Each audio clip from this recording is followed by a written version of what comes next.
Is that what she looks like? Shady. Terrifying. What he said. But also, Yeah. if you're gonna shady, That's you great. become a shady. It's great to be hanging out with Russell Brand Does during that make this sense? time. On both sides. You are the least What's it happen? quarantining person We need I've a ever shady. fucking You come, man. seen through this whole thing. Please. But he doesn't say that. He says the shady shady. But here's even more confusing. He says if you eat a shlishi, what happens if you eat a shlishi? What do you become? A Revi. If you eat a shlishi, you become a Revi. But he doesn't say that. He says if you eat a shlishi, you become a shady. You go up. If you eat a rishon, again, if you eat a rishon, you drop the shady. Tell us If you about eat how a work shady, was you this stay week, on the same William. level. If you eat a shlishi, you go up a level. What is going on here? Oh my goodness. And he says, You still have that you don't become, referring to Truma, wow. you You're the touch first person to Truma, ever make an it okra doesn't come over from it. joke in And the what are we history. talking about? What is the case? And he says in the first, listen to this, it's super important. 25 years ago. Let's go back just one second before But we William, define I it. will We just say, established that our mission is talking about a guy who okay, all right. Very, very compelling.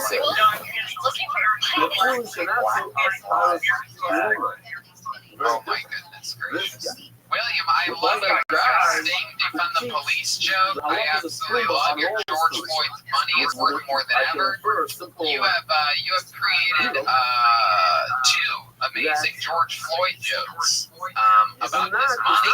That is very, very cool that you've done that. This case would have worked. This is zero. The person that tells upon himself, outside some prejudice, they wouldn't do anything. He says tomorrow. The reason I say Kyle Truma is the only person who's very Machmer excluded like Okay, Truma. all right. This is. In Kyle Truma does I Lloyd. know. I was going to say you're kidding too. You're funny. And then you know what? Absolutely. Our mission can't go like That's good. He just says that our mission is a Paris high. And he just said it's talking about a Paris high We're good. Truma. We're good. You know, I wonder, when comedy clubs do open back up, if there's jokes like what William is talking about, subject matter. Yes, you should say if clubs are going to be like, this guy, it's zero. It doesn't.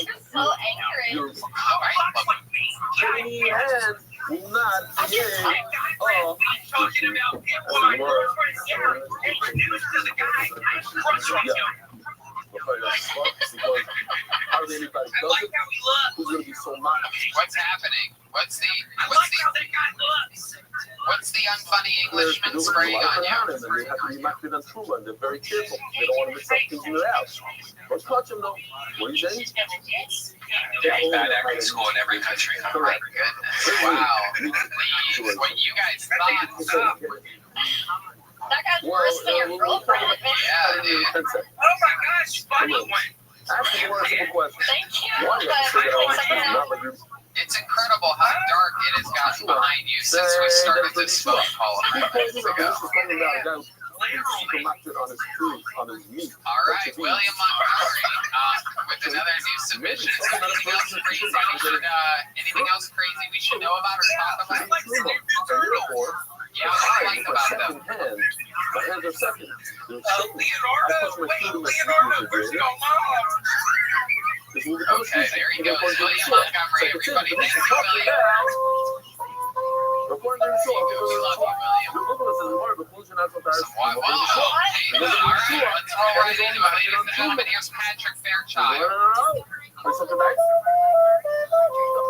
That's giving him a curtain. What? The fucking Yes, boss Patrick starts. The mission is Fairchild. talking about meat. You guys know I'm a hardcore Meat, Christian, no blood. We're talking about so meat. I started a Truma, fancy what's service Truma? time Truma's for only heaven. on your produce, on fruits and vegetables. That's Jesus it. Christ, It doesn't Uber happen star. to me. You're Truma, boss of the Ika. Every time I It watch can't be Indiana a Jones guy and the Temple of who's Doom, mocked on Truma. seriously consider a So God am I being a the small boss? Filipino So boy what? You're so happy that the mission to is help me talking about navigate the jungle But then safely. you have another problem. Chai, the Kachim Ika. But there I will are never no forgive you for deer in this. the Ika.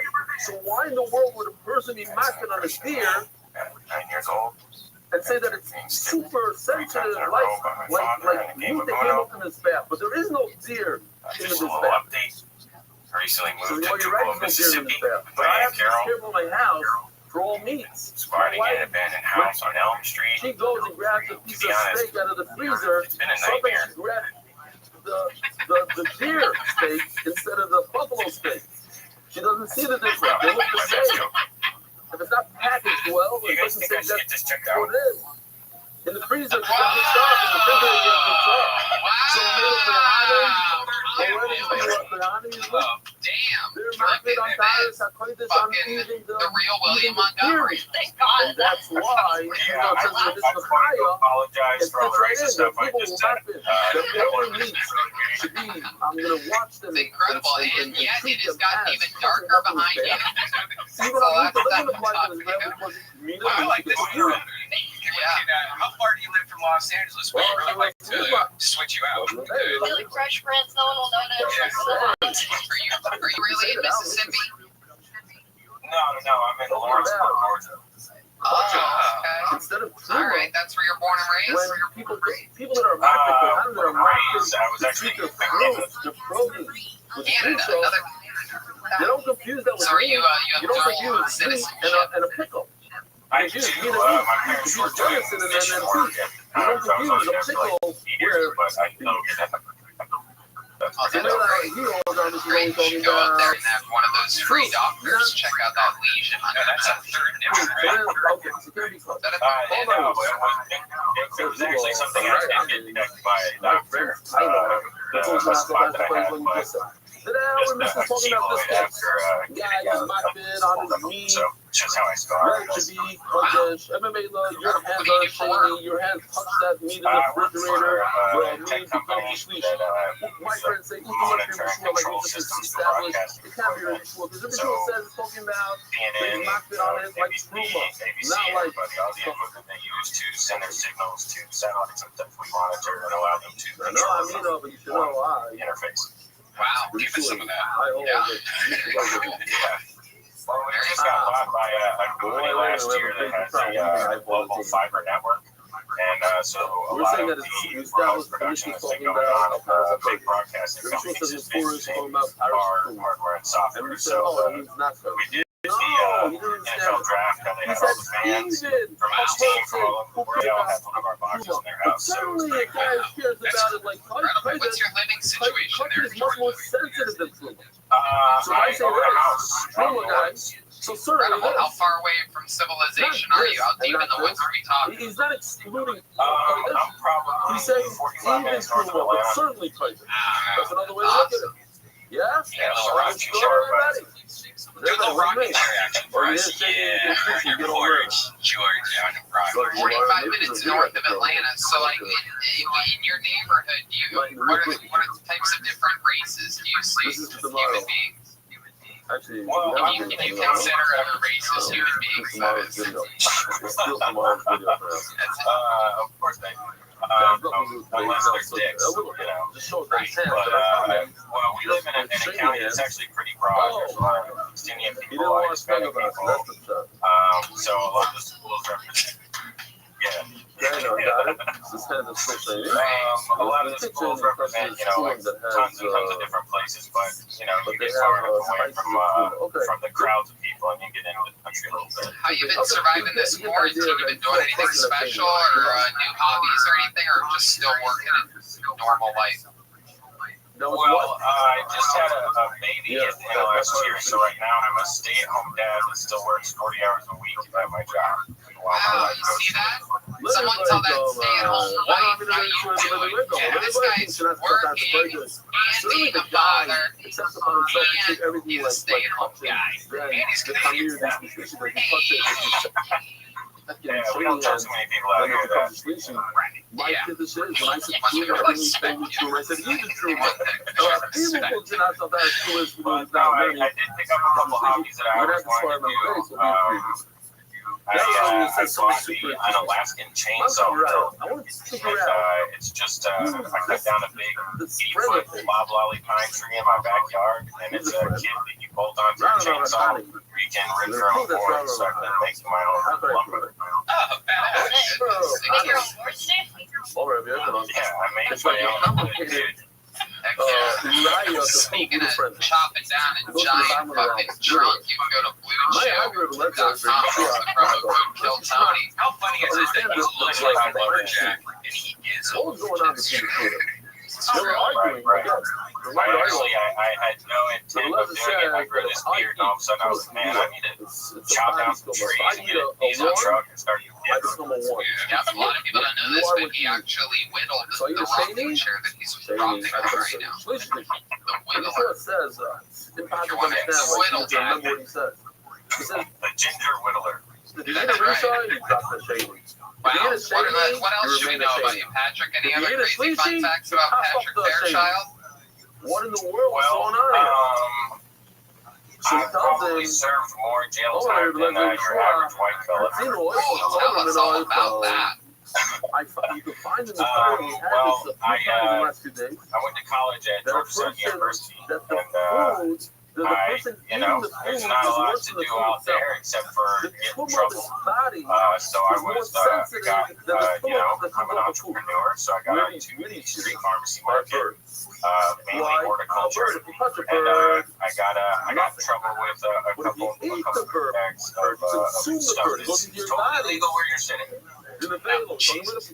How long did you spend in jail? You touching a Well, for that first charge, I was 20 years old. I did 9 days in a prison just for my original. You don't get any tumor.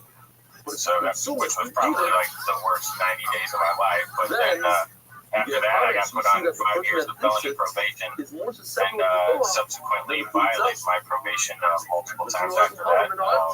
I got a DUI that I actually beat in court, but just because I got arrested while I was on probation, I had to do 6 months. You consume your Yeah, and then a year later, I failed a piss test for marijuana and they gave me 9.5 months in a prison work camp. Oh, wow. You, jeez, oh man, unsuspecting prisoner, like Martha Stewart. And then a year after that, I've been on non-reporting probation. They called me the day after New Year's Eve to have me in within 4 hours.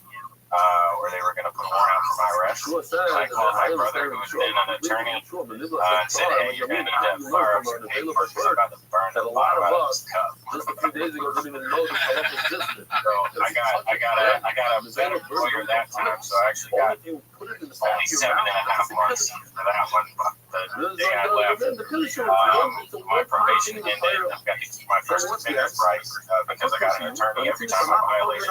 He said, I will do your time. But your First Amendment right means if you get thrown on your probation, they don't put a felony on your record. So, Just selling cocaine. How big is this fruit? that's actually what my lawyer said. He said, oh, this for weed, you should have just done it. You blow like a grown up. Yes, that person eating it. My goodness, what you learn you have any crazy prison stories?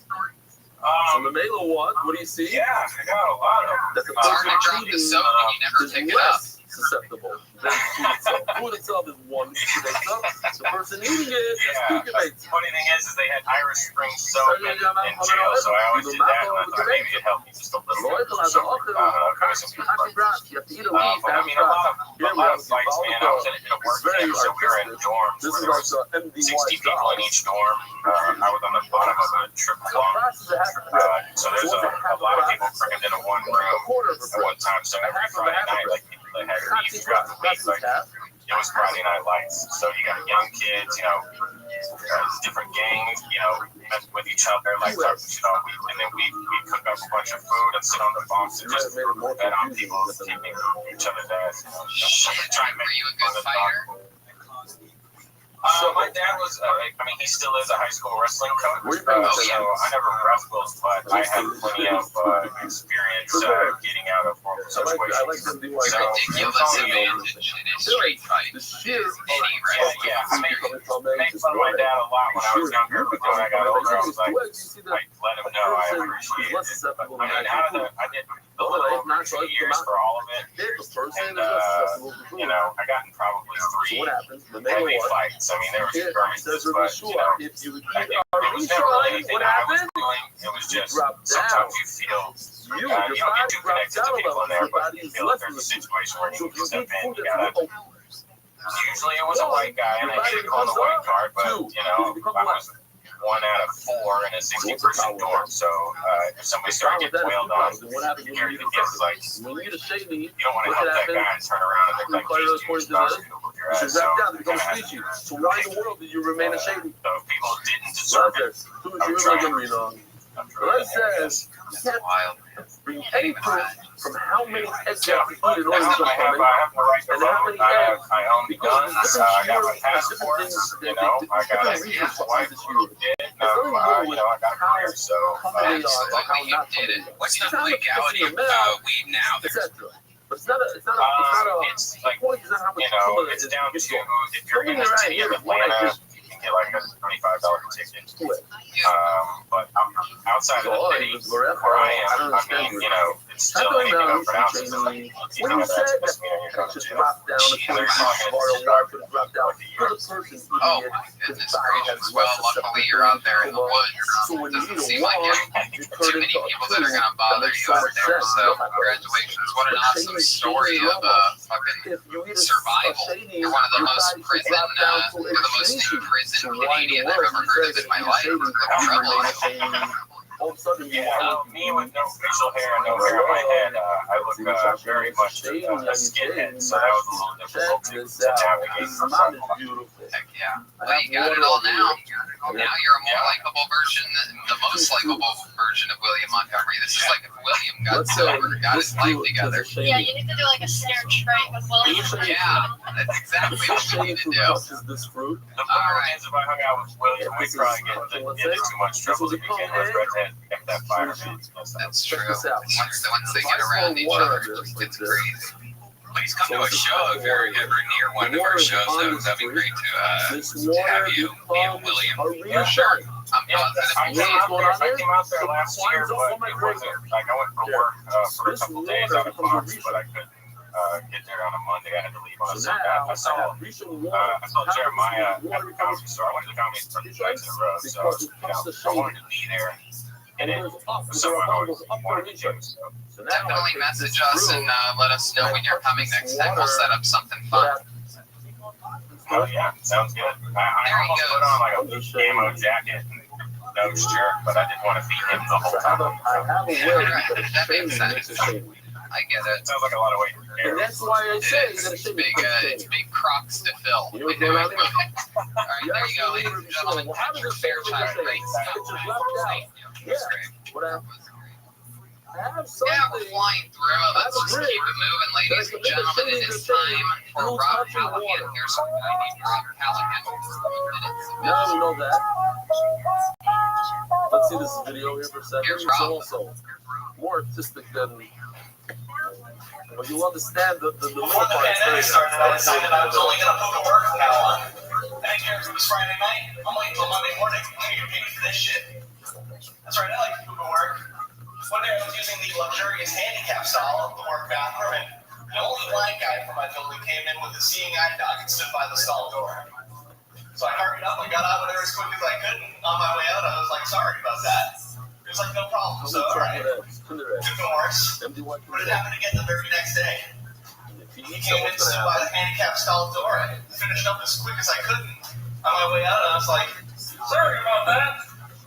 I didn't want him to know it was me again. Yeah, I can be blind too, he doesn't know. Blind people recognize each other. Imagine 2 blind guys getting in an elevator at the same time. So much in common. No idea. Imagine having to introduce 2 blind guys to each other. I'm not going to be the guy that brings it up. What was this supposed to be? 2 video. Awesome. Okay. Loved it. Rob Callaghan keeping it interesting. Juggling some balls during it with the Kiltony artwork behind him. I like that. How are you doing, Rob? Hey guys, great. How are you? This one, right here. Good, good. You are in the New York area or DC? Boston. Heck yeah. That's Yeah, I right. went to the New York show. I was at the River Seas. That's Big J. That's what I remember. I remember where that poster was from. Another incredible piece of Ryan J. Bell artwork. Yeah, that was a fun one. Big J, Shane Gillis, Gramercy Theater. Did you get up that night? Yeah. Oh, cool. How'd that go? What happened? What did we find out about you? Let's get see, I have a daughter. She was born when I was 19. Talked about that. Talked about Tom Brady a little bit. Things have changed since then, so I have different feelings about that now. The touches water. The water becomes President what? of Tampa Bay, Florida. And now, How's your daughter doing? now that it touches the water, Start high school. it becomes Yeah, he's almost in red band's age range. Is there even high school now? You're the high school. Your place is the high school, right? Schools aren't out. It's online. Yeah, it's questionable. I don't even know. They haven't even told me yet. I'm not sure what's going to happen. What do you do for work, A lot Rob? of different people out there. I do records, information management, and more. Like what kind of records? Like for like lawyers and clients, paperwork and file it, make sure that it's findable. Okay. That looks like Ryan James' little brother. You have a little brother, Ryan J? No. Oh shit, I offended Ryan. Ryan's mad at me now. Now the picture of me is gonna look like that picture of Joel from a few weeks ago. I love it. So Rob, have you always been go ahead. it's not. I was just going to say another thing when we talked about last time. So let's just read it. Oh, now I remember. That's right. That's how you spark. That's a good way to spark my memory. How many cornhole referees have I dealt with in my life? Wow. So how about the juggling? Is that something that you've always done? Wait a minute. You're making the person who touches it, and then you're making it a change. What else have you learned? Did you start with juggling? You're like, this is something that I've always wanted to do? That's what you become ashamed of. Guess what? My wife does it for like mild school. Maybe if I touch the truth, that's what you become a research. What? You say you become ashamed. You say, oh, it's another step. Prove the actual water. My goodness. Somebody else that tried to did that very juggling during the pandemic. Like, that's an interesting thing because I've always tried to juggle and I just get to the point where I'm trying to be good at it. You tried something and then gave up at it after trying it before getting good at it? Have you tried to juggle? I mean, sort of. That's just one of those things. To me, there's like no reason to get good at it. I don't know. I just have really no interest. I have no interest in being able to juggle like I do. There's just it's wild. In fact, it would be a very short list if I could think of it of things that I have less than no interest in learning. I like learning. I like, I'll watch YouTube videos on things and, try to learn life hacks and this and that. Juggling would be on that short list of things in which If he touches Pruma, the school will become functional. But if he touches the water, it won't become functional. You'll pull you on the side, you'll pull you on the touch. When he touches the center, it becomes well, it's not far until nightfall. So in between nightfall was it, when you pull you on the in between status. I get the episodes early on YouTube, and there was no episode today, just like there was no episode Today. So Pull you on. He waits there until he's perfect. He's not a red tummy. And then when it comes out, he becomes green. So even if it's right, if I pull it, the water doesn't come from it. what's the point in even coming back? I haven't done that. The water is red. The Now after this, podcast, he loves it, you pull your boy. And here's the biggest problem. What if Yeshua said that a person with squishy hands, I'm sorry, not a person with squishy hands, if you eat a sheni, you become a shlishi. now you try justifying this. Shlishi, sheni lama. How does it go? Sorry, you eat a shlishi, you become a sheni. How is it possible that you go up to my grave? Oh my Lord, Yeshua tells him, he says, I was only talking about the person who keeps this guy right over here. Production value. There, I'm sorry. This is the constant. Now we're going back up. Anyway, guy who's keeping Haras Truma. You only see Haras Truma. Yeah, this guy. And he reminds me only somebody that does this, not the only person who speaks. This side of the way, not to confuse the other wrong.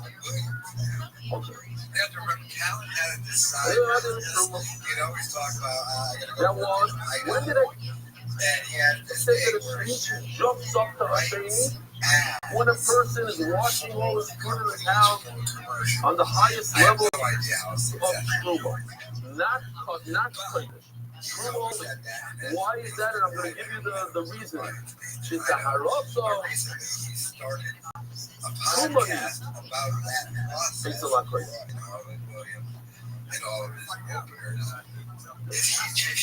I'm going to treat it because when it comes to Kodesh, I'm going to treat it. Even if you watch yourself, you were very, very careful and treated it like Truma, because I am. But haven't looked this trash. I'm treating. I'm treating my good. Okay, so exactly where we need it. You treated your food like it's boring. It's not as boring to us. You know,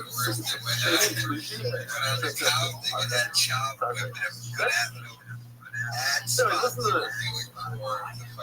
I'm a big fan. I think I'm treating my food like Truma. Guess what? But when it comes to caution, it's zero. I'm going to treat it like puppet. Remela. Shlishi. I'm going to treat it so bad that it's going to go up in my brain just to say me. This is pathetic. So nothing. We'll go through the whole studio again. Just to wrap this in. Right here. Just end from here. Just to wrap it up. What did Rabbi Rothschild hold? We're not talking about this guy. We have title. I was talking about you mentioned Truma. And certainly this. No. Rabbi Rothschild says before this now. I'm talking about this and this only. He keeps Truma and he doesn't keep Kodesh. In fact, he keeps Truma, we're going to treat it. When it comes to Kodesh, we're going to treat it like an iceberg, like a nothing. Like he's puppet. If you have a third head, you become a shame. So Mela, you can't go like that. We said, our message says, talking about what? This guy. No, I don't hold the cards. I hold cards and stuff. So Mela, now I know who it is. It's Rabbi Rothschild the whole back and forth between Rabbi Eliezer and Rabbi Yeshua. And finally, before it says his reason, and it says in the beginning when it said, I'm tired of things I mentioned. That's it. So who said it? Rabbi Rothschild. That's over zero last year. That's one dollar space. Studying the DAP paradigm, global specialist in international financial services. Time mode. Fred, this is Rabbi Rothschild. I want to pause here because Justin was in here. I'm going to take this initiative. There's a big Yossi Yordan, so I'm just going to repeat real quick and all those who give us emails and they started here. She was I spoke about smoking and vaping. And a few people already wrote in that they stopped smoking because they spoke about it and it's going around the world, the whole thing. Stop the vape. David Salman is sponsoring this initiative. Stop the vape. And I think if you, Yossi, you hold your vape the whole year. And if you take it, you're holding it right now. Here, show the camera. If you right now, for the sake of your children and your wife, you say you accept the fine. Yourself not to vape for 30 days. Don't vape. Stop right now. You're not going to take another vape. Well, you know what? One more thing. You're going to say you're not going to vape. So give because of many people buy your phone. And people are going to write in, they'll write in, I'll say their names, whether stop smoking, stop vaping, and you're going to be the first one. You do it. What? Not? Let's go. Let's try it. that massive fire in a storage warehouse. No, it says it's not. They're not good. Not good. No, that's some work. That's the shtusim of the people that smoke. It's bad stuff. Don't.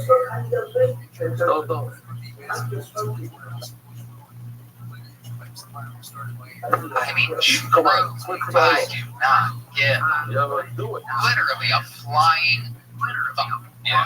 About Chuck. It's like ice skating backwards. I don't care. I would do that. Oh, well, yes.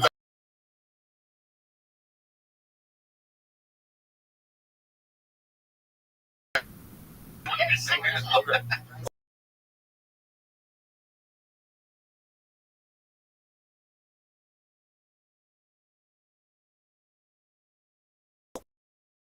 They're having a lot of it's like they're breaking the people that have it. Trouble bound at Super 73. Come on. Oh my goodness. What a shocking Let's go. turn of Let's go. events. Yeah. They got the scooter. Today. You do? Okay. Yeah. Second one. Just okay. A few more lines and we'll put it. Shot last month. Awesome. Over Zayra, over Roadhouse is Basio, a very over tough sounding name. Hoy ko should not so far. Yeah. Rod.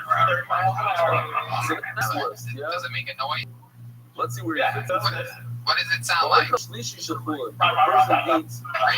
A scooter sounds like that? number 3 in Florida. Very, This bike I have is like a Tesla, or they're trying to get it. It's like a Tesla. It's like instant torque.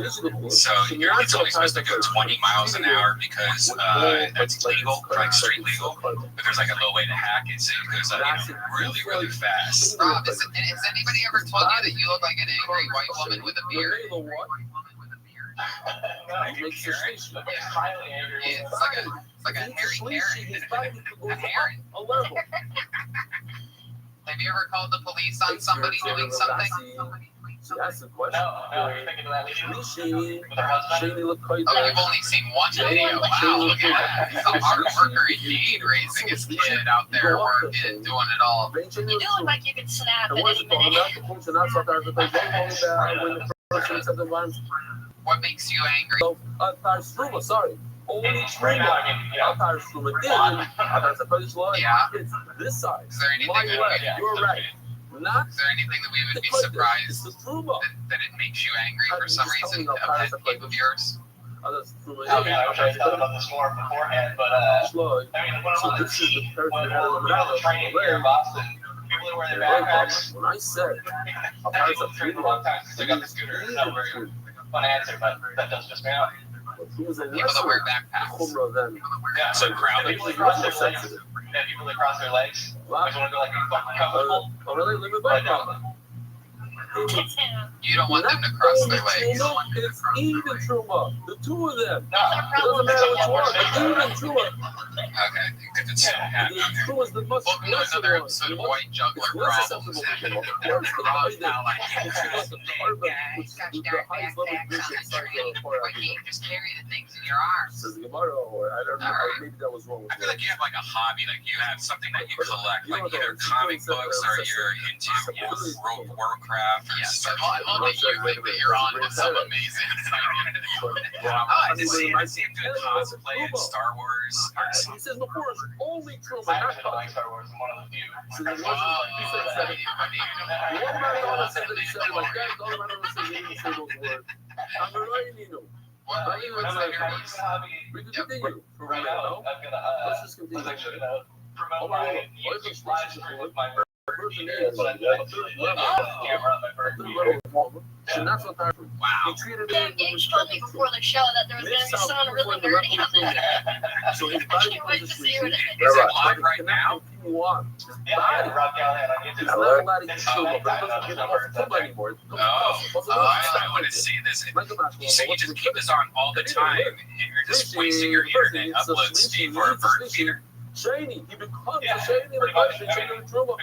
couple of different You don't go down Wi-Fi a level. connectors. Luego se nace dar suma. And it's talking about I want to see this nighttime video. Looking it up, but the fun fact, a bird feeder is something that all the Karens have. Not a lot of people know that. It's the one common thread of all angry white women is a bird feeder. So this also falls into the theory. What up, Zoo? They are actually a white woman. His disclosure there. he's not a shady. I would say no. I thought it was pretty disappointing, to be honest with you. And I don't watch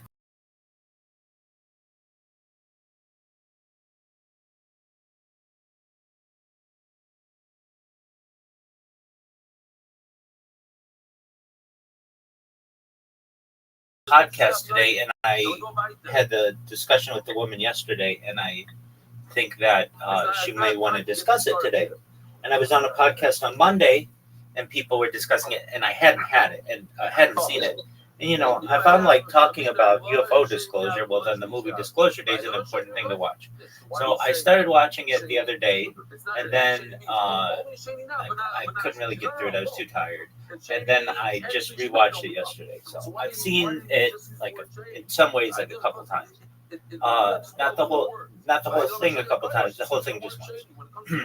And it is. I'm going to tell you this story because it's like, go see it yourself if you want.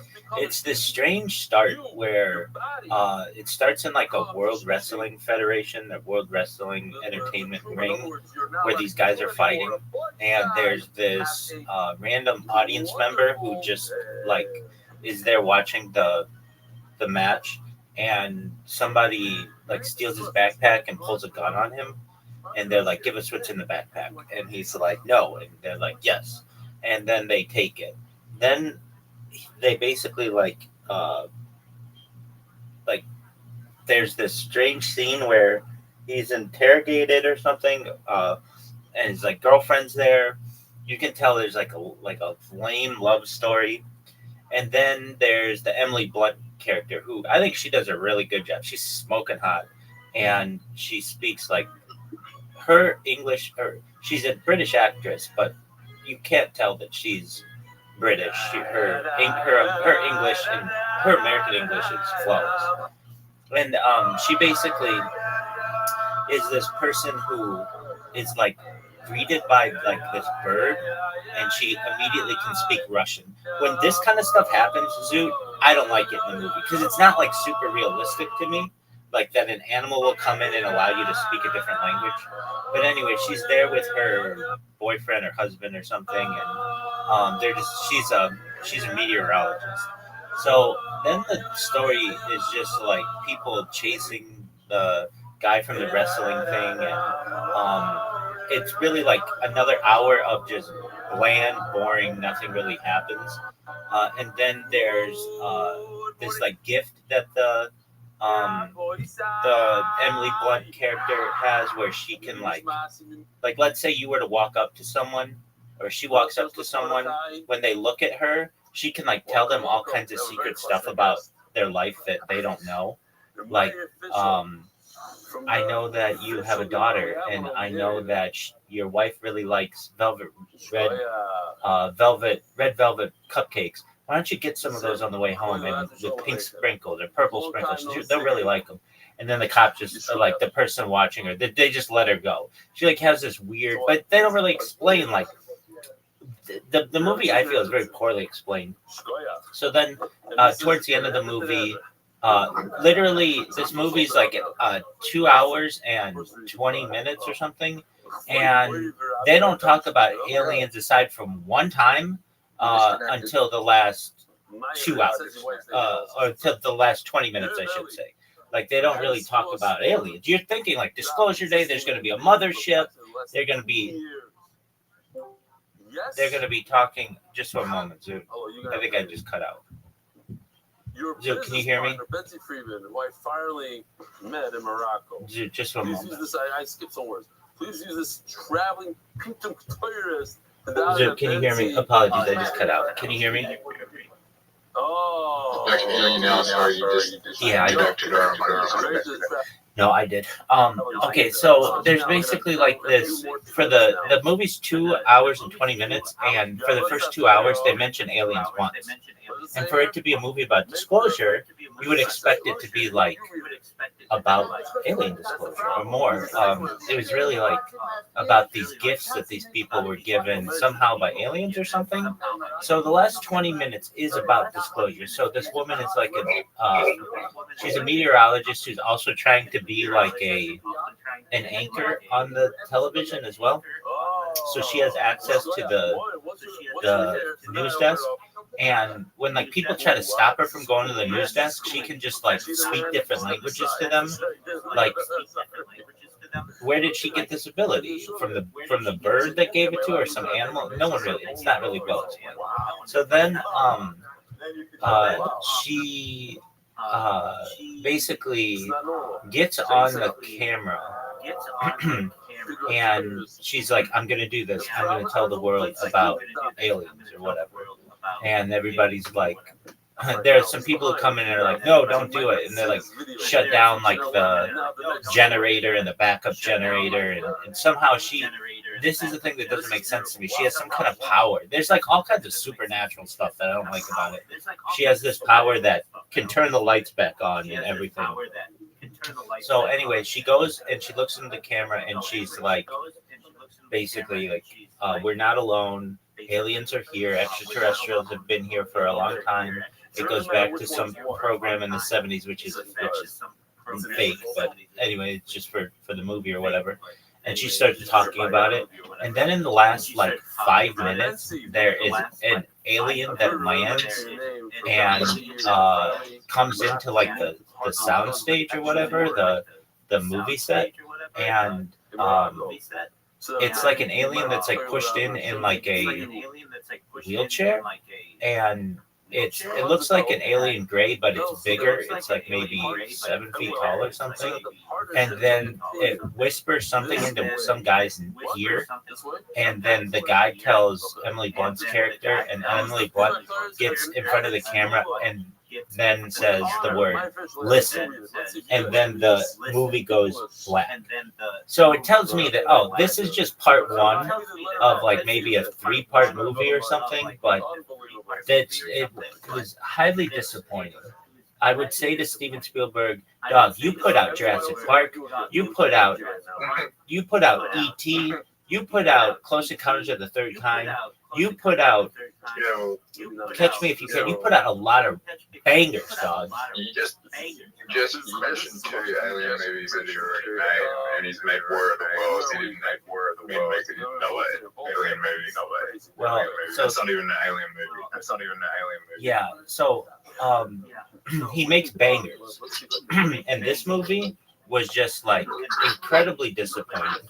The people on Monday with whom I was on this podcast, they're like, it's not really about disclosure, it's about other stuff. And I wanted to like it. I really did. I wanted to fucking love this movie. And I wanted to be like, it's got a lot of haters out there, but I actually liked it. I can't say that. I saw it. Even the lady, the host who I spoke to yesterday, she's like, have you seen it? And I said that I had because I'd seen some of it, but I hadn't seen all of it, so I was just listening to what she was saying. And she's like, it's really not like about aliens or disclosure too much until it's like, they talk about animals and stuff. And I'm like, okay, so I really had to get into it, but she's right, and the people who saw it are right. It was very disappointing. If I were seeing this in the theater, I would just be like, give me my money back. Like, it was literally like 2.5 hours. At points of it, until the last 20 minutes, I was like, this is the worst movie I've ever seen. Or one of the worst movies I've ever seen. I'm not engaged. It's not really believable. Like, what makes it not believable? Like, imagine here's a scene. There's this scene where Emily Blunt is in the hospital, and she's like, they're like telling her that she may have, I don't know, like Parkinson's disease or something. And she looks out the window and she sees these guys in government uniforms, And, hold on, let me finish. And then I'll answer that. So these guys are in black government uniforms. She's in the hospital and there's a doctor there. And the doctor's explaining to her, like, all of her signs look normal, but they might do some other testing. And then Emily Blunt's character is like, who are those guys in the black trench coats or whatever? And the doctor's like, they're the FBI. They're going to be in here once we're done. It's like, that's not how the FBI works. They don't wait for you to get your medical clearance or whatever, your medical diagnosis, and then they come in. They would just be like, we don't have time for your bullshit. We don't care if you have super gonorrhea or whatever that virus, hantavirus or anything like that. We don't care. We're gonna just fuck you up, or we're gonna arrest you, or do whatever. That's how it is in real life. Or like the FBI figures or whatever will have they'll have two characters in custody or whatever, and one of the character like breaks away and is able to like free the other character. It's like, that doesn't work that way. They will just dogpile you and like arrest. Like, it's just. And then there's all kinds of like stuff like that's absolutely fake, where she's like driving a car and this was so fake. She's driving a car at a train intersection, and she's waiting on the train, and somebody comes up behind her and pushes her car into the train, and the train like begins dragging her car in one direction, and she's able to climb out of the train in one direction, jump onto the train, and then somehow, some way, or she jumps in between two trains and then jumps into another train. It's like, dude, this is. I understand it's Hollywood, and I understand this is a big budget movie, but like, they could have made this movie for like $1 million, like easily, in my opinion. Like, it has a huge budget. It had absolutely massive media, like a media tour, where Steven Spielberg, who doesn't normally do that much media, was doing it and talking about disclosure and what he knows and everything. And this reminds me of this podcast I was on like a week or two ago, where the person asked me, they're like, do you know who XYZ is? And I'm like, enlighten me, because I didn't really know who that person was. And I'd heard the name, but I didn't know exactly who it was. And they're like, oh, they're this, they're basically like this kind of small person in the media who said that government came to him, and the government agents came to him and said, hey, you're going to do this movie or you're going to do a show for NBC, and we're going to leak information to you about how we want this show to go. And if you want to do it, it's going to be really successful. If you don't want to do it, then your career is basically over. I don't know if they threatened him like that, but he's like, I don't want to do it. And so, but it made him think, and it's true, that there's something called predictive programming, where perhaps different agencies come to individuals. Steven Spielberg might be one of them. Apparently this happened after Jaws. They saw that Jaws was a big hit, and they were like, hey, we're going to give you information for Close Encounters of the Third Kind, and then eventually E.T. So the marketing for this film is made by Spielberg, and it was made by Spielberg. Oh yeah, definitely. I mean, and you can't even tell this movie's made by Spielberg, because the alien at the end is like kind of, it looks like something that you would get at your local costume store, and it doesn't look like an alien it looks like an alien, but it's bigger than the normal aliens that we see. And if aliens are so powerful and everything, then why is this alien in a wheelchair? Like, like, if, I don't know. It's just like, Emily Blunt, though. Why did you tell Raza? I didn't tell Raza that you have a girlfriend. Who's your girlfriend? He sent me on Telegram, and he's like, you have a girlfriend? No, you were in here when the only conversation that I had with him was you were in here, and I said, did you hear that Zoot's getting married to this chick because of her opinion on the moon?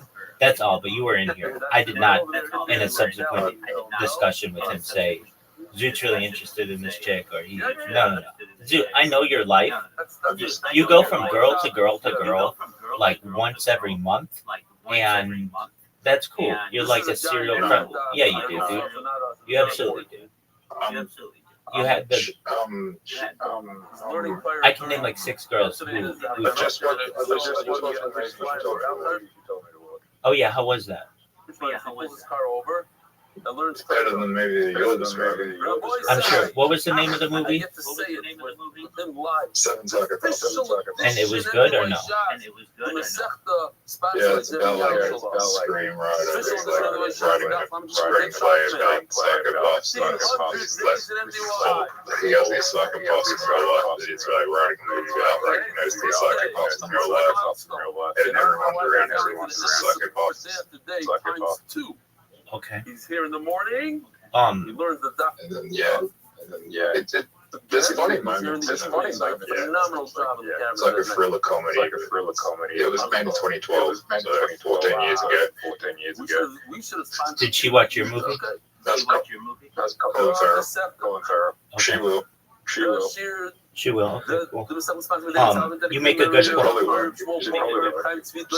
You made a good point about if the Disclosure Day wasn't directed by Steven Spielberg, nobody would like it. And if it didn't have and Emily Blunt is a beautiful woman, and she looks beautiful in this movie. She's literally the one actor I recognize in the movie. I didn't know anybody else, not a single other person. So it's not like you could even be like, oh, there's a cameo of Will Ferrell in it or something, or Jim Carrey, or there's nothing. Literally, you don't know anybody in it except for Emily Blunt. It's literally like they. I haven't seen all his movies, but it's definitely not a banger. And I really feel like they were like, look, we're gonna make this a 3-part movie, but we can't let anybody know about it. So, or we're gonna make it a trilogy, but we can't let anybody know that's gonna be a trilogy, or nobody will come out to see it. So let's just we'll keep that quiet. And then, like, literally how they end the movie, it leads up to a perfect opportunity for a part 2. Like, they could have literally said to be continued or something, but I was very disappointed in it. Even the special effects of like the alien ship didn't look like normally what we think of alien ships to look like. They're just very fake as well, very boring. I kept looking at how much time was left. Like, this felt like homework, or it felt like a punishment, and that's not how movies should feel. So. Do you think that the people working on the film thought it was better than it was because they were trying to set up a sequel? Or do you think they're just trying to make money? It seemed like a money grab, which these people don't need. They're all very wealthy. It was, but do I think overall that it was positive to, well, to answer your question, do I think the people working on it felt like it was just a money grab? I think that somebody said, hey, we need a movie called Disclosure Day. We're going to have Steven Spielberg. We're going to give him a bag to direct it. And we need like at least one actor in it who's going to put asses in his seats. So we'll put Emily Blunt in it. And then everybody. That's who I'm. Okay, the story sucks. I would tell him that if he were sitting on my bed with me right now, I would say, dog, your story sucks. You know what would be a cool story? If it was like anything but that. I'm not a big supernatural fan, like where people have like special powers. I'm just not. I like realism, like intense realism in movies is really special to me. So I would say to him, like, how are these birds talking to people? And how is it that the aliens are, like, you only bring them in at the end? And it's just like one alien, and nobody's like freaking out that there's an alien in a movie studio or in like a television studio. Like, nobody's like, dog, this is the wildest thing I've ever seen. There is literally an alien in a wheelchair who just made it through these double doors, and it's now like, there was just no reaction out of anybody. So, it would, or something. I would, though, another, like, thing that I thought was totally, just inaccurate or misleading. When Emily Blunt's character goes on camera to tell, like, the area, the local news that aliens are real or whatever, the producers like, we got to get this to New York, and then they show it to the people in New York, and then it spreads across the whole world, like, within like 10 minutes. Like, everybody's watching this news program, and it's like the CIA does not allow that stuff to happen. They have like overarching view of what's going on in the media, and they would just shut down any kind of broadcast like that went rogue, so to speak. Hit me with this one. Your hands, I'm going to tell you what they You are. think Spielberg's just like, I'm told this shit, I should be retired right now and just doesn't give a shit. The next level, and it always goes down. It steps one step down. I think that A rat, he is working on his legacy now, and disclosure is going to happen. I was asked about this on Monday, that a question came in from Croatia, and somebody was like, to Rabbi, like, when is disclosure going to happen? I said, well, it's basically like 80 years old at this point, and we've gone from like 0 people believing that aliens are here, or a small amount, maybe 5% or 10%, to now it's more than 50%. So if you let that continue to marinate, and it's growing faster and faster, it's just a matter of time until the general populace understands that we're not alone. And I think Steven Spielberg wants to be seen as a leader in that process, so it's more about his legacy. But I will say this, I would say this to Steven Spielberg, even though it's a dog shit movie, I think it was positive to the movement of disclosure, because you do talk about aliens. There were some talks about, there's 3 discussions on previous crashed aliens, which was really interesting. I did learn something from it. There's a crash in Pennsylvania in 1967 that allegedly that is like totally covered up. And it was just like, from that point it was beneficial, but it was just fake how it all happened. And I just didn't really enjoy that very much. Like, okay, here's a good question. Here's a really good question. If there were an alien in a television studio with you, wouldn't you point the camera at the alien? Right? Yeah, exactly. You'd be like, hey, we're going to interview this alien or whatever. Instead of just allowing that, I understand maybe they weren't under their own power. I can't stand movies that there's no explanation, and you're just supposed to like assume why people act the way that they do. I like movies with explanation that are like clear. I don't like things like revealed at the end. Oh, that's why that person did that. Like, no, because then the whole movie I'm thinking, why is this person making such a stupid decision? And then it takes me out of the movie. So, would I see it again? Absolutely not. Would I? Am I glad I saw it? Yeah, because now I know what these people are talking about, and I might have to talk about it in a little bit. The podcast that I'm doing later today is a live podcast, which I'm not thrilled about, because podcasts a lot of times have like technical issues and stuff that happen. But I mean, I'm basically doing a live podcast 24/7, so if anything, I should be used to it. But I do like when podcast hosts are like, we're recording this and we're going to upload it on whatever day, and then I'm ready to be able to like download it and re-upload it to all my streams. So I'm excited to do it. I had another one scheduled today, but the guy emailed me this morning and was like, "Hey, can we do it Tuesday?" I got sick after some kind of family vacation or something, so I'm like, "Yeah, that's fine." And what else? I've got another one tomorrow. So I've just kind of been locking. Oh, and maybe on Monday as well.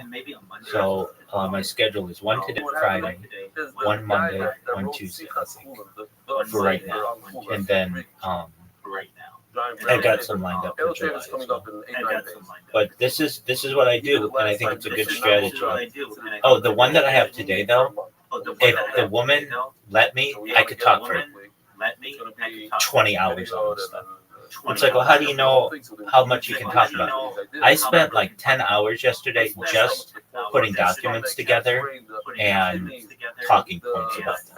Because she was like, she's a nice woman. She came in and she's like we just did this technical run through, which I wasn't really thrilled about doing, but I'm glad we did because we were able to clear up some things really well. And she's like, okay, can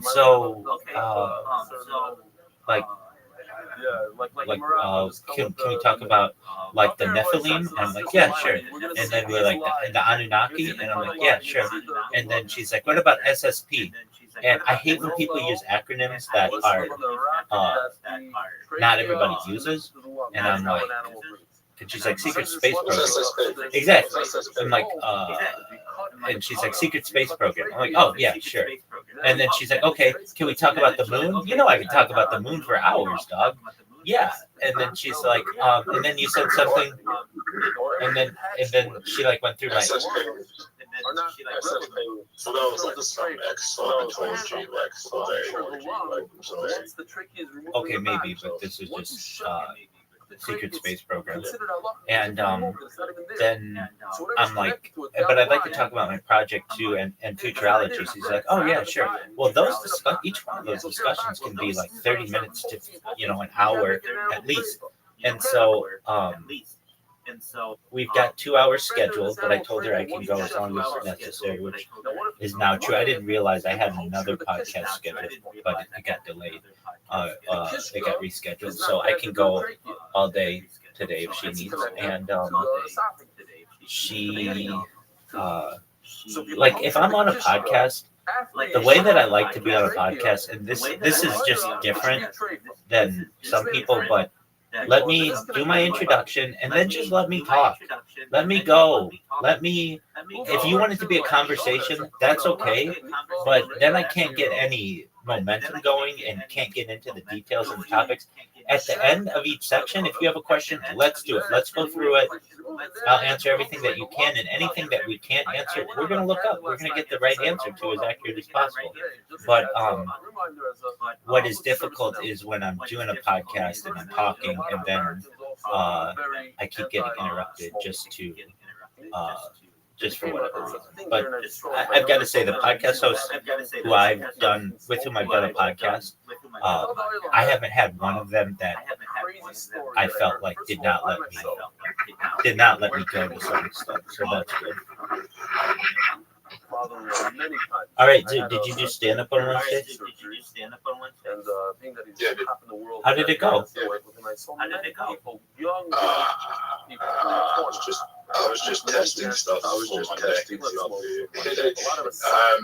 need to commit.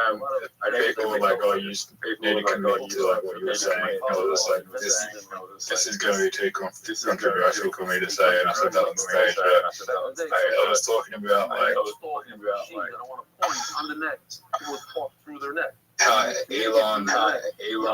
Elon should have and vaping is the same thing.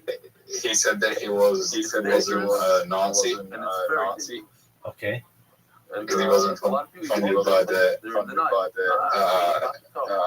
SPLC said he can't be a number two. He wasn't funded by the SPLC. And I said he should have gone to. He should have just tweeted him and asked him. That's what I wanted to get. Go to Epstein's Island so I can get rid of the pedo allegations. And I said, you're a billionaire. You choose to be a Nazi or a pedophile. You smoke too much.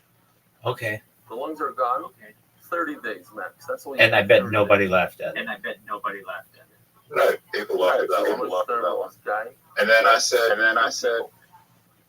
and he told them, he says, then I made but I committed suicide. Then I made a joke about Rihanna going to dating parties and how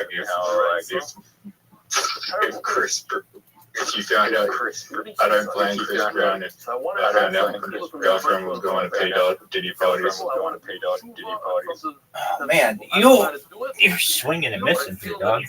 I'd stick with your Tweety Bird stuff. Yeah. Yeah, well, I mean, they should. Not huge amounts of people. There's no way huge amounts of people thought that stuff was I funny. know it's difficult to do with smoke, but if one person. No, it was a small crowd. I was just testing it. Okay. In my opinion, I also said Kanye I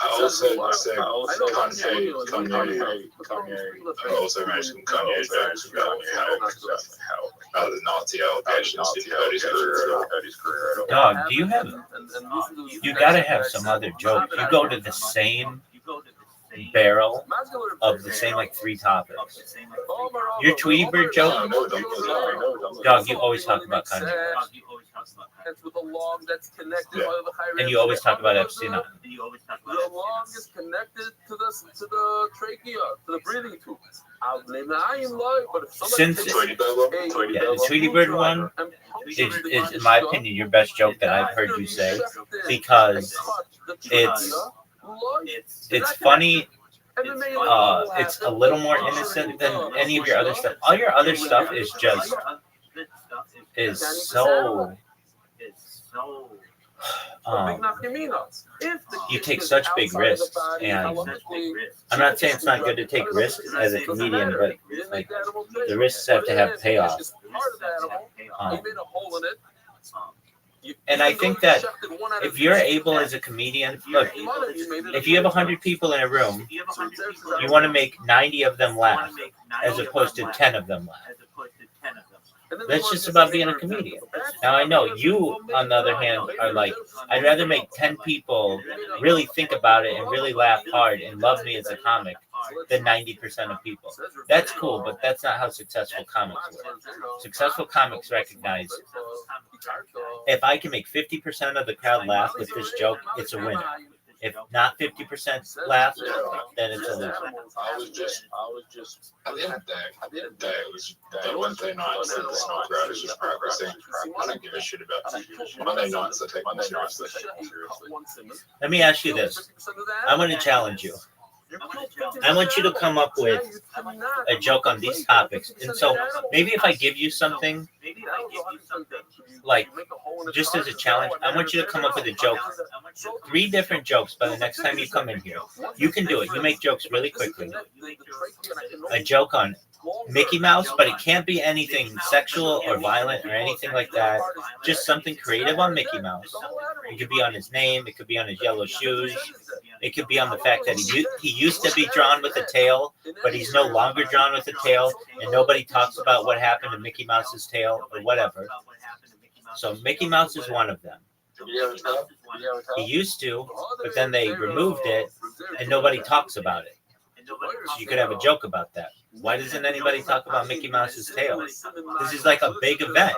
I don't remember Mickey Mouse going in for surgery for tail removal. Do you? It's closed now. It was closed now.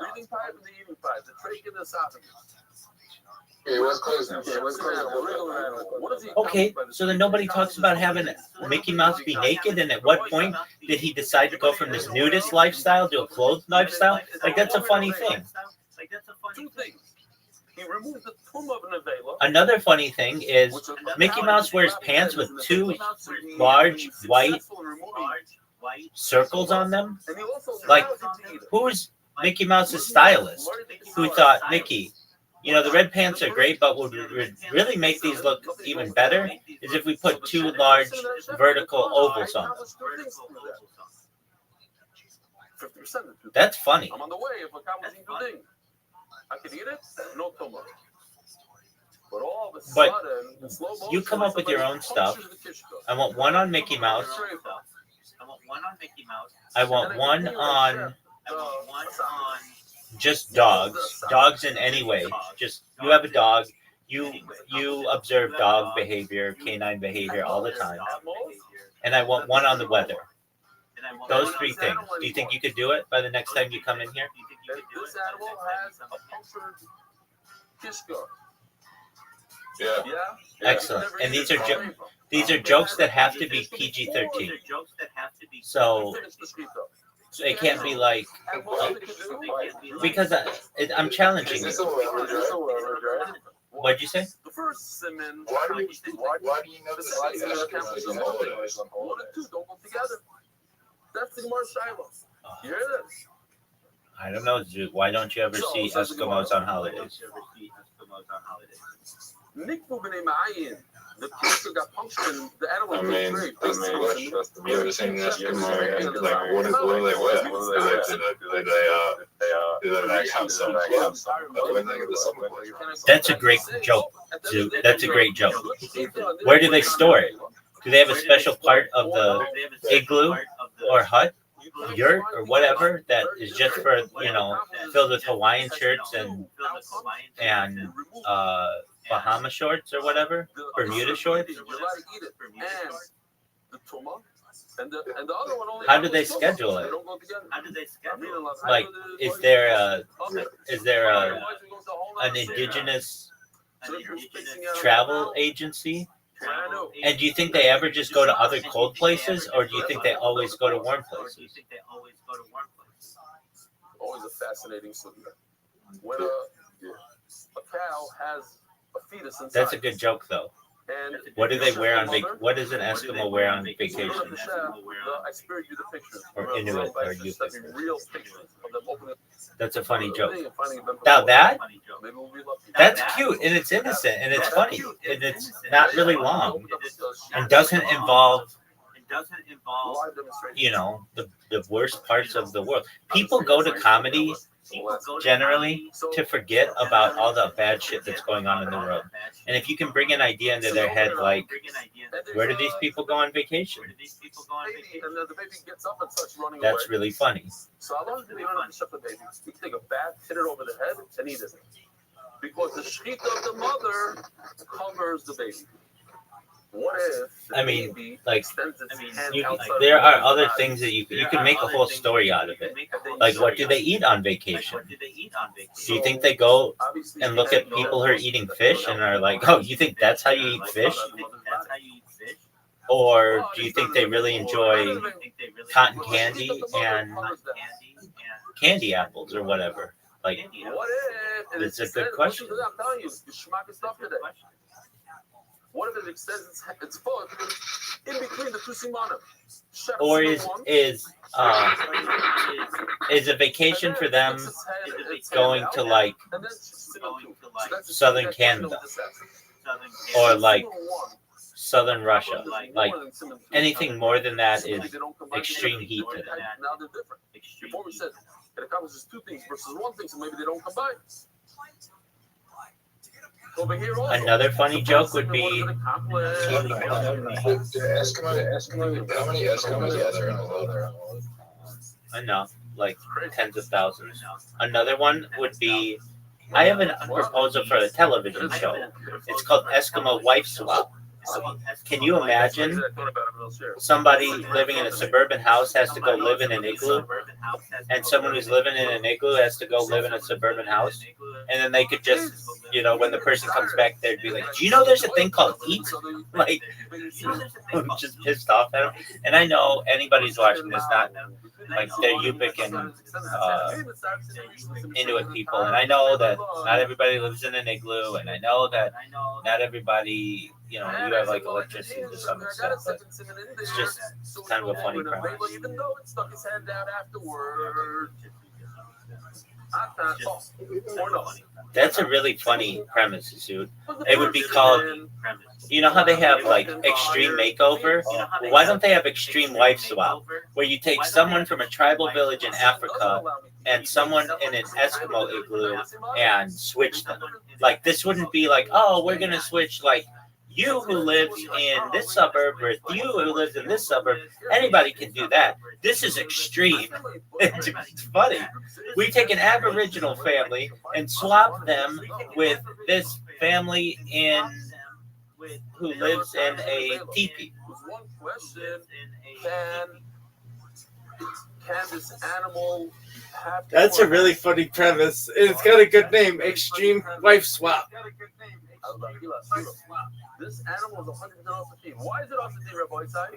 Because it became a trade foe. Extreme wrestler, extreme. Well, yeah, because there's something known in the United States, at least. It's called Extreme Home Makeover. It's a really popular show, and so you use the extreme makeover idea, and then there's another show called Wife Swap, and so you just do extreme wife swap, and instead of it being like a lady who's swapping spots with another lady in two different suburbs, in two different comfortable homes, it's like really intense. It's like somebody who lives in a teepee swaps with somebody who lives in an igloo, or someone who lives on an Aboriginal plain with someone who lives in a yurt.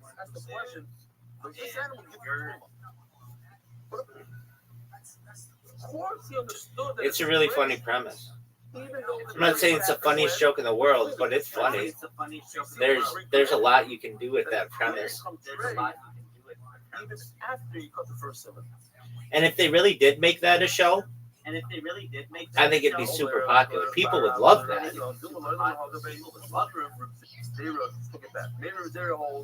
They can't make anything trade. All right, dude.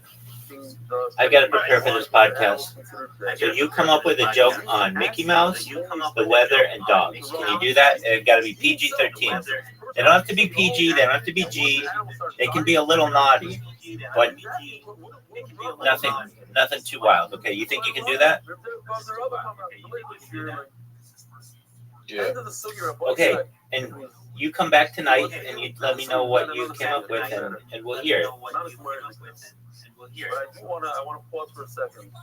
There's a proud Shout out to Zoo. Shout out to Extreme Wife Swap. That's a funny joke. That her husband loves the dog and her kids love the dog, and it's his birthday. His name is David Chai. So Mazel Tov to David Chai. But don't get ideas that you send me many emails. I'll say it. She's the Chana. Chana is the one thing. Okay. Omer Rabbacha, listen to this. I love you. You're not going to believe this. I love you. Listen to this. The voice said, check this out. Let me be acting like this. Huh?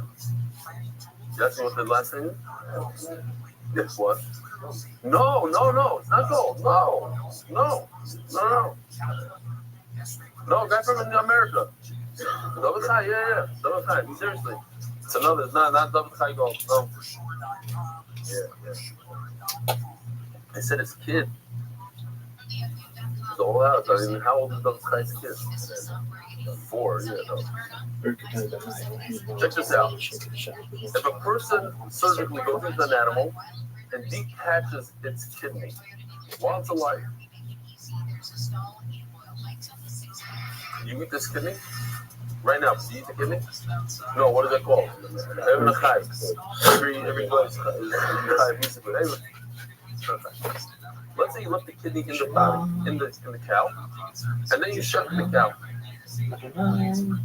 Could you eat the kidney? Silence.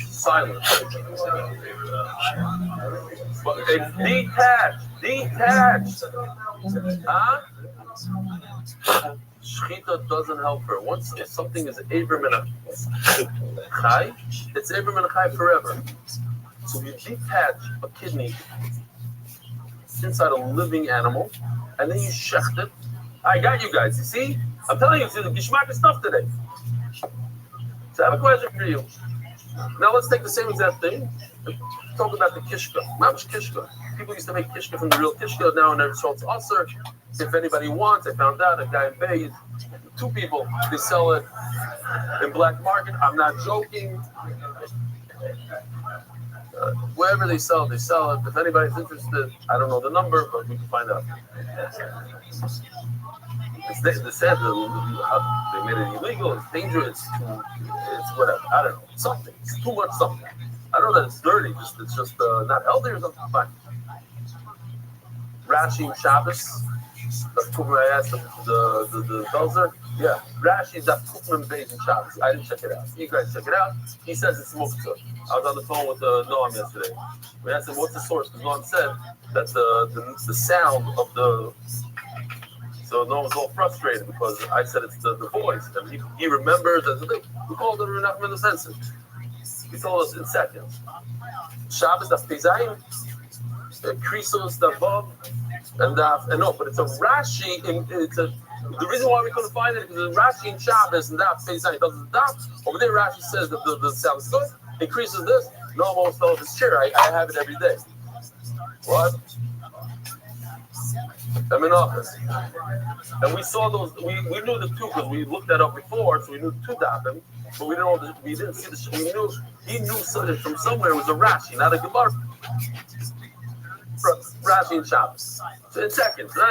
And he says, so Noam tries to prepare him, but who said it over there? I don't know, it could be tribulation, but it could.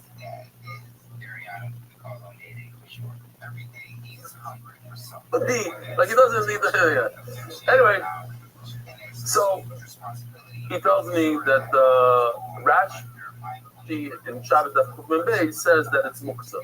Kishka is muktzah. Which normal human being would eat kishka? It's muktzah. Fine. Muktzah machsmius. It's a garbage. I call upon him. Listen to this question. It's a good question. What if I detach the kishka inside the animal's body? And then I shecht it. Can I eat the kishka afterwards? Why is it different than a kidney? Same exact thing. So it'd be also if I detach the kidney, the kishka while the animal's alive, then it's every minute high, and then I go ahead and I shut the animal, can't eat the kishka. What if I shecht? I cut the safra. I guess I cut the trachea. I detach the kishka. So for that moment that I detach the kishka, the animal's alive, not halachically, but halachically for a goy. A goy cannot eat an animal until it's 100% dead. A Jew can eat an animal, even if it's moving around, as long as you shechted it. Because a goy doesn't have shechita, a goy has nechira. He has halacha, kill it. However you want to get, but kill it, make sure it's dead. If it's moving like this, it's not dead. So listen to the kasha. Beautiful child. Guy shep. He severs the kana. I'll make it even easier. The way I learned it, I saw in the article this morning, they didn't learn like me. Okay. I'm learning, you can go with the article. I'm learning that you cut the esophagus, not the kana. They're learning they cut the kana, so we may detach the kidney. But let's say you detach the esophagus also. You cut the esophagus, which is the feeding tube, which is connected to the kishka. So it goes directly into the intestine. So for that moment that you cut it, it's Abram in a high for a good, because the animal's not dead. It takes 20 seconds for the animal to die. So for 20 seconds it's alive with a detached kishka, and the guy's not allowed to eat Abram in a high.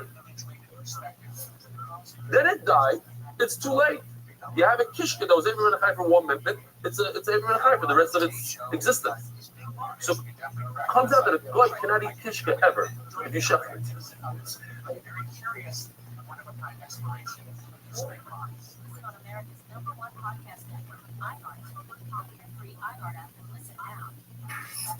Thank you. So, Zok the Gemara. Let's see inside. Over Rabbi Rothschild says this is a massive bomb, which the Gemara disagrees with him.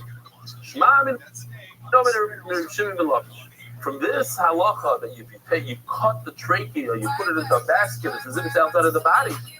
You can invite a Jew to eat kishka in your chong. You cannot have a guy eat your kishka. My time of Israel, the shechita Italian milsa Jew that is dependent on shechita.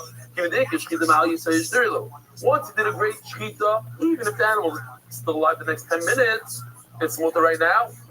The Gemara even says a whole thing in a second that you shut an animal and then you rip a piece of meat right out of its neck when it's still moving.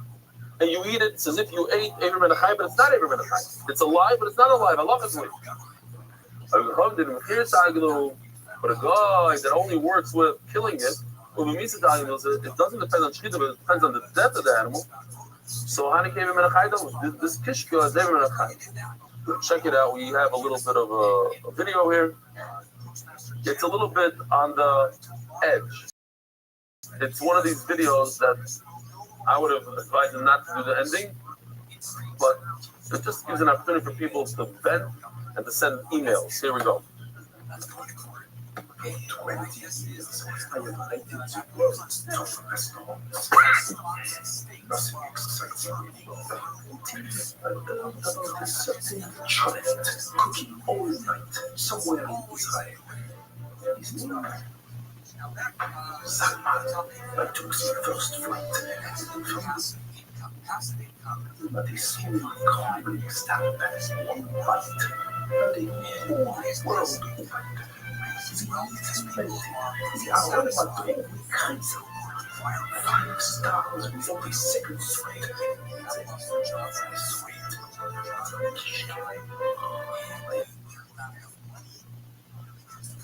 As it was, Salman looked at me. Not for that, you will go somewhere else.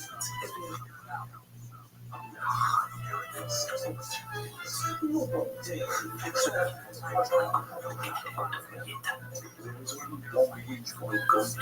Rishmila. To stop serious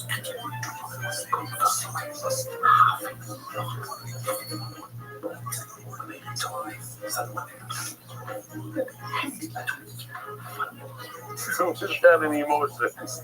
No smile, nothing.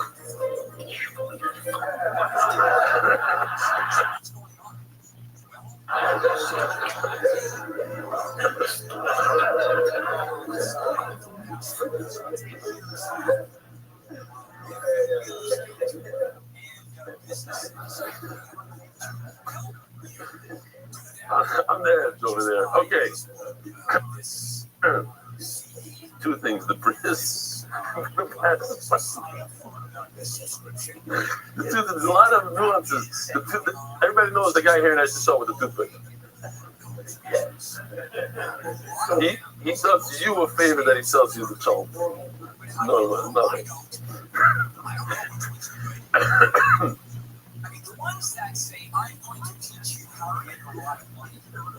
You expect. I got a bris mila just to eat your chomp.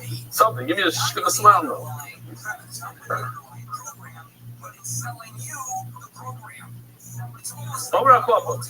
Have you seen the Kamei Ravacha Bar Yaakov Uboy the Emelei? And he asked a simple question. Is it possible that a Jew is allowed to eat a certain type of food, but a Goy not? We have more Dusha than a Goy. We have more Isurim. We're above.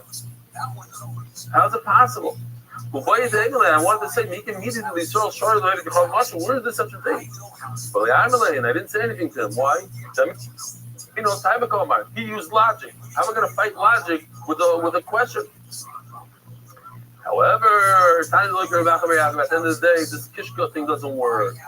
Why?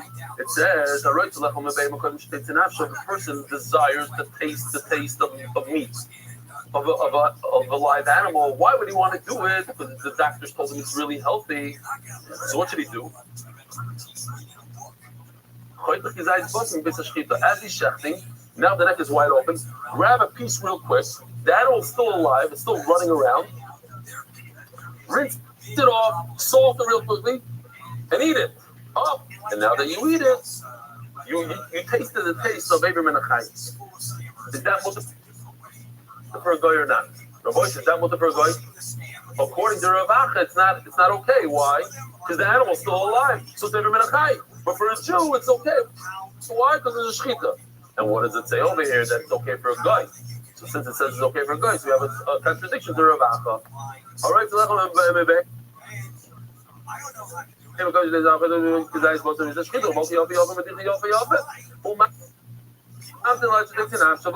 wait until. Why should he wait? Stop! I forgot to point this out in the Hebrew share. He has the point because it says like there's an Indian to wait for the animal to die. But for a guy, of course, that a guy is allowed to eat such a thing, that there's no problem with Abraham and Achai. So a guy should be able to eat kishka. Somebody wants to get healthy, he cuts out a piece of meat from the animal, from the area of the shrita, and he has a lot of salt in the dichiyov, and he rinses it off really, really well. It's very, very bloody over there. Very. And he has to wait until the animal dies. One of the principles religion plays in this respect is explaining the origin, nature, and final destiny of evil. Of course, this question has been answered in numerous ways, even within singular religious traditions. Okay. Philosophers have brand new. Yeah.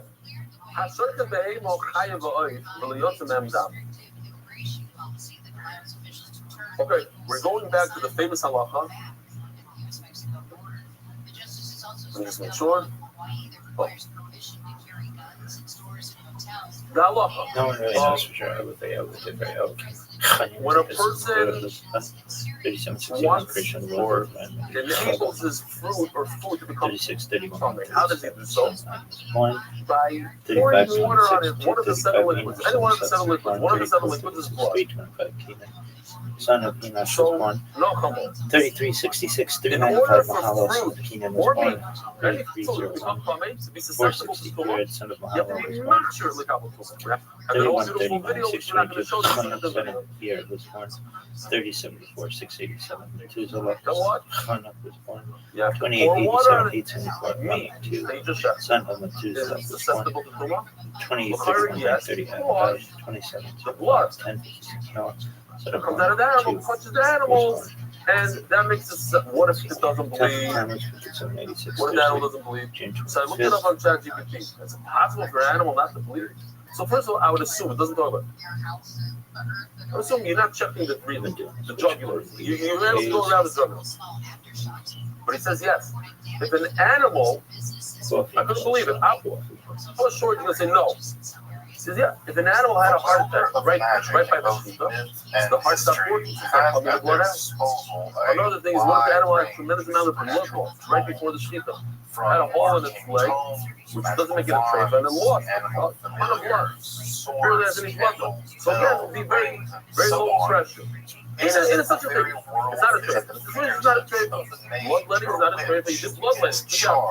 With their power. 50 gallons of blood. Among these tools, who told you? It's not one of the tricks. Ubiquitous through time and culture. It doesn't matter. Who said it can't live? The famous story of the Rambam. The Rambam has only a little blood left and he lives.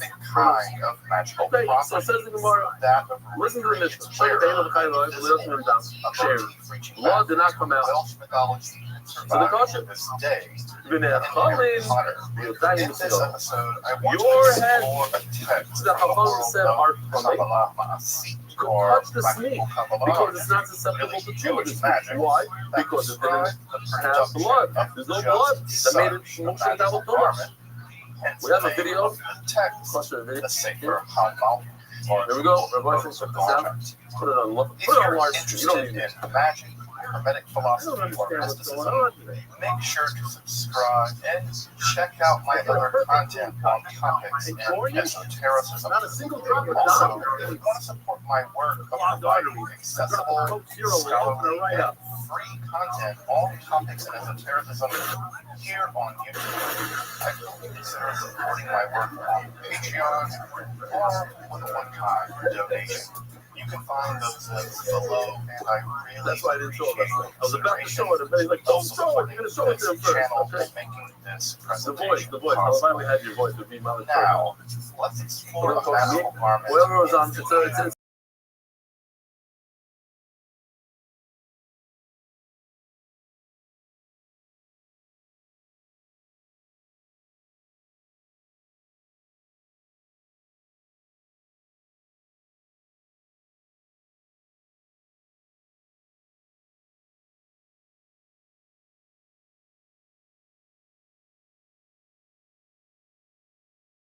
Reb Shimon Omer. by history, philosophy. The slide one. Reb Shimon Omer. Hochshuru B'shita. So if you think about it for a second, just the story behind it. What does Mukshal Kavakum do? It finishes off a product. When you put the water on the fruit, it's finished. So he says, when you finish this animal, you don't need a liquid. The actual shechita creates the susceptibility to it says one time the last one God. Descriptions about how exactly produce them are rather rare in the surviving magical literature. Of course, various laymen and other objects you touch it with your dirty hands, with your are relatively well attested, but an entire article claiming is much Ain't it Nahoni? You're not allowed to touch it with your Rabbanah tummy hands. Amai, why not? You die, you ain't saying. As we'll see, the garment how much tumah do your hands have? Only a second level of tumah, which is very, very low. Look at it over here on this chart. Look at the it. text is known in several What can a sheni do? A sheni can make truma, can do a shlishi to truma, and the kachim. Jewish history. But the Mishnah is not talking about truma. The Mishnah is only talking about chulin. Chulin does not become part. I gotta show you this video. It's very, very important. Take a look at this. Beautiful how they did it. Basar chulin, now meat the chulin that was touched by a dead rat, so it becomes a rishon, a one. A one can make a two tummy. That's it. Could a two make a three? No. It's chulin. What could a two do? A two can walk off and touch. And after a series of vigorous purifications, provides the wearer a and the wide truma range will of come with magical shlishi. power. Could a shlishi and truma touch another truma thing and make it Laymen tummy? are well No, attested it stops in the there. ancient But world. what could it do? The most famous, Walk I think, away. probably are the famed Orphic And gold touch. tablets found Touching. The touching is out of the English hat. region. These are perhaps the And they can make success of touching achieving tummy. these So that just gives us a basic idea from the top Interestingly, how it works. Torah Hamamush refers to this So says the statement Gemara, as a but pseudos, this which is he's the same Hebrew word found in the Bible Shani, for the we saw golden in the beginning of the video, headband worn by the high priest got a in Shani the temple. right over here, This a Basar earlier chulin. or You perhaps can't do anything. parallel Look at it, text do nothing, do primarily stuff. from In the this Cairo case, you can't do anything. and it You can't make another chulin tummy. transformed Oh, into right over the there. Sefer Pause. Hamamush as Great. we currently Doesn't have work. it. You don't saying your hands are shiny. Bring Shani on shlishi before in the camera. Take a shlishi. Says Gemara, and now I'll prove it to you. We're going to go on a tangent here. Then I get to the sugya. I'll prove to you that our mission is talking about chulin. Easiest proof. 4 proofs. In the Mishnah says chayot behem chayot. Could you bring it there on the Beis Hamikdash? In the other Mizrach? No. So what's he talking about? No, if you look at it, pursue another right. You look at it, you dam sheira. What? If there's no blood in the Beis Hamikdash, it's kosher. What's it with that? What's all? This process Point of of having a carbon Lemishach is Hashem sprinkle the blood is on known his mouth. from That's the other number one magical reason he needs texts blood. as well. Pursue the kosher Maybe goes most and down to famously the makshir. in the Charbet Blood doesn't even or help sword of in the Moses, Beis Hamikdash. which Why? I've actually made an Lord, episode if you're about. Rabbi, the blood in the Beis Hamikdash is not one of the 7 liquids. Shenemar, our Lord, is going to come out and spill the blood like water. That's it. It's for my master. Only blood that spills like water. water. She's like my very much. In the Mishnah, she doesn't feel like water. I catch it. I receive it in a vessel. It's not water. It's important. The shul, another idea, touching, can listen and down. When the factory transfers there's no blood. Why not? Especially with people that play something called the love of the love we love touching. So in that love, the people of Siddish, fasting and careful attention to avoid anything. it should become common. And where did I come up with something like this? The time along, we already fasted. People that place will start them. I don't need blood, just the people itself. All the Rav Nachman, all the police look up on the kids and nice skin on. Says the Gemara, you're right, you're probably not fooling. But what did he do with the foolish? He purchased Meiser Sheni, and Meiser Sheni has tremendous kedusha. It's like true moments. When your Sheni hands, excuse me, Meiser Sheni, they become common. But only according to Roman Dollar, put it like you're a mayor. Remember, disagrees with us. We don't see that he disagrees with us. I'm giving him a base. So I told him be a smiling Missouri servant. Anybody has hands that are common, meaning his hands are Hasheni, Mithamas HaKodesh, who Kodesh HaTruma. I'm not going to be married because we're very, very late here, but common means that it stops right over there. So when a Sheni touches when a Sheni touches Truma, it stops, it becomes possible. Sorry, possible.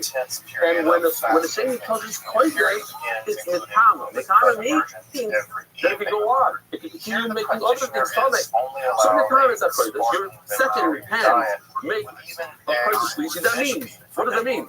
This is somewhat curious because the Kodesh that's the sleepy that touches another Kodesh, it becomes a Ravine. The Kodesh is a Truma, but if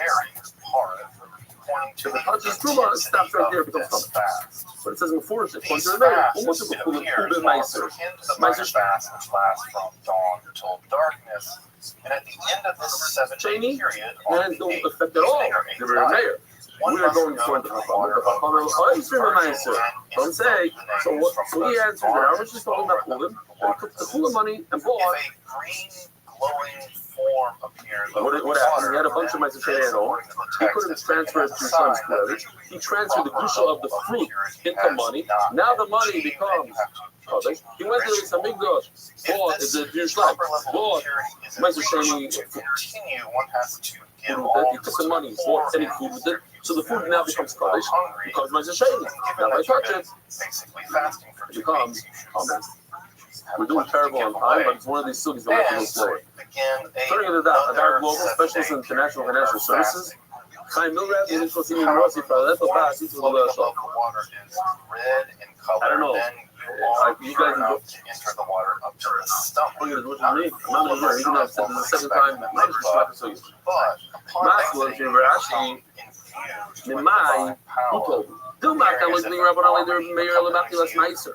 Maybe when you eat the Meiser, it's a problem. You know how to eat Meiser Sheni when you come when you have second hand. When you hear the Meiser, over here now we're talking about touching. We're not talking about eating. And maybe they agree that touching is nothing. If you touch Meiser Sheni with second hands, hands that are second, the Sheni, it doesn't do anything. I'm going to get the lights back in the pool, please.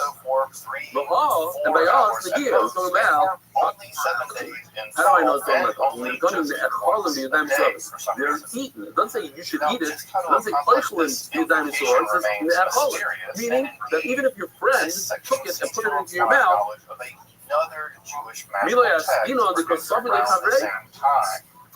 And that wouldn't be a problem. I'll give you a muscle, a very good muscle. See, how much? If I give you a roll to eat, do I have to wash my hands? No. It appears that the Sefer HaYashar was produced around the same time as the Sefer HaMamosh. The eater has to wash his hands. Over here also, the guy gave his friend to eat, whatever it is. It's meat. He doesn't have to wash his hands. He has shiny hands. He doesn't have to wash his hands. That's what we're talking about here. Maybe. This text takes its name from Chacham agreed that he doesn't have to wash his hands. Only the person eating. But we're not talking about the person eating. We're talking about the person that's touching it. Like the Sefer Milchamot Hashem. And the person that touches him doesn't have to wash his hands. Mom's like today, bread. With the You're feeding a very sick person who can't eat by himself. You put bread in his mouth. Who has to wash their hands? The patient, not the guy feeding. So maybe over here. So there's no problem touching it. Let's get into some of the cabaret. Even if mention it in their anti-rabbinite polemics. his friend gave it put in his mouth. Hello, Papa. Papa be dying to get this on. Andra Papa says, "What's the problem?" Oh wait, let's start again. The Mishnah says that if your hands are a second truma, Generally, then of course, you're allowed to their touch. own oral Jewish law, and as you can imagine, the And you're allowed to touch meat that didn't have water on it, didn't have blood on it. But why? If it had blood on it, what's the problem? Your hands are only a second. It's only sheni l'tuma. Answers the Gemara now, because it's not a sheni. It's a rishon l'tuma. We're talking about hands that have the highest level of tuma possible for a hand. A rishon. How? Complex supplications and you put your hands into a house of a Mitzvah. You stuck it through the window. So now they got a rishon tuma, maybe. And now, if the meat had blood on it, you're going to make a problem. You're going to make a boo-boo. You're going to make it a what? A sheni. It's going to go down one. Your question was your hands are only a sheni. A sheni doesn't affect regular chulin. And now the whole mission proof. How much you know about chulin? You're right. A sheni can't do anything to chulin. But a rishon could. Probably then kilos of skin talking about the hands that are kilos. Kila or rishon. Rib Shimon Elazar, he goes according to Rishon. This is only is called Rishon Elazar. Science. And you dive kilos of chulin. Hands can never become rishon. It appears that the sacred Shimon ben Elazar married for Meir. He says in the name of Meir. Who's Meir's Rebbe? When providing advice. Rabbi Kiva. He says the name of Meir. He dive kilos of chulin. She's the true hands could become a rishon. And a second for truma, which makes no sense because truma is much more sensitive than chulin. So the Gemara right away asks, "Is the chulin in? Which we like?" No, I'm talking about kilos after chulin. Is the truma in? The chulin like? No. Barren women fertile. It means, of course, for truma, but melting swords. the chulin Driving out demons. is not a shame. Only a rishon. Foundation. When we enter your dive kilos, perhaps the wall of Jericho. Also, you have to call out the divine. What's the case that a hand becomes a rishon? Then, Besides, you don't see other levites on the road of the person sticks his hands into a Mitzvah's house. Torah, which parallels The other kilos his hands become rishon. Now we have a new mandal. As a hand could be a rishon. Not only a Shimon summons an angel called the Prince of the Torah, Torah, that instantaneously stick your hand into a base of menuda, your hands become a second. People never be able to mix this with this. If you stick your hands into a Messiah house, your whole body does not become tummy. It's an interesting because only your hands. Although it's not exactly clear, only part of your body becomes tummy. The question is, do I do it? Am I going to the hands because of the body? Not something. They made his hands of Rishon. Umar something you're dying the Alma Shavino. I didn't invent the new category. I'm just going to say. Oh no. What did I say? Right. Oh, Shavino Rabban. Who holds the what? That it's only shaving. A hand at maximum can be a shave. So, whereas we're saying an answer, our mission is talking about a guy who had Yishon hands that touched the meat that had blood. If it had blood on it, it would come tummy. How do you have Yishon hands? He stuck his hands into the Mitzvah's hands. Says the Gemara, look with your Rabbi Kiva. It's much better. Why are you telling me it goes like Rabbi Shimon ben Elazar when I have a Rabbi Kiva here? Rabbi Kiva, look with your Rabbi Kiva, all my other Kivas. Now Rabbi Kiva happens to be Rabbi Meir's Rebbe. All my other Kivas happen. Rabbi Kiva is Rabbi Meir's Rebbe. Rabbi Meir is the one that we brought before. Rabbi Shimon Elazar Meir. Where's Rabbi Meir? Get it from Rabbi Kiva. So let's go to the source. Say that Rabbi Kiva holds that your hands also provides a more natural angelic pattern. Rabbi Kiva had a little scene of the touch of the Kamir. Maybe he only said his halacha from this period. But things that are very sensitive, like truma touch. I want somebody that says the authority specifically about Chulin, then your hands become a Rishon. As the Gemara, the Bob was, what do you call it? According to Rabbi Kiva, maybe when it comes to Chulin, your hands are not a Rishon, your hands are only a Sheni. The Lehevi Namishnias, guess what? Rabbi Kiva holds that a Sheni hand could mess up meat that became the Hashamina letter of Kiva, the Amar Sheni makes a shlishi b'chulin. He holds that a Sheni makes a shlishi b'chulin. This nan, boy b'yoyim darash Rabbi Kiva. That's very big. What's the very big? The famous is in Rashi. The day Rabbi Rothschild and Azariah, Harei Aniki ben Shimshon was saying the Seder, that day they took over the meal to come to Nasi. So they added 400 benches to the Mitzvah. Imagine thousands of new Bachram come into the Mitzvah to learn, and they're all asking all the questions they had in their entire life. So that day a lot of new Kedushin happened. And one of the Kedushin was this. The Rabbi Kiva had to get up and say, it says everything. Let me show you the video real quickly. It's perfect for now. This recension is different from the other. This dead mouse is Avatul. Wow, it's super late. Unbelievable. You have another recension of the Sefer Hamal. Welcome to studying real magical texts. Klicharetz is the one that only comes from the airspace. So the entire oven becomes a wall, a rishon. The food inside the oven becomes a sheni. Could a sheni make a shlishi? Says Rabbi Kiva, yes. This bread, if it touches another bread, the bread will become a shlishi. We didn't know that before. That's only she does Rabbi Kiva. Okay. So we stop over there. Let's see it inside. Yitma. It says it doesn't become tummy. It has the power to give off tumah weiter. The sheni has the power to make a shlishi. Mimid Kikar Sheni teaches us about a bread. Mamish, you just saw it on the video. A bread that's a sheni, she was a shlishi. And here we finish off for today. And that's Rabbi Kiva. So just say it's a Rabbi Kiva.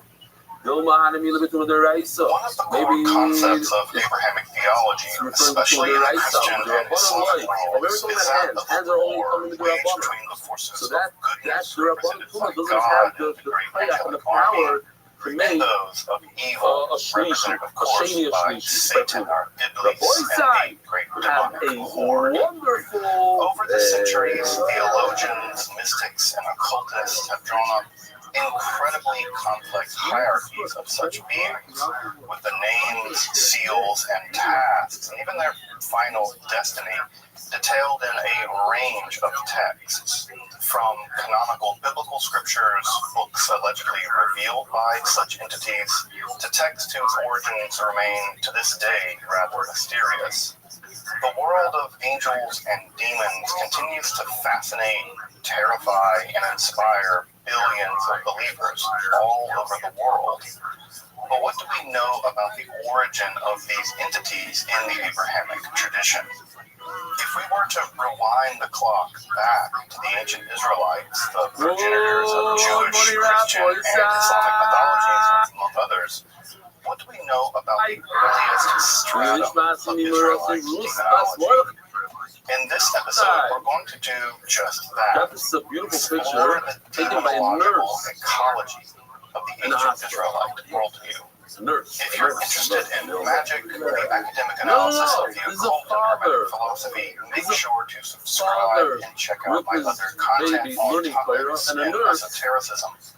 Also, if you want to support my work of providing accessible, scholarly, and free content on topics in esotericism here on YouTube, consider supporting my work on Patreon or perhaps with a one-time donation. As you might imagine, this channel is really only possible with your support. Made it that much You can more find those amazing. links below, and I really appreciate your consideration of supporting my work here on this channel. So let's turn to a people that was incredibly popular and yet at the same time rather mysterious. The ancient Israelites and their demonology.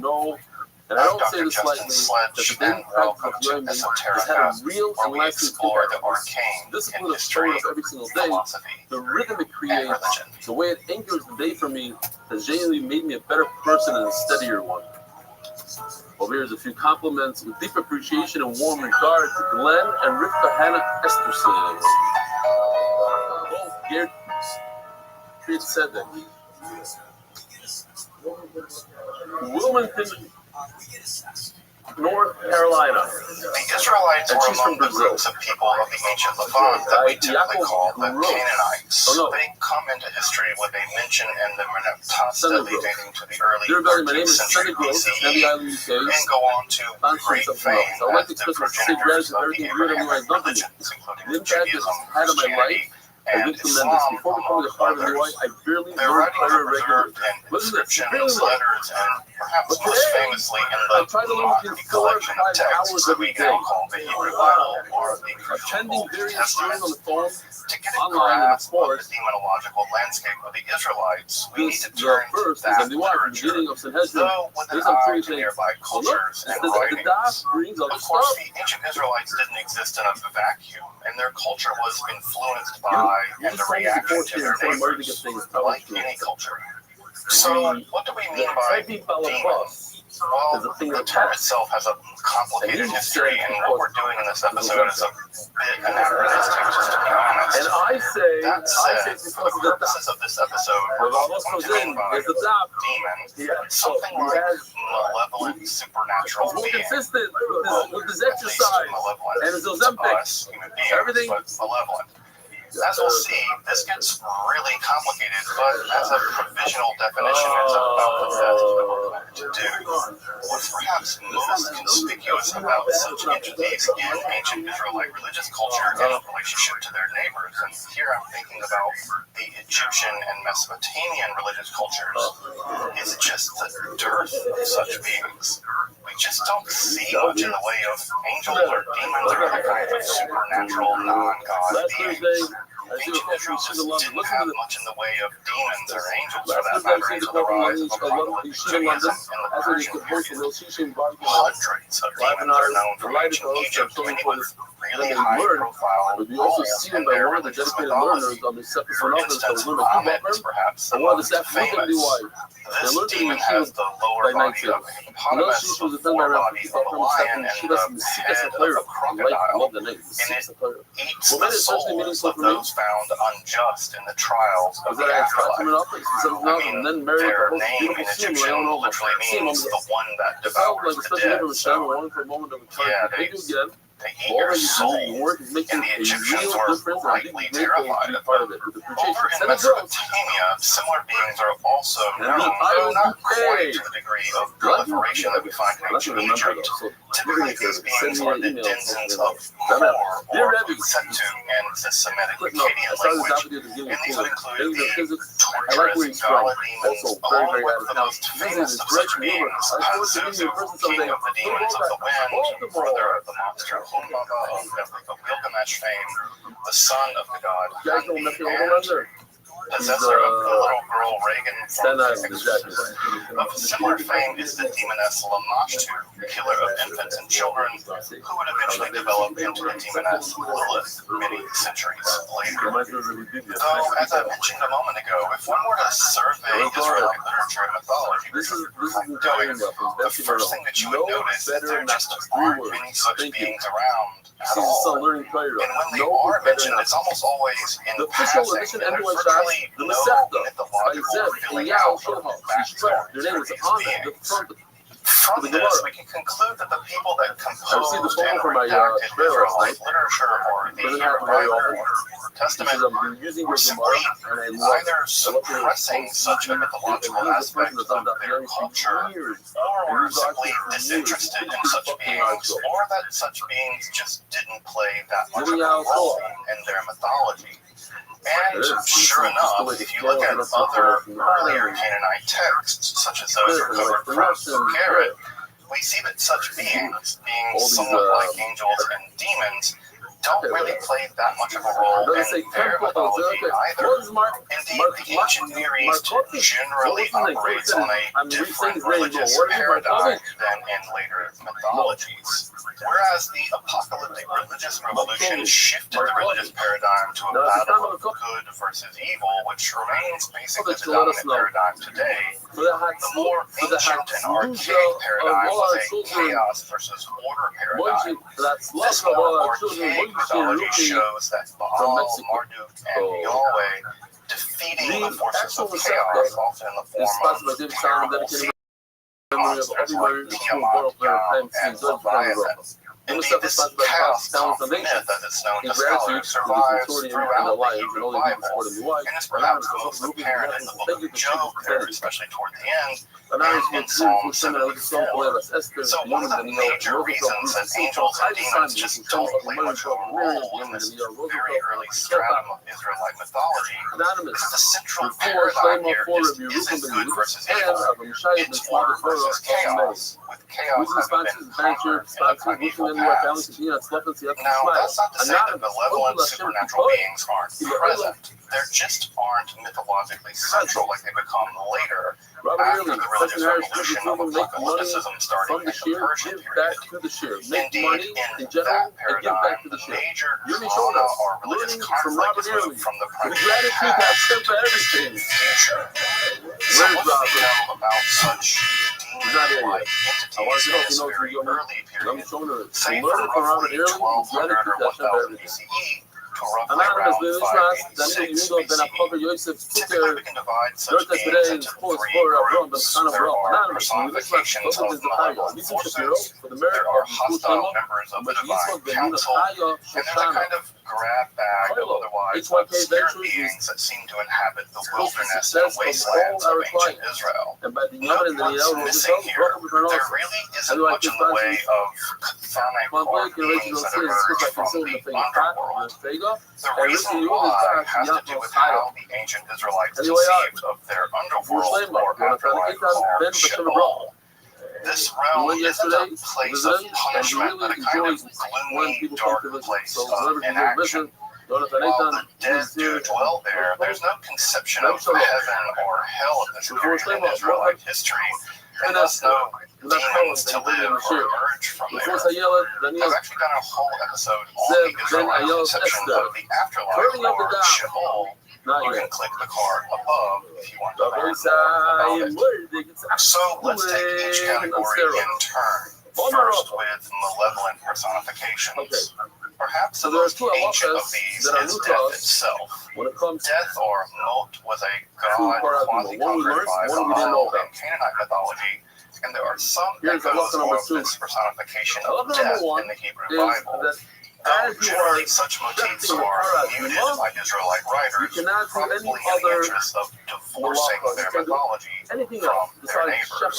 Further, battering winds are sometimes also personified, and one kind of recalls the western wind demon Pazuzu, which brings drought. And this is also connected to Mot or death in Canaanite mythology. Though the central entities here are typically various forms of sickness, including mental illness.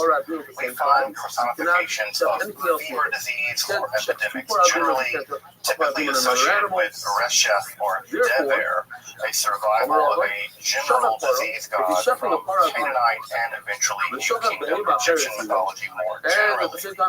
In fact, the prophet Habakkuk describes Yahweh going to war and seemingly driving a chariot pulled by Dever and Reshef, or pestilence and fever, with Reshef probably coming from the root, which means burning, as in a burning fever.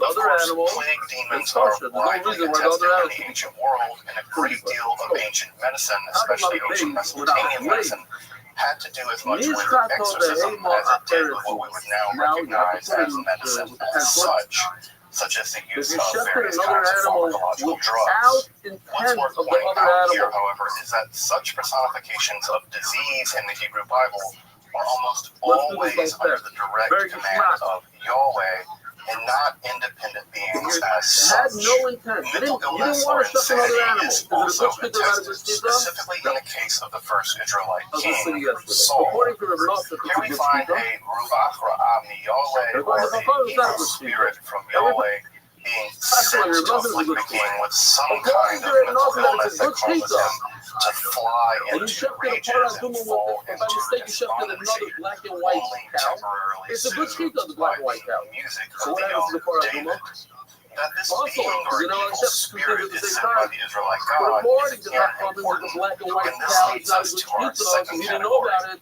So you hostile didn't check another members one of the with the divine Paraduma. council. You only checked it. The concept of The the divine Paraduma by council itself. is rather The nice archaic. slices with It the, does survive into Israelite mythology despite the eventual emergence of And what about the monotheism. bad, you know, a slice? This is likely A evidenced watermelon. by the And plural by you let us slicing make in into the the black first and white Genesis cow, creation like story, slicing a but watermelon. also The appears answer is especially in places that if like you slice Psalm a watermelon 82, without knowing which it, strikes it's me not a as a problem. rather archaic Israelite Because you weren't doctrine. Isaac with it. The members The of the problem divine is, when council you have take been the demoted to non-divine beings in Israelite it's a mythology in a black and and are white animal generally or a dispatched watermelon. to specific tasks on behalf of Yahweh. So it's not a problem at Several all. such Either way, beings it's not a seem problem. especially interesting So it says for we weren't our inside. study. The Literally, first is among my favorite stories in the Hebrew Bible. Another Here we animal find by mistake, Yahweh it's a good wanting to speaker. kill the Israelite So king remember, Ahav, or Ahab, who is actually attested outside the Bible. At the same And time, in order to do so, a ruse is required and to have him killed on the battlefield. therefore, To accomplish this, Yahweh inquires of the divine council who would be willing to deceive Ahab or Ahab, and a ruach or spirit volunteers to become a ruach sheker, or a deceptive spirit, a lying spirit, who will go into the mouth of Ahab's prophet so as to deliver a false prophecy, which will cause him to go to battle and kill. Now, despite the true prophecy of Michael, the deceptive spirit is successful and Ahab is, well, got shot with an arrow and bleeds out on the battlefield. Now, why is this one of my favorite stories in the Hebrew Bible? Because it reveals Yahweh capable of being a cunning and deceptive God, which otherwise disrupts so many simplistic and tidy theological accounts of a loving, just, or even kind God. I enjoy this account because it complicates Yahweh and Israelite theology more generally. And I think that complicated characters are just more interesting, if not a little terrifying. One might also add an entity sometimes referred to in the Hebrew Bible as the Malach HaMashchit, or the messenger of destruction, to this list as well. Also the messenger or angel of the Lord, or angel of Yahweh. This entity seems primarily to have the grim task of mass execution, striking down Israelites, Assyrians, and Egyptians alike. The only description of this entity is a vision had by King David, where we're told of the titanic proportions of this being, such that it was standing between heaven and earth with a sword drawn in its hand extending over all of Jerusalem. Perhaps the most terrifying appearance of the Hamashchit, or the destroyer, is the final of the 10 plagues set upon the ancient Egyptians. There the Israelites are warned to smear lamb's blood above their doorposts, such that the Mashchit will pass over their homes as it stalks and kills the Egyptian firstborn, from the firstborn of the cattle to the destruction of the god-king's son. Of course, this angel isn't truly demonic, well, probably was from the Egyptian perspective, but this will eventually be transformed into the Malach HaMavet, or the angel of death, in later mythological developments. If you want to know more about the history and development of the angel of death, make sure to check out my episode on that topic in the card. Of course, the other member of the divine council worth mentioning here is the Satan. Yes, the Satan. This being is always identified with the definite article Ha-Satan, the definite article in Hebrew, and the Satan, which means something like the accuser or the adversary or the obstructor, is a title rather than a name. So Satan as such doesn't appear in the Hebrew Bible. Rather, Ha-Satan is a title of a member of the divine council who seems to act as either a kind of prosecuting attorney against human beings, or otherwise obstructs human affairs on the command of Yahweh. This entity is mentioned 18 times in the Hebrew Bible, most famously as the torture of Job as part of a wager with Yahweh. Yeah, Yahweh lets the Satan torture a dude and kill his family basically on a bed. I mean, Yahweh does give him some more stuff and another family in the end, but only after basically telling him to shut up after questioning why Yahweh would let this happen to him in the beginning. And then, of course, Yahweh brags about defeating Leviathan. Not that that has anything to do with, Job's dead family. I mean, dead family. I beat up a sea monster one time. I like them apples. Whatever. The Satan also blocks the way of the prophet Balaam, but is never linked with, for instance, the talking serpent in the second Genesis creation story. Nor with the Yahweh or the angel of the Lord, which, as I mentioned a moment ago, kind of sometimes goes on a rampage and kills a bunch of people for stuff like taking an unauthorized census. Of course, over time, all this more stuff will get linked with Hasatan, and in the process by which the Satan becomes just Satan or the devil, especially in Christian and Islamic mythology. Now, just that process is going to have to be the topic of a future episode, how a title of a being became the devil, but those elements aren't yet present in the Hebrew Bible. In fact, Yahweh and the Satan seem kind of chummy sometimes, and it's clear that at this point in Israelite mythology, the Satan certainly operates on behalf of Yahweh, not despite or opposed to him, a profound difference from the Satan of later Christian and Islamic mythology. The last group of hostile divine council members are also somehow tied to the beings described in Genesis as the Nephilim, or literally the fallen ones. These beings seem to have been members of the divine council who come to Earth to mate with human women, thus producing a race of giants that is kind of wiped out a few chapters later in a great flood.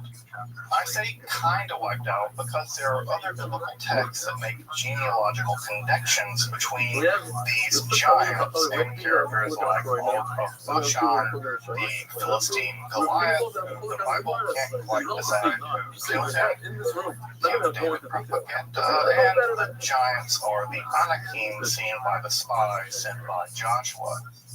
Of course, the Nephilim get a much bigger backstory in the first book of Enoch, produced during the high period of apocalypticism, but the Hebrew Bible is generally uninterested in them except to explain the presence of later kind of gigantic people. Perhaps the larger mythology on the Nephilim was already understood or otherwise documented, and they didn't feel the need to flesh out the idea of the Nephilim, or the Nephilim just weren't that interesting to the composers of these texts, or this was some part of a more esoteric mythology that didn't get much public discussion. It's hard to say, and who knows. I think the dearth of information in the Hebrew Bible may also indicate that the later Enoch narrative isn't really a continuation of a more archaic Israelite mythology, and are more likely mythological developments in the Persian period, though it's difficult to say anything with certainty.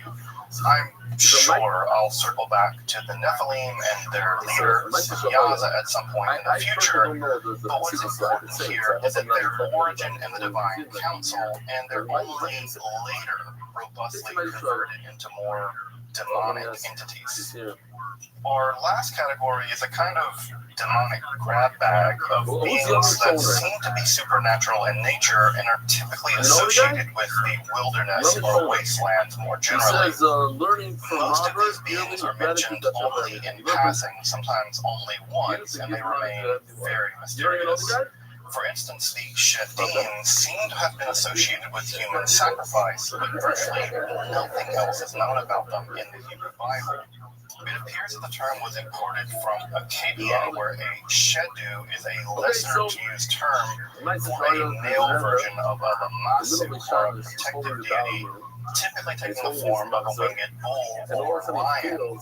How exactly a relatively positive being in Mesopotamian mythology becomes malevolent in Israelite mythology isn't quite clear, though demonization of outsider deities or spirits is a pretty common move historically. The shift from I don't worship or even like your gods to your gods are actually evil isn't so difficult to imagine. It's worth mentioning, by the way, that the term shades or shadim in the plural goes on to become the standard Hebrew word for demon.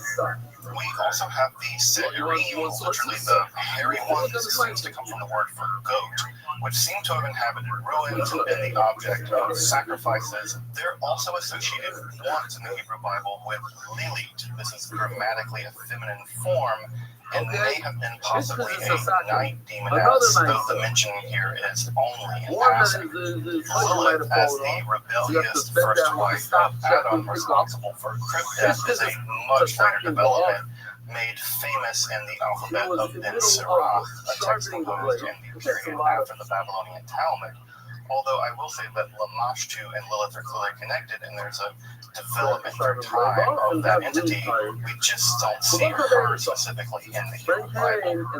There are also 3 mentions of Azazel in the book of Leviticus, though even if this is a being at this point in Israelite mythology is uncertain, and I think even unlikely. Oz just means goat in Hebrew, but can also mean rugged. This is perhaps a pun referring to the Judean desert where the goat would have been sent as a scapegoat.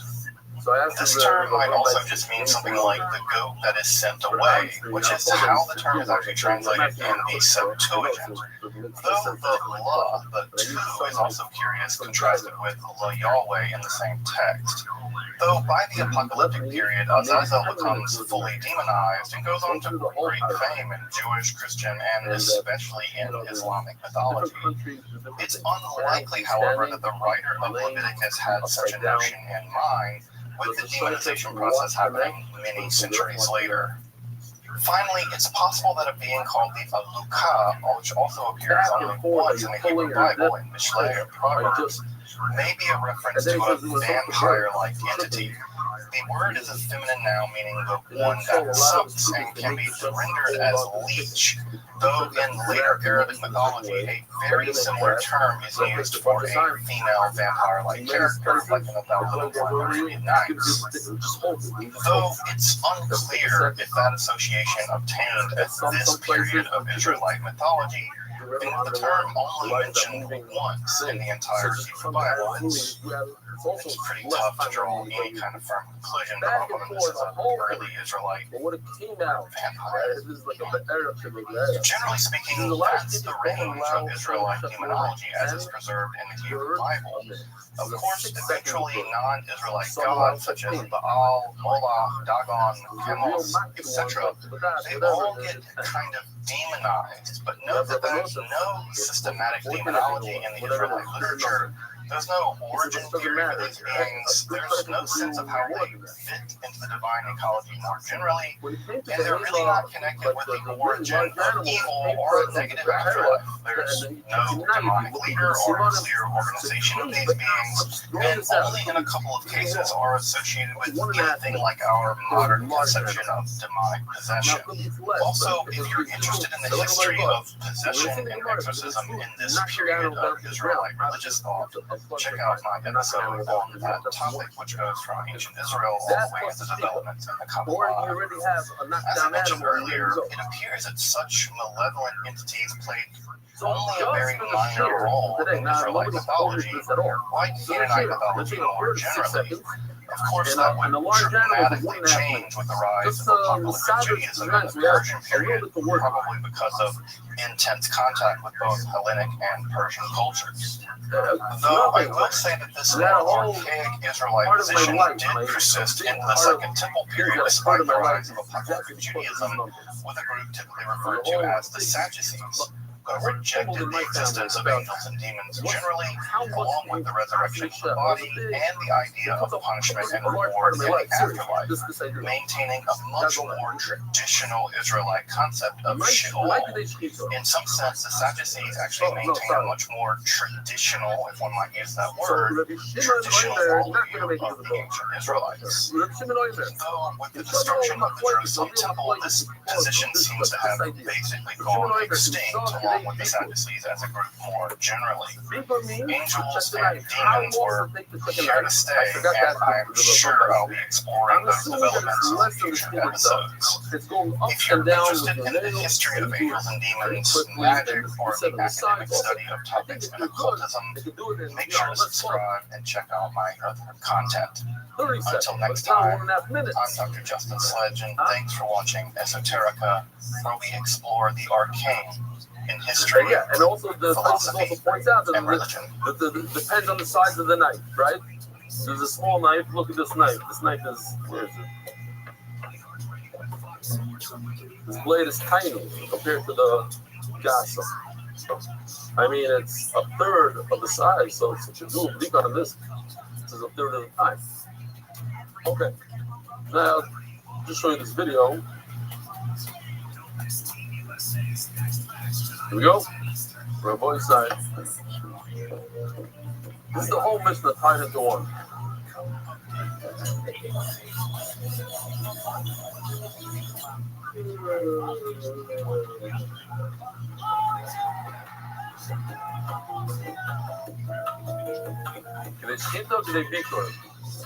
His knife fell.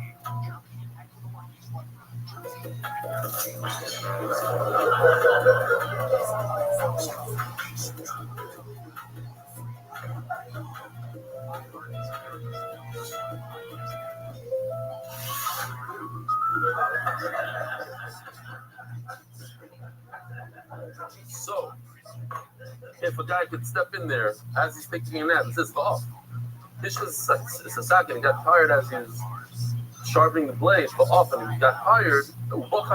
Another guy came and sharpened. So it depends how long it took him. If he moved in quickly, within a minute and a half, let's call it for the Hemagasa. So it's good. If not, it's possible. If Shimon Oimer, let's call it a 30 seconds. If he's able to get there within 30 seconds, then he drinks. How much is it shchita?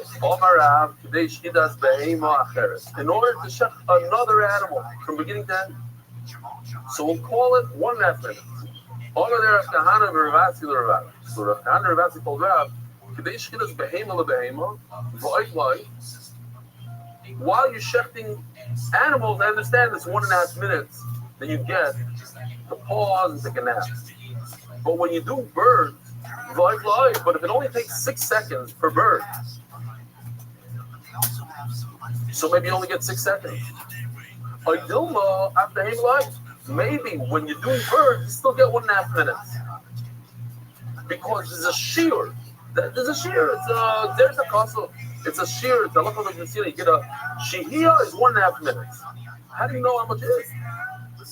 It's the time it takes to shut the behemoth doila. But even when you're doing birds, you have the 1.5 minutes.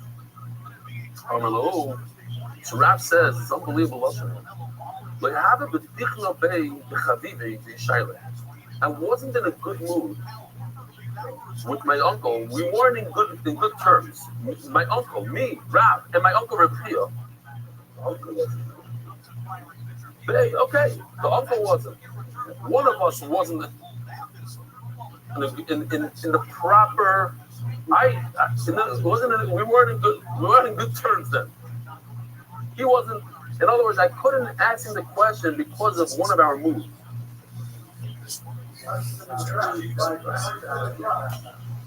It says that we have a particular bay. It sounded to me that it was him himself. In my. So what he says this in the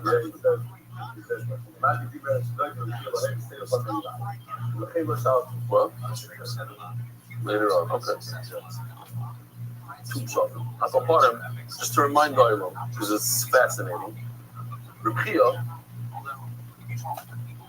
had a sister from his mother's side, and he had a brother from his father's other side. The sister and the brother were not related. They were both related to him. It was Rabbi's brother and Rabbi's sister. That brother and sister got married. That kid would not be accepted to any yeshiva today, but he turned out to be Rav. So that's my uncle, my beloved, my uncle, Rabbi. I couldn't ask him. I don't know. I never asked him. So, and then the Gemara says a fascinating thing. Itmar, Omer Rav. So he was machmir. He was machmir. He didn't get the dance from his uncle. So he said, I don't know if that's the reason, but he said, no, when you shech chicken, you don't get the minute and a half. You only get 6 seconds. No, even when you shech chickens, you get 1.5. Thank you also, Robin, and Rabbi Yochanan also holds 1.5 minutes throughout whatever you shech. Rabbi Chanina said something, no, you get much more than 1.5 minutes. As long as it takes you to get another animal.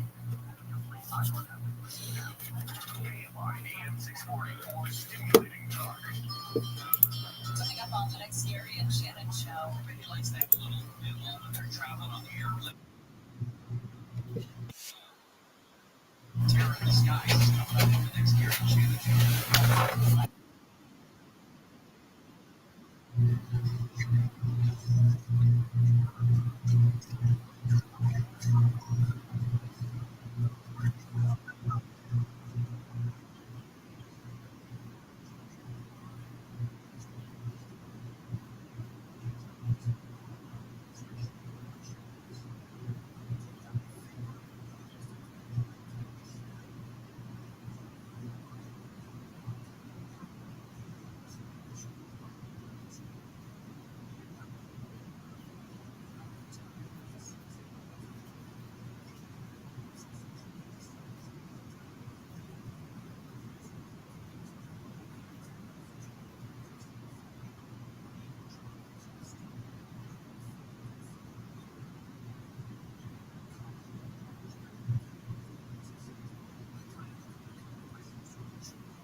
I am Missy. How are you?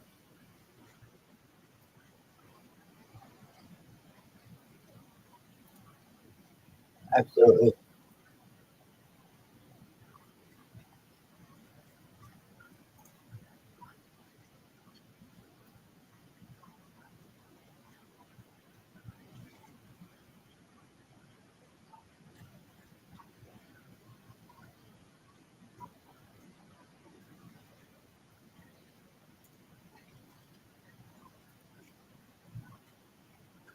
Um, I have seen a plasma ball, but as in terms of like I've been abducted or anything like that. That's, that's absolutely.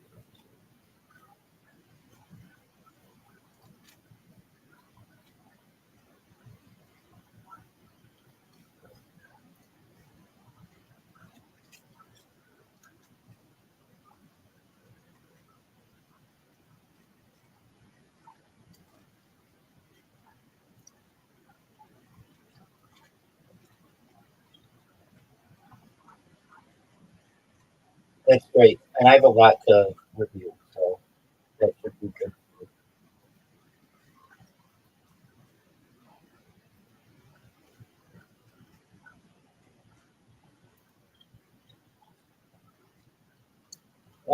Yeah, I'll give you an overview of just what I'm doing and so that can make me aware of what your thoughts are.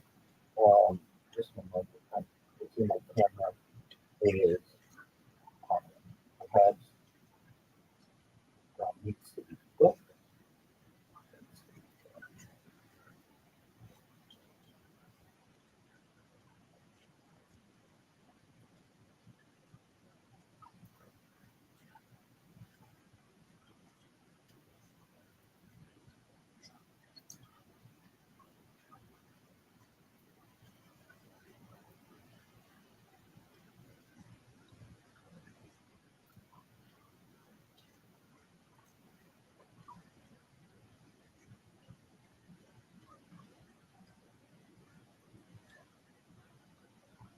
So I have compiled some extensive notes on our discussion yesterday. So I'd like to start with an introduction of myself, who I am, what I do, a little of my background, and then I'd like to talk about why my project's important, this continuous media history that I'm creating. I'd like to talk a little bit about some emerging technologies, hypothetical technologies that are of interest to me. And then I built some outlines on the discussions that we had yesterday for reference. So things like the Anunnaki overview, what are Anunnaki mentioned in the Bible, things like perhaps the Nephilim, the China Shed disclosure that we talked about, the ufology in the Bible, and just basically chronological time with both interpretations in the Bible, some ideas, and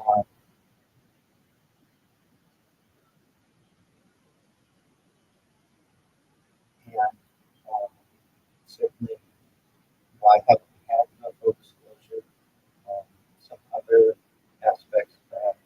And you had said we might have several sessions, and I imagine we probably will need it all that I have.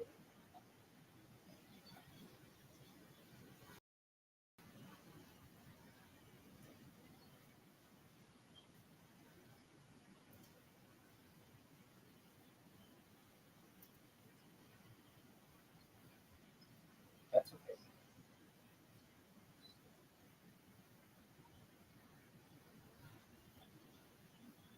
Yeah, it was really nice. It was cool.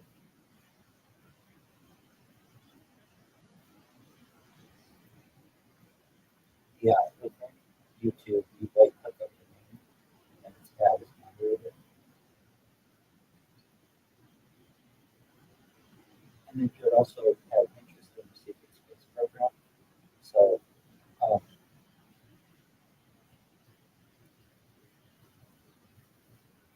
most certainly.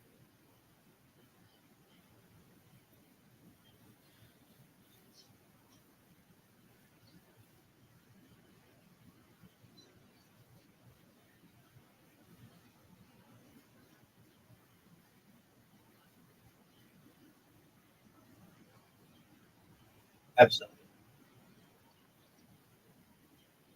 Okay, now number 3 dots potentially go on the person's name. So it looks like we have you would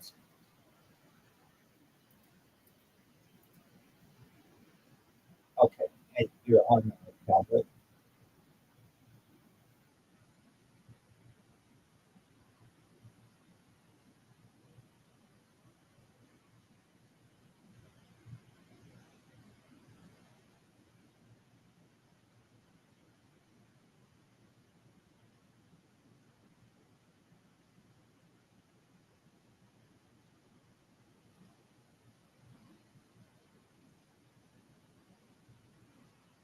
You see the chat. You see the chat here. Entertainment at 8:37. Hi everyone. And you wrote a little bit later. Hey Julia, how do you?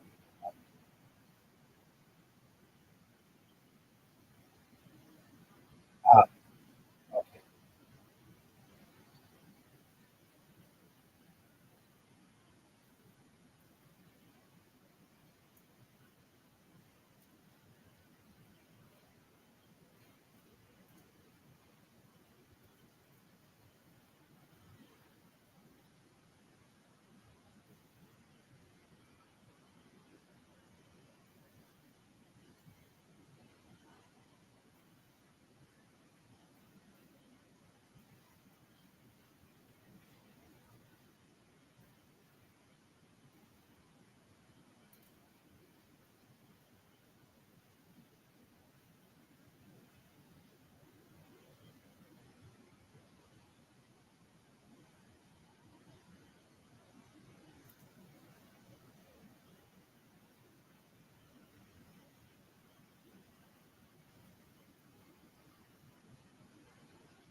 Yes, ma'am. I agree.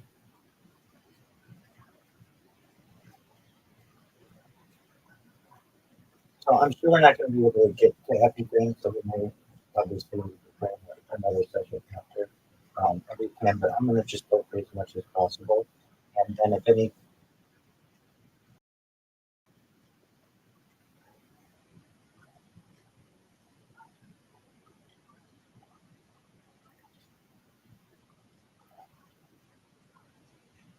I I have a strategy.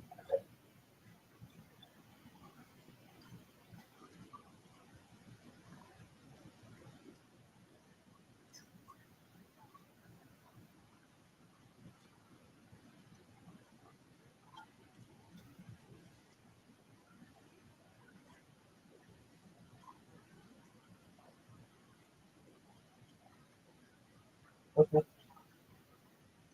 most of that. I have to-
well, thank God. Thank you for the opportunity to be here with you, Missy, and to be with your audience. You're absolutely right. I am Rabbi Michael Moshe Rothschild. I'm an Orthodox rabbi. I'm additionally a certified project management professional. I've successfully launched apps on the App Store and Google Play. Moreover, I'm a futurist. My work focuses on the intersection of spirituality, technology, and humanity's long-term future.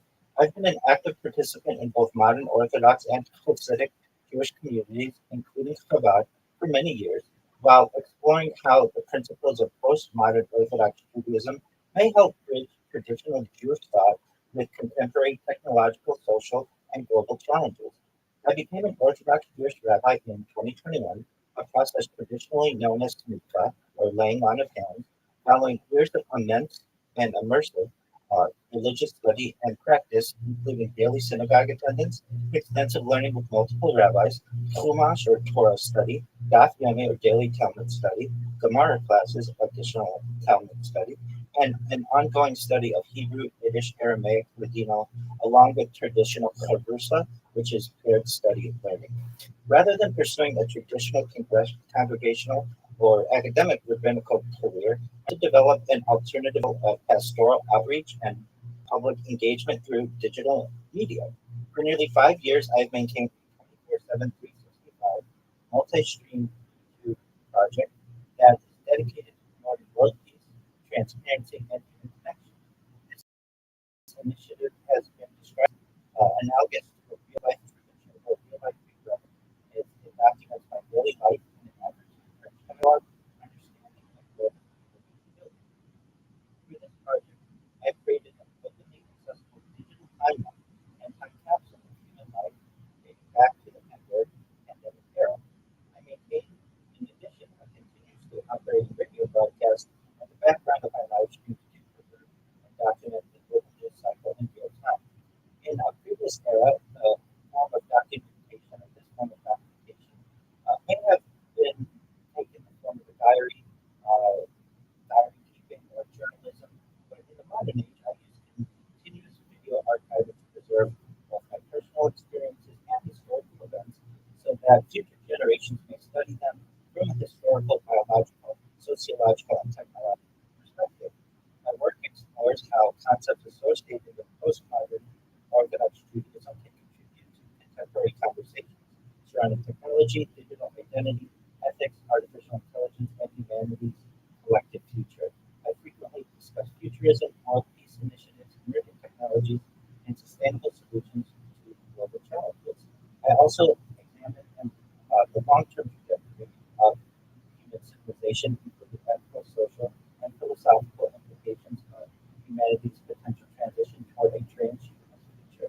My work seeks to foster interdisciplinary conversations that bridge religion, technology, data preservation, and humanity's shared future, while encouraging thoughtful dialogue about building a more peaceful, sustainable, and interconnected world. And I do have a spiel that I give really my breakdown of what I do. I am Rabbi Rothschild. I stream out 24 hours a day, 7 days a week, 365 days a year for world peace. I've been doing so for more than 4 years. Our streams go back to the pandemic, reaching the death of the birth of AI, the coronation of the king, and everything in between. This is a real life Truman Show, real life Big Brother. This is a time warning and a time capsule of human achievement. In the 1990s, the phrase "content is king" was coined. I'm making it true today. In my own way, I'm kind of king of the internet. My streams are the largest human time capsule in global history. In 2017, the Economist magazine stated that data had overtaken petroleum as Earth's #1 resource. And I have more data archived on the internet than any person ever, which is making me very influential. I'm going to follow. And when I do, I want to make you and your audience and your friends and family all financially independent if you're not already.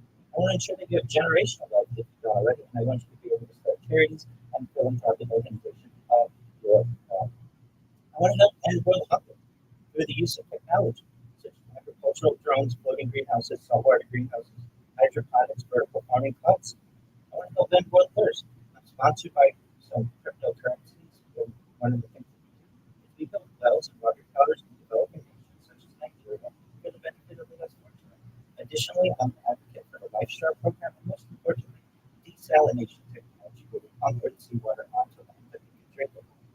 I love to talk about futurism topics, things like anti-gravity, antimatter, faster than light travel, faster than light communication, artificial narrow intelligence, artificial general intelligence, artificial super intelligence, things like space tourism, space travel, interstellar travel, interstellar communications, terraforming of other planets, perhaps things like cryptocurrency and quantum computing, things like Santa Claus machines, which are like replicators that one might have seen in Star Trek years past.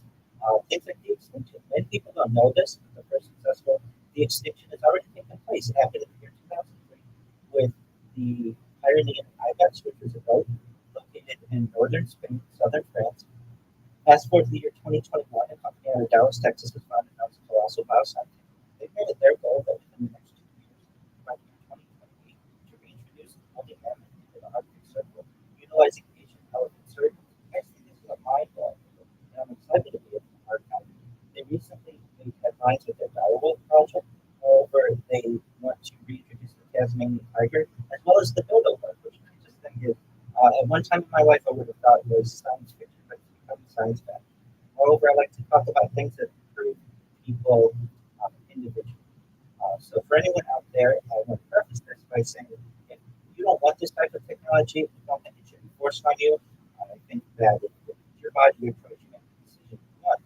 But for those of us who are interested, I want to give them, through my stream and through the monetization of it, the resources to be able to live longer. Most of the audience probably has an average life expectancy or when they were born of about 80. And I'd like to increase that if they want to age 100, 120 through the use of technologies such as oxygen therapy, growth hormones, stem cells, cryonics, cryogenics, cold shock therapy, nootropics, peptides, red light therapy, blood transfusions, testosterone replacement therapy, whatever people want to be able to extend their life, to be able to move into future of being able to utilize age reversal techniques.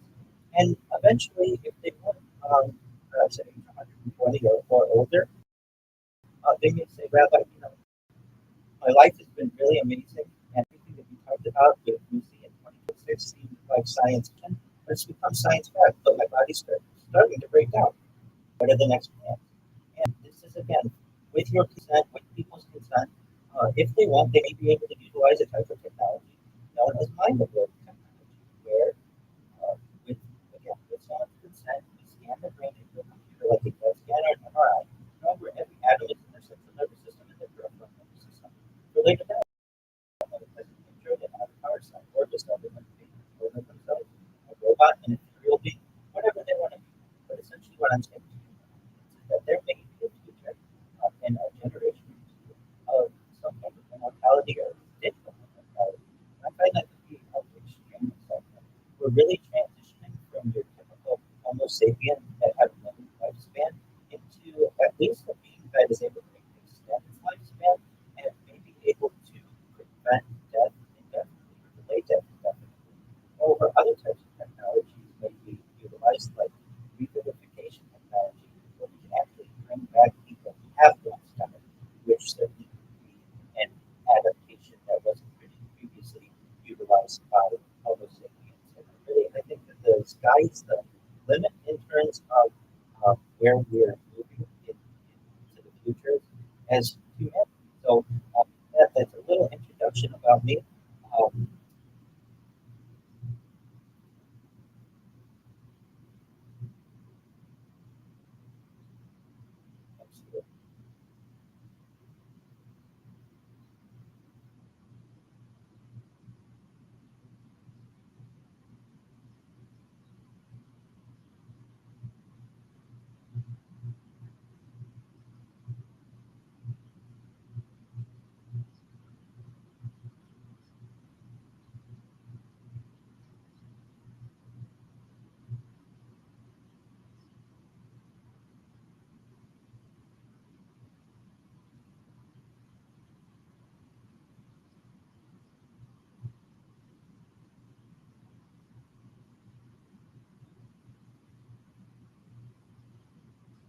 So, yes, so I had plans to move to Israel around the pandemic, and then, of course, the pandemic limited some major travel opportunities, and then due to conflict that just not necessarily the safest of places, so I make the United States my home with perhaps a future of living abroad.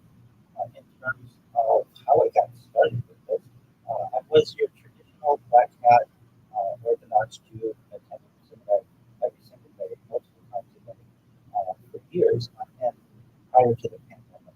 And it was during the pandemic of my position as a certified public management professional when virtual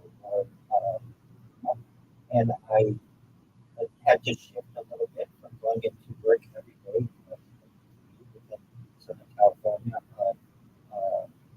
the daily drive to being able to be at my computer, be able to work with this remote role. And I found that much of my the classes I was taking and even some events that we were having in the religious life also went remote. So I had gone from really having no digital presence, no social media presence, to being on camera anywhere between 12 hours a day. And that reduced my anxiety in terms of, I would say, live streaming my life. And I was already doing it for half of my day. And I recognized that it was interesting to be able to archive those videos in some way. But it would be a transition over the course of a few months in 2021 during the pandemic, when after work I would pick up the course in Anaheim, California, Tiger Woods Golf Course, and I would be on the driving range and make little jokes to myself about if I hooked the ball or sliced the ball or topped the ball, while archive my golf swing because I really wanted to see what my golf swing looked like. And I recognized that some of these videos that I was making were kind of funny, and that my future family, God willing, someday may eventually want to perhaps see what their dear old dad was like before they were in my house. So I would upload the content every single night after work. It was taking me a long time. I would get throttled by ISPs. I had multiple devices, and it was just very cumbersome. And in fall of 2021, I thought to myself, you know what, if I'm going to continue to be on camera so much, it's kind of a waste that it just is streamed. It doesn't kind of, no one can learn anything from that or generate more difficult. I don't think we'll be able to study in the future. And I'd seen the movie The Truman Show, and I had seen the company show. But what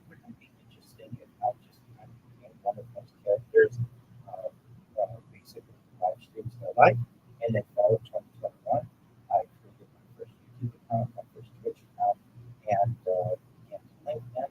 And as I was live streaming my life with one device originally, that I made just a couple of devices, I thought, if I'm going to do this, I'm going to do it better than anybody else.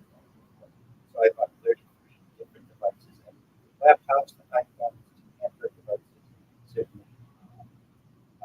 Chromebooks and tablets. I put them around myself and figured 360 degrees, and that's basically how it started.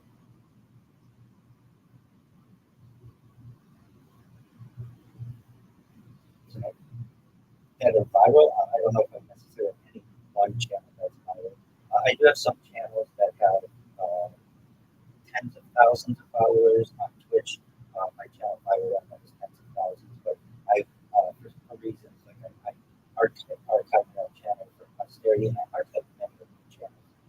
And the reason why is because if I'm ever streaming, anybody who knows the streaming world, you can get strikes for perhaps copyright infringement. And so I do have a radio going in the background, and if it plays a song that is copyrighted, I could run into the issue where I can lose the channel. So every 6 months or so, I create brand new accounts and archive them. In terms of my social media, I have more social media than any person on earth. I have over 100 accounts.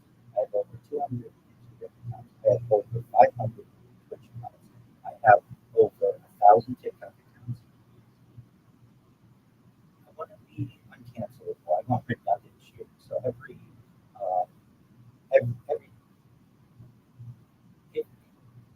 usually it's just Rabbi Rothschild and then some numbers after it. So 001, 002, 003.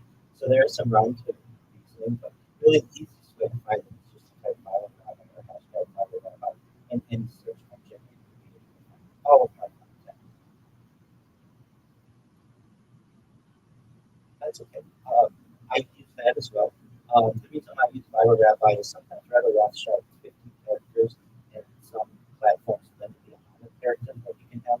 So Bible Rabbi is a little bit shorter and allows me to have that hashtag more visible.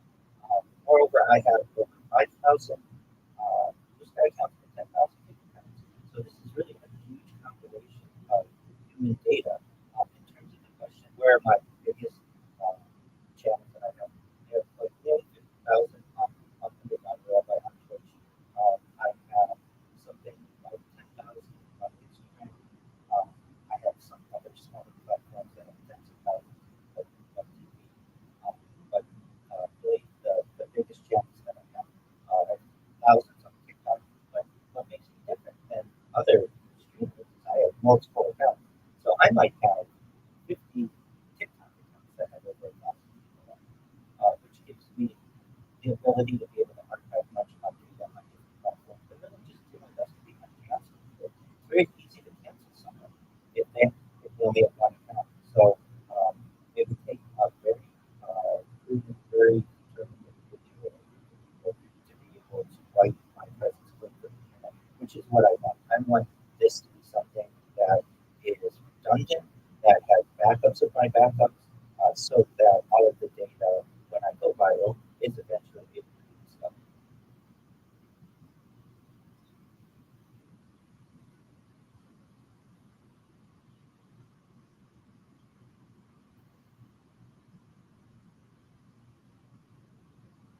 Sure, your email was in your profile for the channel, and I was thinking that people who were interested in common causes as common. I thought email was something all the time, absolutely. So one for 1 year prior to the launch of OpenAI, I have archived to other platforms, and I was an adopter of OpenAI's ChatGPT in November of 2022, and the user was launched on November 30th, 2022, and so I've been able to see the development of ChatGPT and Grok and Gemini, and they all have unique I would say, in terms, and they change. So,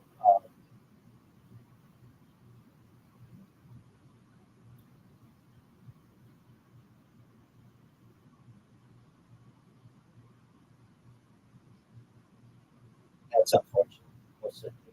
I would say that I have somewhat bias for ChatGPT just because it's the one that I've been using the most. However, in terms of the image creation, I feel like Gemini because Gemini gives you, I think, like 30 credits a day to be able to create images and ChatGPT something like that. So whatever one of the platforms gives you the most amount of free opportunities, I generally utilize them. One thing that I do, I write a blog. It's Rabbi Rothschild on Medium. What's unique about my blog is whenever I have an idea on which I want to write, I take the idea, I write it, and then I put it through ChatGPT or any other AI engines, and then I will take the result and put it into another AI engine and ask the other AI engine to compare it from a logical sound standpoint, and it will tell me wherever I have perhaps a weakness in the argument or where I'm concerned strength and then I go back and revise it. So I'm really proud of the writing that I have published because not only do I think that it is sound logic, but multiple engines AI as well.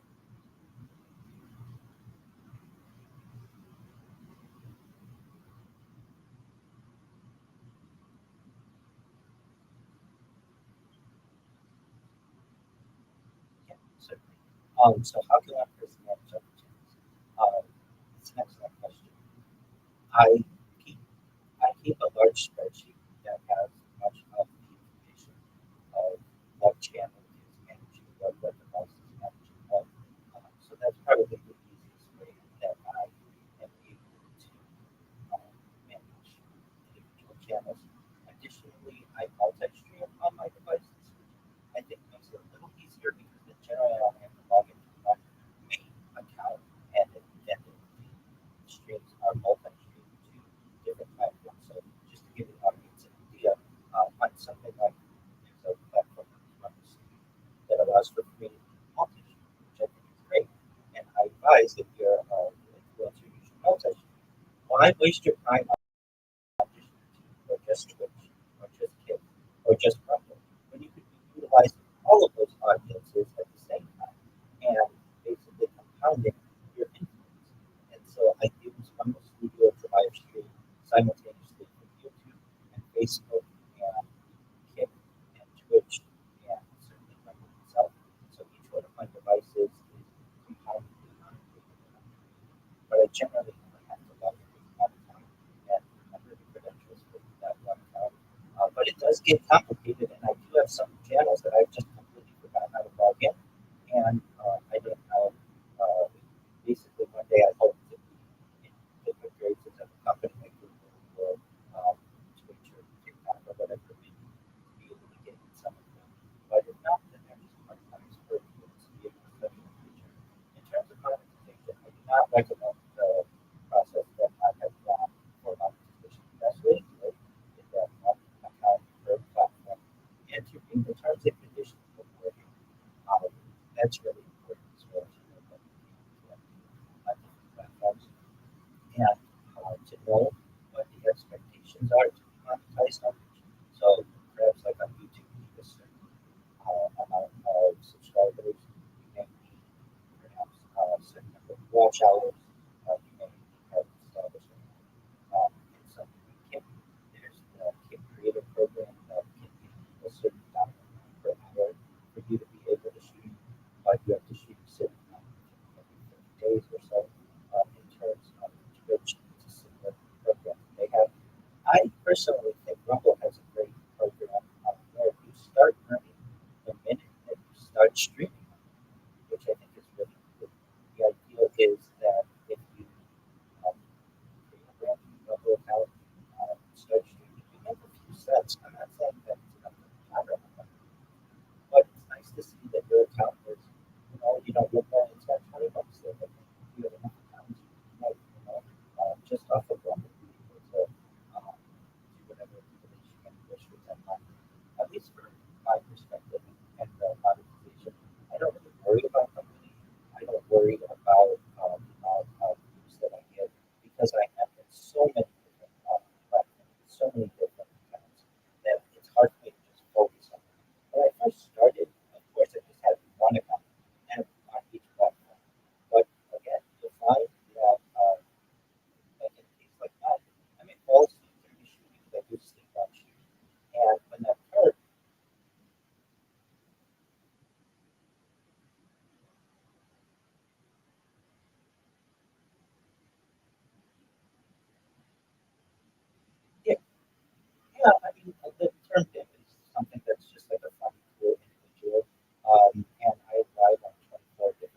you, people like to be around it.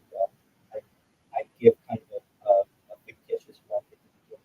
I'm an individual, and you're going to like what I do. In terms of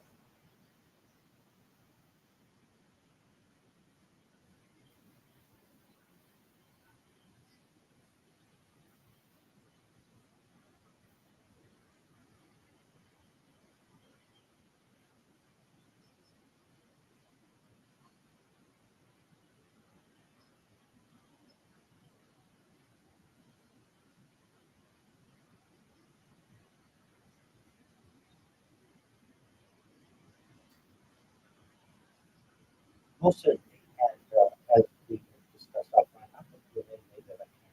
In terms of the different requirements to be able to be monetized on the different platforms, it absolutely does change. When I first started, I think YouTube, you get 1,000 followers, 4,000 watch hours, that increases something to 10,000, which is highly up in their requirements. And so it's a good idea to get in as early as you can because generally the requirements to be monetized do not lessen, they become more strict. Um, and if you want to be an influencer just to make money, I don't know if it's the best idea unless you already have a large community. I can tell you, based on Discord, I've got 3,000 people in my Discord, and these are people who are quite loyal to me. Some of whom spend 24 hours a day with me. They live stream their lives alongside me. And that's what gives me joy. When people come in and connect with me directly, I'd much rather have that than just a random comment on one of my numerous videos or one of my numerous channels. So I invite anybody who wants to connect with me 24 hours a day.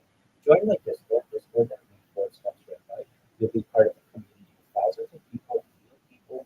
We watch movies together, we play games together, we watch sports together. This is a place for people who need pastoral advice or employment advice. They can come 24 hours a day. So in terms of the monetization aspect, it's not bad for me. In fact, it's not really at all important to me. I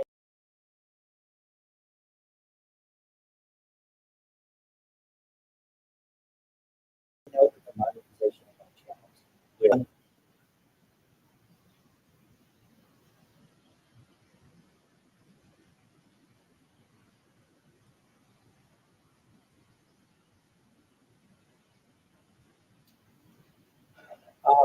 depends how you want to define that. At one point, about 13 years ago or so, I saw a plasma ball. If you're familiar, there's a plasma ball flat that occurred in okay, excellent. That occurred not just in the United States but globally. And so I did see a plasma ball that flew. I was driving my car. It was in the United States, and it was about it was in the evening, about close to sunset, but not yet sunset. And I knew where the sun was, so it definitely wasn't the sun. And basically, something beside the beach went over. So I flew over my car about 50 feet or so. It was bright orange, and I was traveling about 20 miles per hour. And it was in the United States. I don't know the exact location.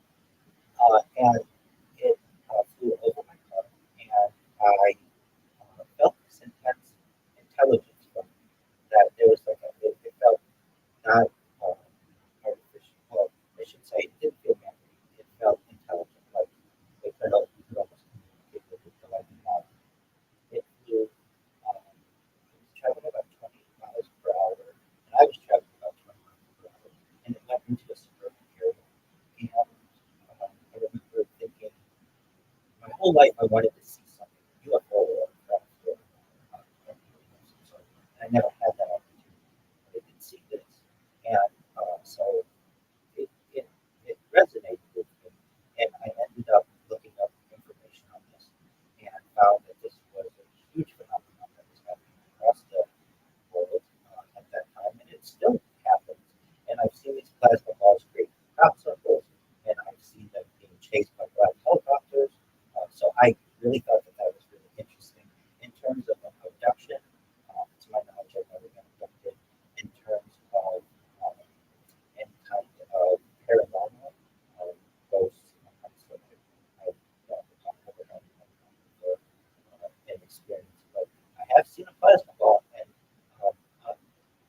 It is. It most certainly is. And so I invite your audience, if they have had the experience, to go to a movie podcast, right, and to create a case. Um, Even if it's a decade later, it's important that this type of information is archived for future generations. And so I do ever regret that I didn't create a case right away. It took me a little while to be able to create a case, but I ended up eventually creating a case and did my best to uh, provide as much information as possible. It was orange, about the size of a beach ball. It was almost like it was on fire. And it was completely silent. And it's the only one that I've ever seen. But that was years of experience that I had.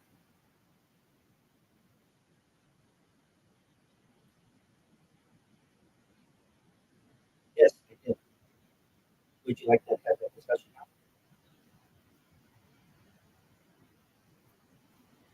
No, sir. So I did have a chance to see Disclosure Day, and for anyone who hasn't seen it, I would just give the uh, spoiler alert because we probably are going to talk about some things that were within the movie that I don't want to ruin for you. Um, so I personally had a great amount of excitement for this movie. Um, Excellent. And so having the opportunity to have um, Steven Spielberg having doing a huge press um, tour in terms of it, um, and having a leading lady like Emily. I thought this was going to be a major event, and it left me, frankly, somewhat disappointed. And for anyone out there, just to give an idea of what it's about, it stars Emily Blunt. It explores what happens when proof of extraterrestrial life becomes public knowledge. It centers on a cybersecurity whistleblower exposing classified alien-related files, and a meteorologist who is played by Emily Blunt, who begins experiencing unexplained phenomena and telepathic language. Both characters are linked by a hidden history of alien contact and government suppression. Um, I thought that this movie had a really great opportunity to blow the doors off the alien subject and just left me with a lot to be desired. A basic story overview: there's a major corporation that is revealed to have hidden evidence of alien encounters for decades. There's a data breach that exposes classified files tied to UFO events dating back to Roswell. Basically, the two main characters discover that they're involved in childhood abductions connected to a larger extraterrestrial experiment. A whistleblower group helps them uncover suppressed memories and failed communication. They eventually broadcast global evidence of alien contact in the world, and the film ends with a single channel alien message interpreted as implicit. And I don't know what you thought, but to me, it seems like there's going to be a disclosure day too, just based on that. There's a huge opening, there's a huge opportunity here, which was somewhat disappointing to me because I wanted to get to the bottom of this. Overall, I found the movie quite good, honestly, and somewhat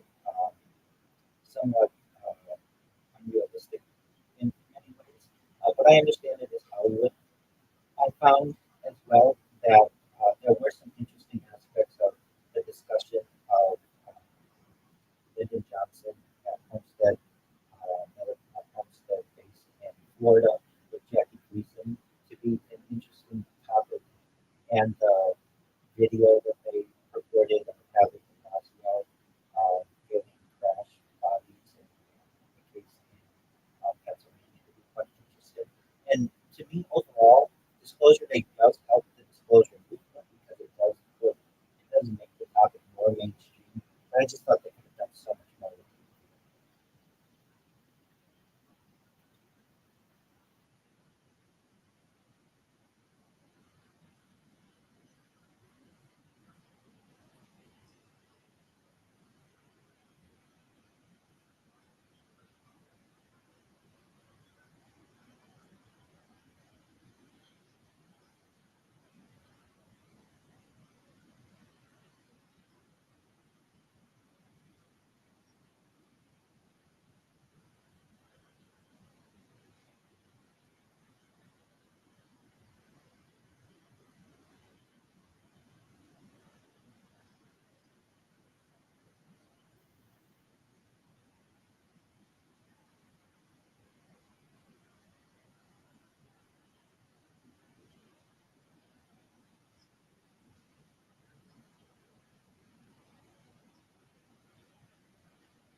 was a disclosure project with Dr. Shahid around 2009.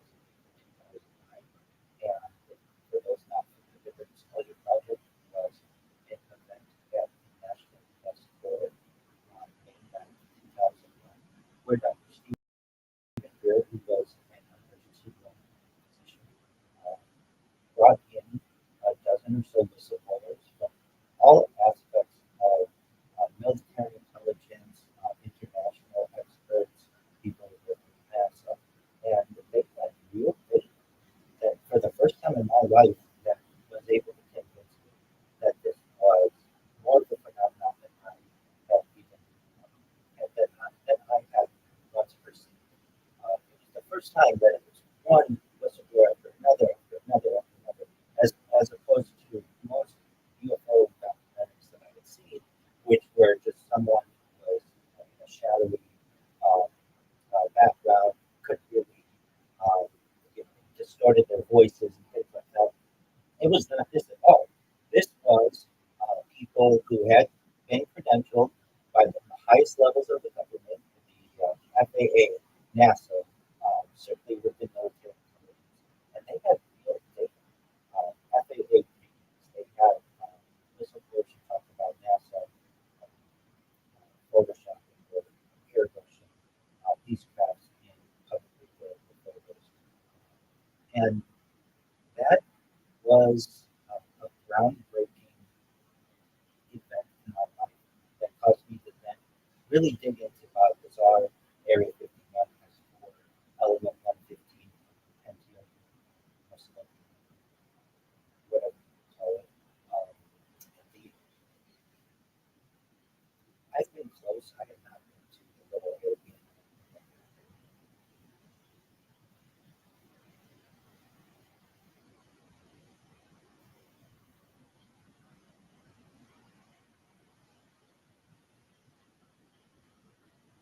Oh, okay. There you go.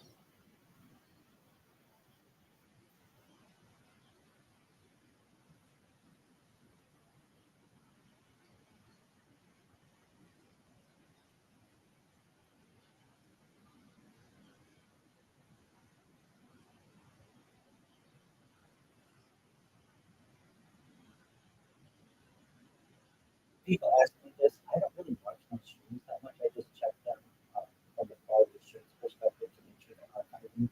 But it's so much that I have to be involved with. It's literally been 5 years of 24/7 continuous streaming. I do want to preface by saying every 12 hours, generally, I stop my streams and restart them so that they're archived on YouTube. So for anyone out there who, I mean, it'll be a group effort, certainly, but there will be people who will be able to watch future amounts of my streams and see if we do catch any kind of paranormal activity or any kind of just interesting aspects. And what's also interesting is I'm streaming from different angles, so that usually isn't done within, and we don't have multiple angles usually of paranormal. No, I stream outdoors. I stream as far north as Santa Barbara, as far south as San Diego, as far east as the desert and mountains, as far west as the Santa Cruz. I've streamed in Beverly Hills, in Los Angeles, and Disneyland, really everywhere within Southern California. And I find it easiest though to stream inside because that's where the Wi-Fi's the strongest, and I can't carry 33 different devices with me. From a practicality standpoint, but also I just don't have that much data that we have. So I do have a far more IRL stream content than probably most people have their entire life on camera. But most of my streams are inside and generally where I have the strongest wireless.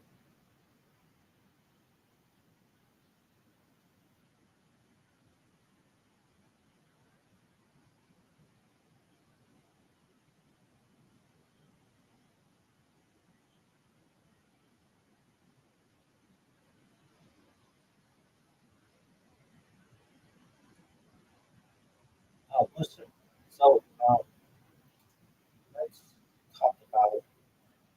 I want to make sure that we have addressed the topic of the monetization, and then I'll get into that. Is that okay?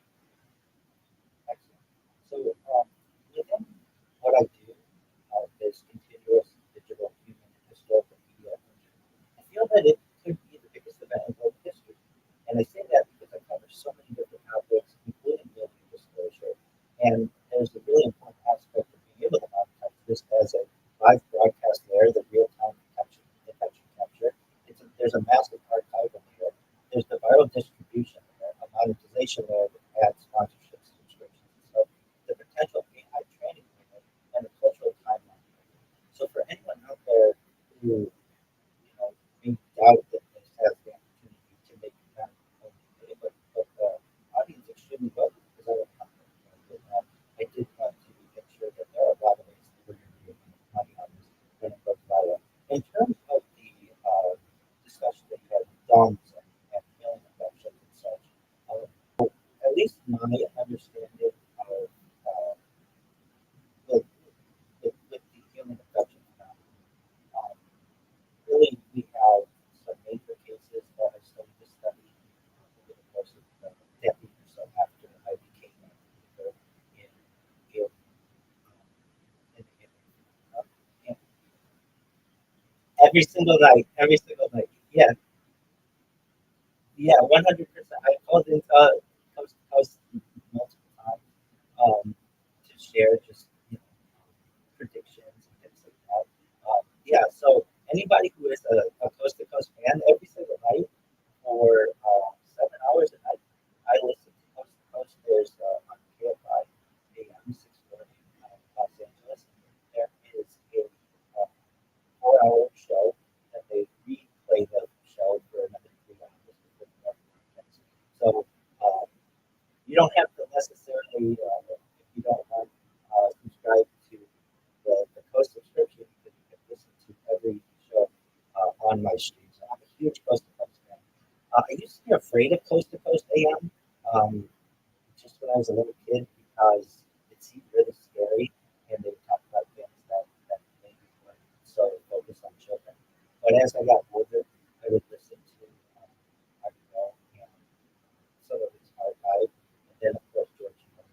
And get really excited about this was a place where people could be able to connect, share their stories, share their experiences.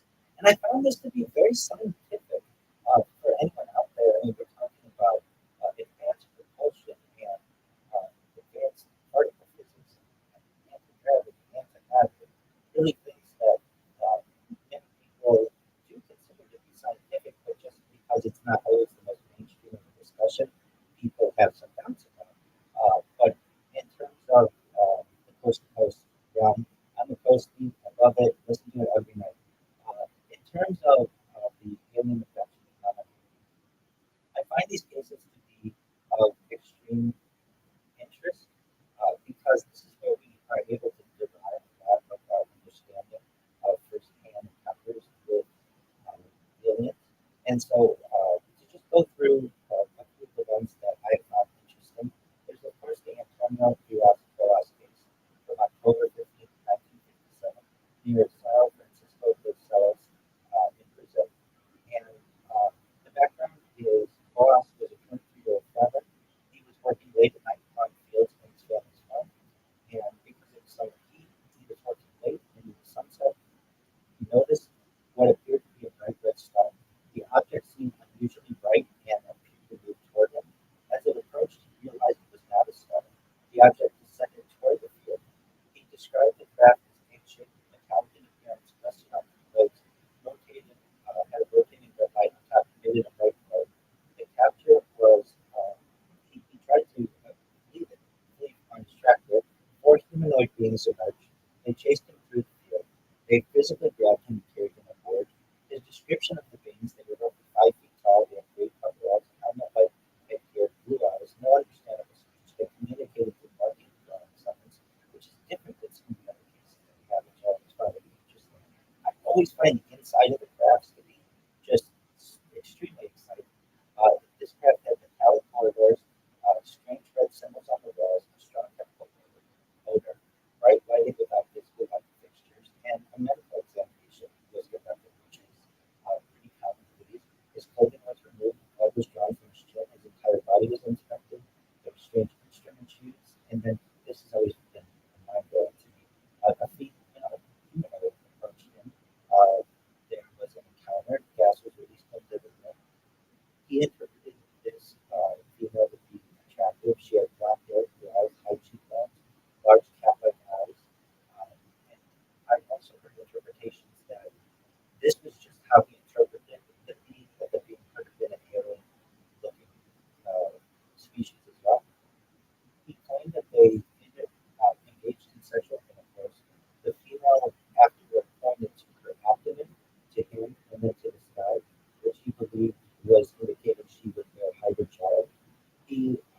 later released to the field several hours later, the craft descended rapidly and it disappeared into the night sky.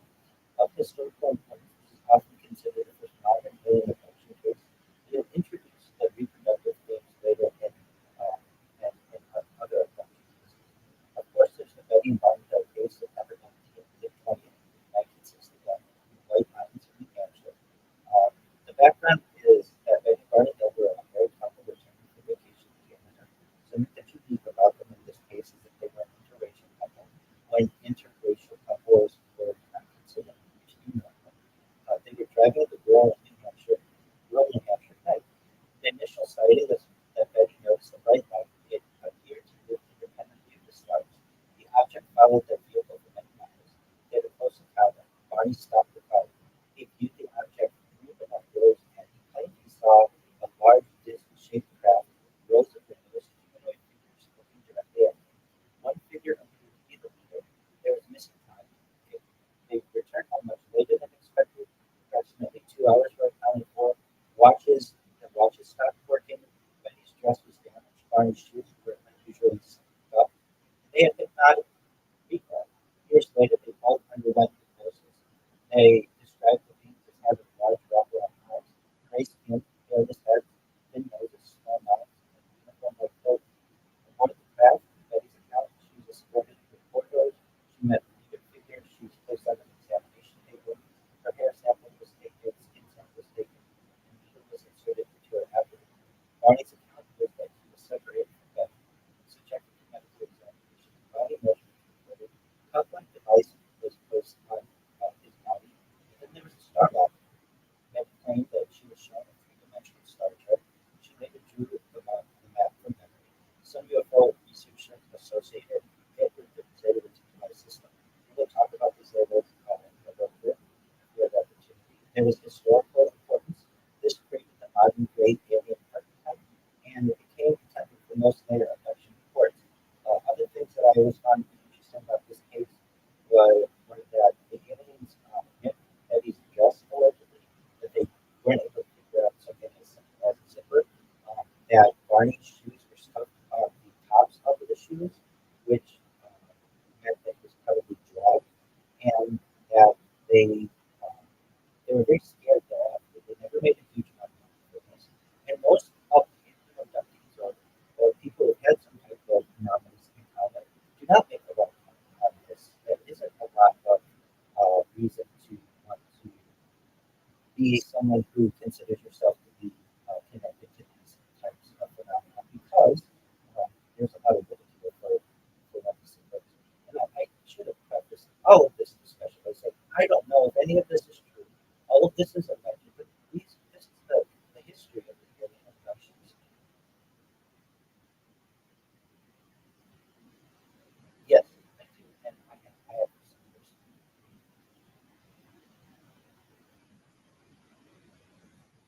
Yep, we'll get it. I'll get into that in just a moment.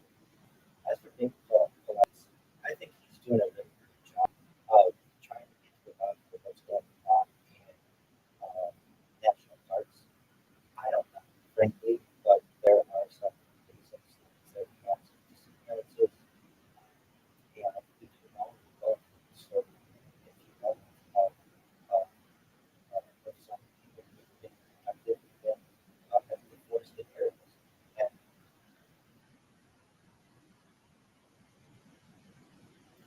it most certainly could be. That would be a really great opportunity for people to be adopted. It could provide my lab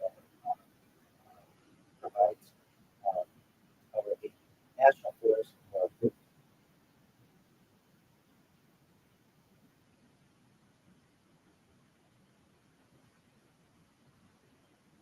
No.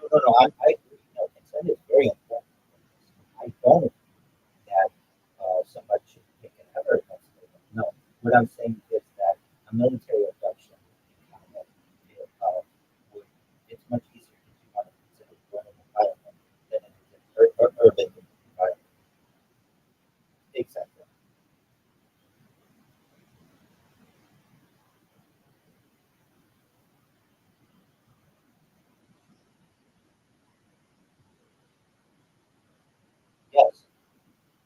I'm in agreement with you, and so I'm glad that you're enlightened on this subject.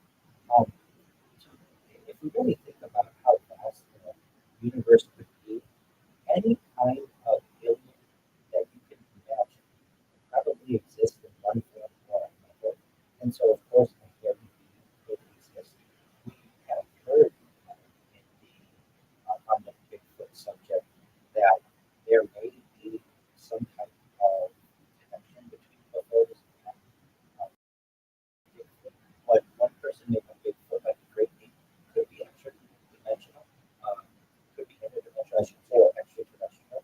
So the idea that shapeshifting may be a reality, and you can shapeshift into anything that you want, including a reptile or an alien prey. The idea of a Bigfoot like Chewbacca is not that strange to me. So I'm not someone who thinks that Bigfoot is necessarily all a hoax. I do have questions like why don't we find dead ones and how do they reproduce and why don't we ever really get really great film on the matter? Like, yes,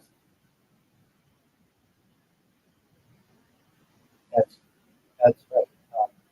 And I I've heard discussions whether these are true or not. I don't know what comparison given is what are the top five books and whether that's true or not. I'm not sure, but you're absolutely right. It is if it's not top five, it's one of the most persistent ideas in terms of the Bigfoot phenomenon, and to this day hasn't fully been uh, clarified as to exactly what it would be. There have been discussions, there were deathbed confessions, there perhaps was some reasons going on, but overall, it's the best evidence that we have that occurred in decades ago. I'd like something more recent, I forget about it, but especially with the advent of trail cams that are basically motion sensor detection devices. I would expect that we should be able to have better evidence of Bigfoot, and I don't have the answer.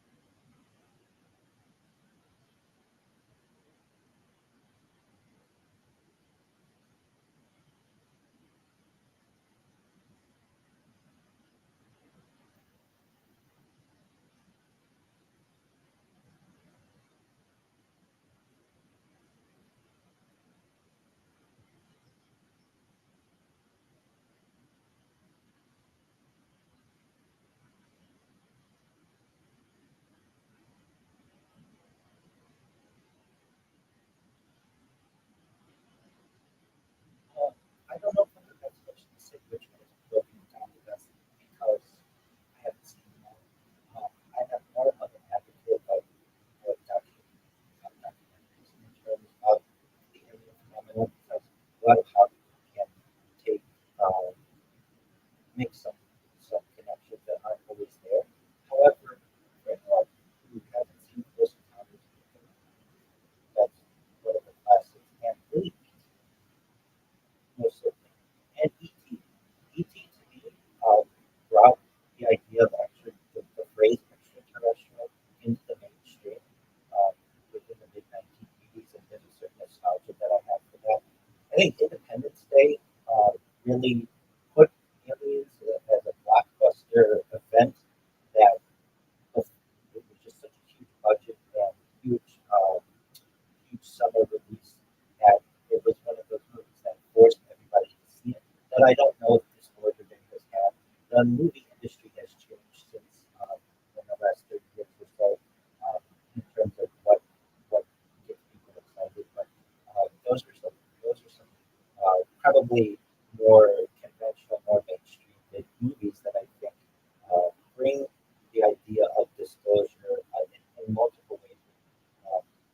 Close encounters of the idea of the different connections that one might have to extraterrestrials with ET and actually having a personal relationship with aliens in a way that we hadn't really previously seen in a big way. And then Independence Day, where we have this craft in every major American city, and we're starting to see every single television channel focused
Absolutely.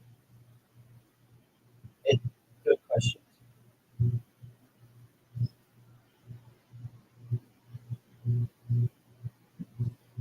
That's correct. So in terms of the idea of um, if I may have you reference my initial, uh, absolutely. So for anyone who doesn't know the time Michelle is he or his revelation. He had an event that occurred in 2020 that extraterrestrial life reported from Active Federation and the alleged cooperation between extraterrestrials in the United States and Israel. So his claims received worldwide media attention because he would have a senior career in Israeli defense and space programs. Well, none of this can necessarily be proven, but he added to the discussion that is quite interesting, and specifically involves Mars, and then you're talking about the various so basically, I was the former head of the space security program. He served for decades with the Israeli defense-related space activities. He was a retired Major General of the Defense Service. He received numerous Israeli security awards and international recognition in 2020. Why this story became famous in terms of disclosure in interviews promoting a book, he stated that extraterrestrials exist, the Galactic Federation exists, the United States knows about extraterrestrials, Israel has interacted with extraterrestrials, humanity is not yet ready for open disclosure. The secret underground facility exists on Mars, the borders and extraterrestrials. These claims are widely reported internationally, though there's no documented evidence accompanying just these statements. There was no government confirmed the allegations, and of course this remains unverified. But his career from 1981 to 2011, he directed the Israeli military space program so he oversaw satellite-related activities. He was involved in national security space projects, and he became one of Israel's most senior space security officials. December 2020 is when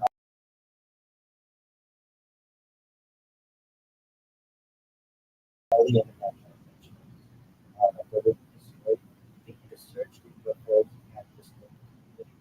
Mainstream media covered the allegations because of the ship's credentials. When he talked about, I found this to be of extreme interest, was the Galactic Federation.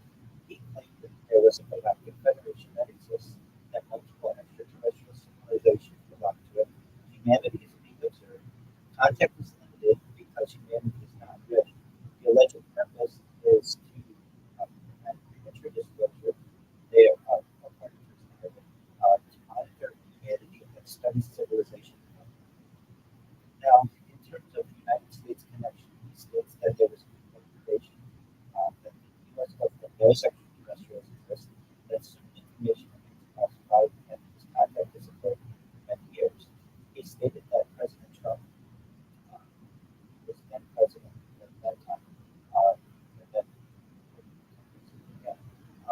he was aware of certain information and that perhaps disclosure of efforts within the administration had been considered.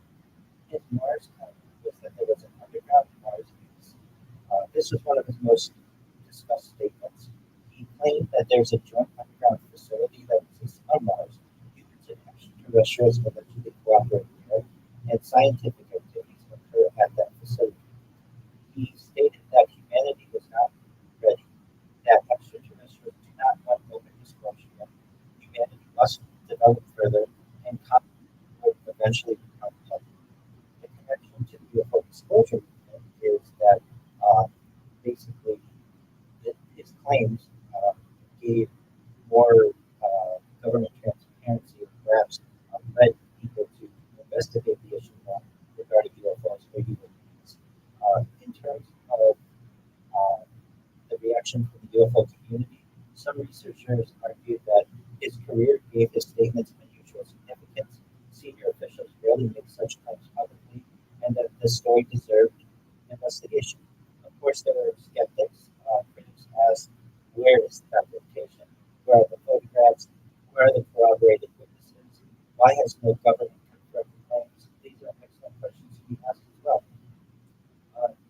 this was a comparison, or the comparisons have been made to other disclosure figures like Paul Hellyer, Edgar Mitchell, David Grush. Paul Hellyer was a Canadian leader with the Canadian government. Edgar Mitchell was an astronaut. David Grush was a U.S. military wizard.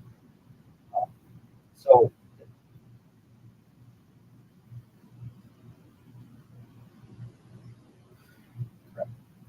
so common themes within the narrative of the Galactic Federation that they are an interstellar organization, that there are multiple civilizations, and there's an oversight role. It's been described like the United Nations of space.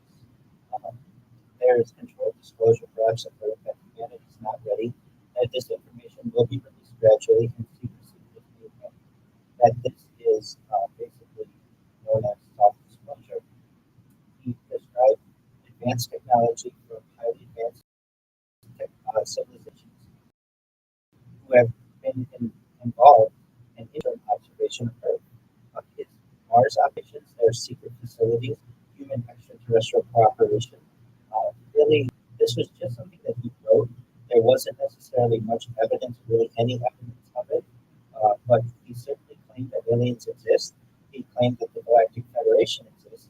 He claims that there is a marketplace. But the government has not confirmed any of these claims, and no evidence has been produced. So, in terms of Hamish, if you remember anything about him, he was a highly placed Israeli space security official. In 2020, he publicly discussed extraterrestrials, the Galactic Federation, and the Mars facility, and these claims attracted worldwide attention but remain unverified and unsupported. With that being said, you brought up another point regarding humanity's development into type 1 civilizations.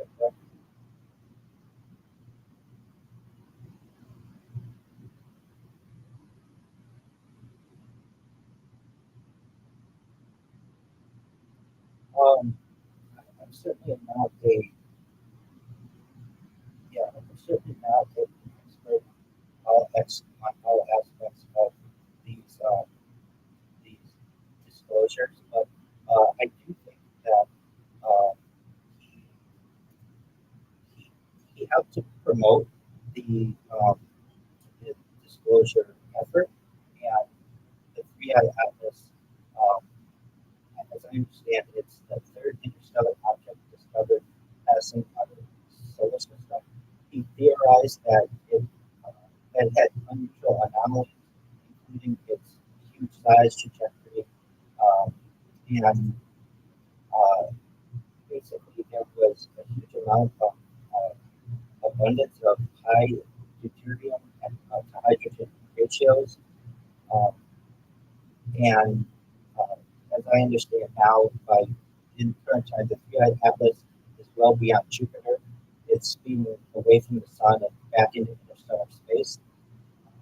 But even without being able to prove what this was, I think I will help to promote the disclosure topic by bringing in some new evidence of some type of anomaly and forcing people to take this subject more seriously.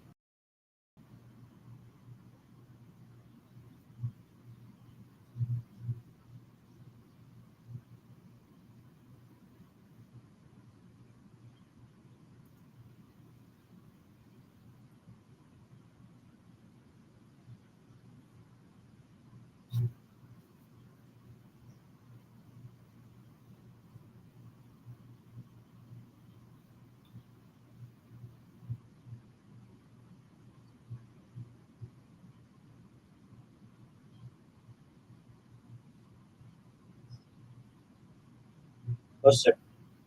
So one thing I mentioned previously is development for type 1 type 0 civilization type 1. And for those who don't know what we're referencing, this is the partnerships. For those who don't know, this was developed by Rothschild, who's a Russian astrophysicist who died in 2019. He worked for the Russian Space Institute. He focused on radio astronomy and the search for extraterrestrial intelligence. This hardship skill was first proposed in 1964 in the paper Transmission of Information by Extraterrestrial Civilizations. So the idea of a type 1 civilization, which has been proposed for there is a planetary simulation on its home planet. It's able to control its climate systems, oceans, and planetary energy grid. And humanity today is estimated to be about 0.7. That's Carl Sagan, who said that decades ago. I still don't know if we're building. There's a type 2, which is a stellar civilization. It uses energy from its entire star, possibly microstructures like a Dyson swarm or Dyson sphere. And we are most likely far from this level. That could be potentially in the future. And then the galactic civilization, which is harnesses the energy of its entire galaxy. It's able to control billions of star systems, and they're not remotely close. The Kardashev scale has had some speculative analysis for everybody's interest. There's a type 4, a supergalactic civilization that uses energy across multiple galaxies. It may manipulate galactic clusters, dark energy, and allows civilizations spans enormous distances. There's type 5, which is a multiverse civilization, operates across multiple universes, requires physics beyond science, and has access to parallel universes or space-time domains. This universe creating civilization. It can create entire universes, design physical laws and constraints, and reality engineering capability. And then type 7, another reality civilization that exists beyond physical reality itself. It controls all possible universes, realities are often described as a godlike and type speculative philosophy. And these are speculative ones that Kardashev took up the first. Now, in terms of where we stand as humanity, it's been estimated that we're at 0.7. I don't know if we're quite yet there. I've heard hypotheses that state that humans need peace on Earth before we be offered an opportunity at the table of the Galactic Federation. And I see this to be an inevitability if we don't destroy the Earth, that peace is inevitable if given enough time. The reason I say that, if we study civilizations on Earth of the past, when they would do exploring, they would need to have peace in their country before they would have necessarily the ability to have exploration teams and set up colonies and such. And the same is true on Earth, that we're not going to be able to dedicate the energy and the materials and resources to space exploration if we are warring here on Earth. And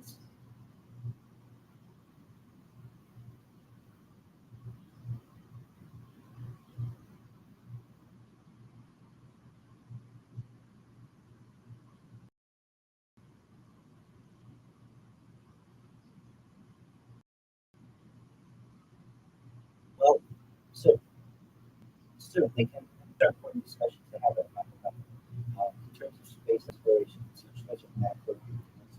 So I'm saying before the year 3000, I think that perhaps we'll have some element of peace on Earth.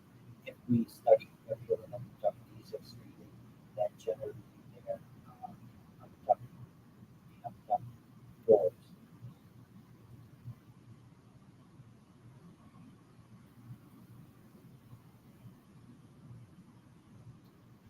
Uh, uh, uh,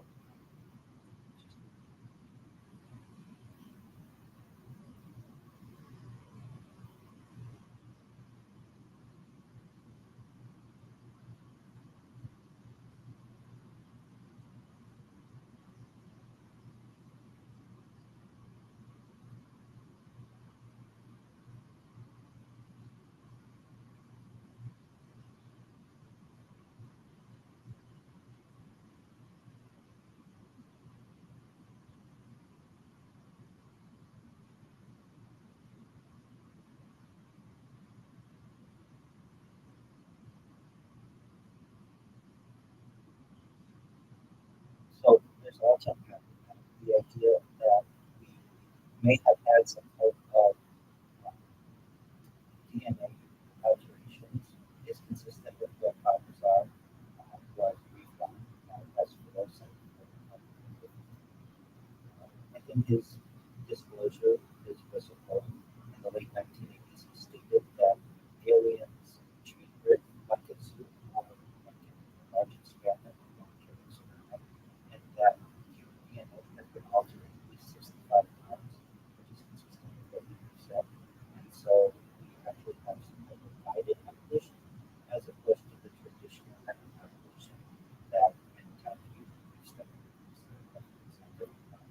This would explain some of the development that we have in terms of the metabolic advancement over the course of, say, the last 50 years of development that we don't necessarily see from other from other um, from other species. In terms of the idea of are the founder here, are there founder races? Does something like that exist?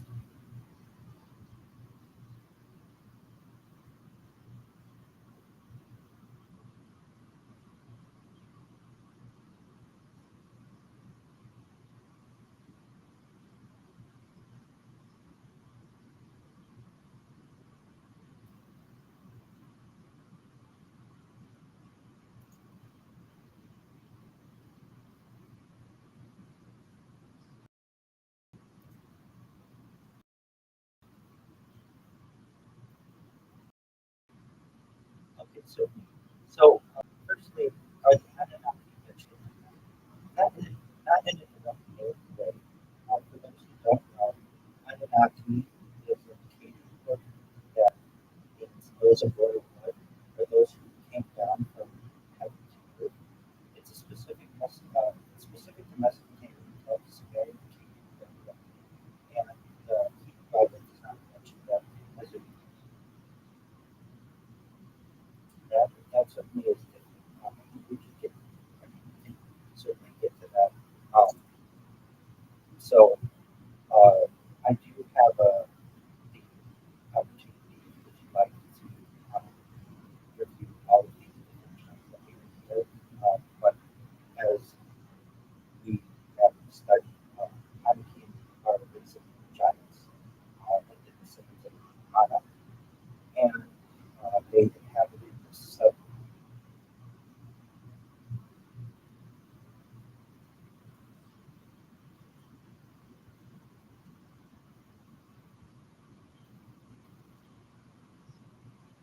anything certainly could be possible. Generally, they're considered separate. The Anakim inhabited a southern in Canaan, in Hebron, and they were much taller and more like, at least had that type of vegetation, and intimidated the ancient Israelites, and certainly shaped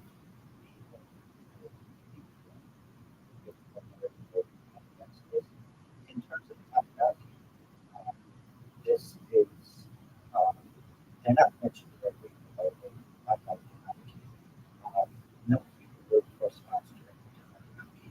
There's no biblical passage referring to this group of beings. However, the reason why people think there's a connection, there's a God's concept right now.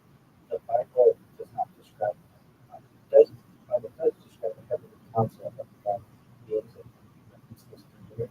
Now, some of these words are also words that different Orthodox Jews use more often. So I need to be very careful.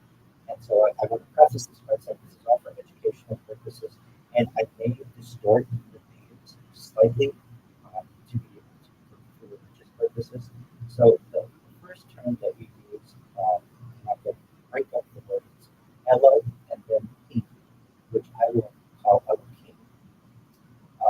This is formulated to the God that's spelled E, which means God in translation, usually God or God's or divine beings. And then there's the name Ha Elohim, or some people say Elohim, and then Ha Elohim. And this is the sons of God or divine beings. These appear in Genesis 6 as the sons of God and the daughters of human, and also Job 1 and 2.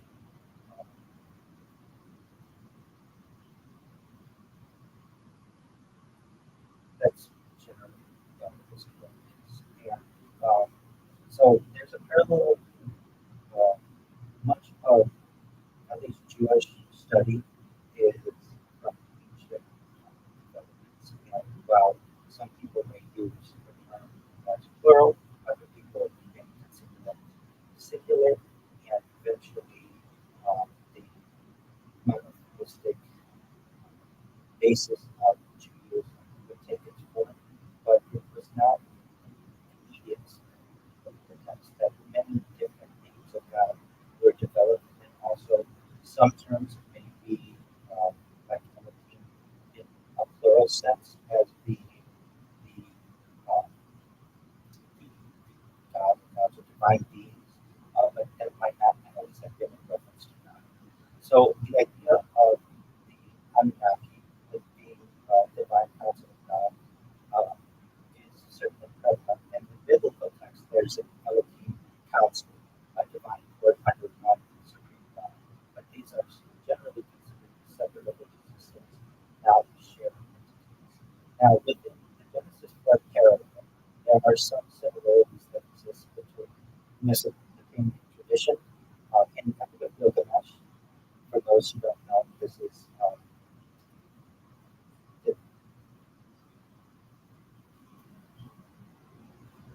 certainly, yeah, absolutely. So the Epic of Gilgamesh is a legendary king who does a forensic story, and there is the atrocious myth of human destruction and then a flood narrative. Then in the biblical tradition, of course, the Noah's flood in Genesis, they both share a global flood narrative and a divine decision to reset humanity and the chosen one. However, the Bible does not use the Mesopotamian deity names, and the Anunnaki are not involved in the biblical flood story. So there are some other later traditions or some modern writers try to look at Anunnaki, the Nephilim, and the sons of God passages, but academically, the Nephilim are not identified with Anunnaki in ancient texts. These are separate traditions that develop independently. Now, let's go into the Nephilim a little bit.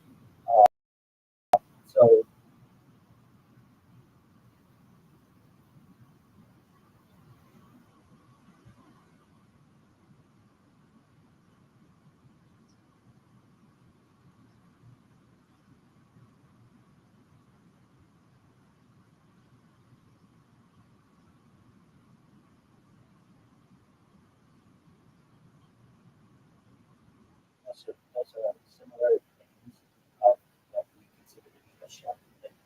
So yeah, perhaps there's chemistries but yes, that's the exactly. Yeah,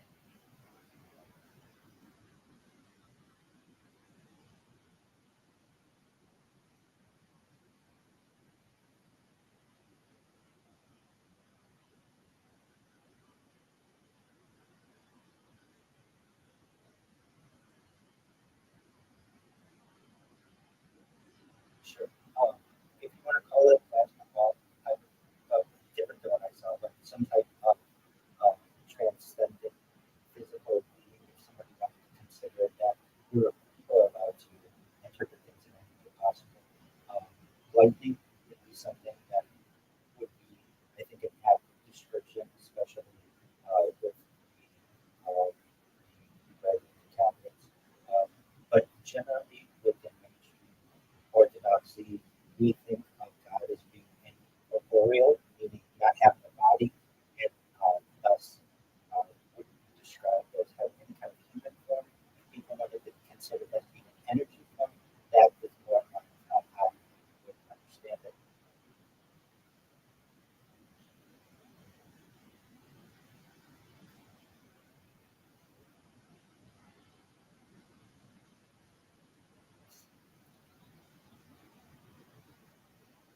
If people want, yeah, some people may call it plasma, other people may call it lightning, other people may call it energy. I'm okay with all of these. However, it allows you to make that measurements. As long as we stay away from then generally the answer is we don't know. We don't have a good enough description of exactly what it was. So energy is what I become with describing.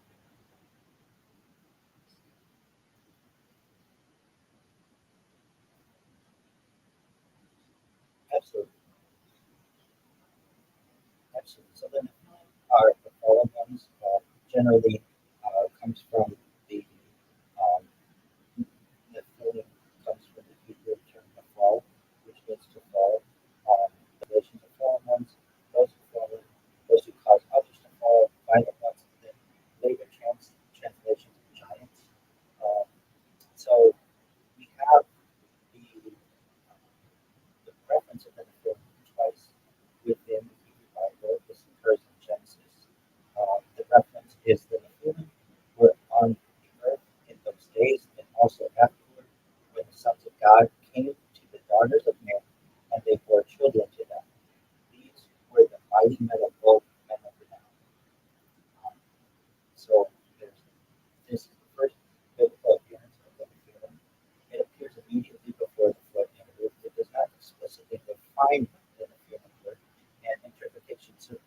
depends heavily on the surrounding universe. And the second occurrence happens in the book of Numbers, and it's and there we saw the sons of Anak from the Nephilim, and we were in our own sight like grasshoppers, and so we were in our sight. So Anak, this is what we have discussed earlier, Anak, the descendants of Anak. This is the second and final appearance of the Nephilim spoken by the Israelite spies. It creates a chronological tension with Genesis, and it is often interpreted as exaggeration or comparison. But the major interpretive question that exists within the Nephilim: how did they exist after the flood, or do they exist after the flood? So Genesis places them before the flood, Numbers references them after the flood. Does not resolve the issue. Thus, explanation is that there was exaggeration disguised as legendary advantage to describe. There's a comparison theory that the Anakim were compared. There's a descendant theory to preserve the name reputation. The traditional Jewish rabbinic approach is that the sons of God means rulers or nobles, and that the Nephilim were violent human beings. This preserves strict monotheism. It avoids angelic reproduction and focuses on human emotion. There is a second temple tradition. Some Jewish writings interpret sons of God as angels, and the Nephilim were. This is on the Enochic literature. It's influential, but not within Judaism.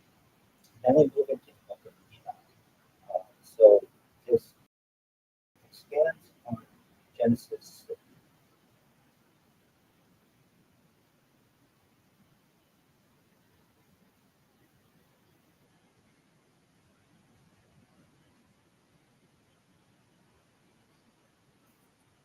Egyptian.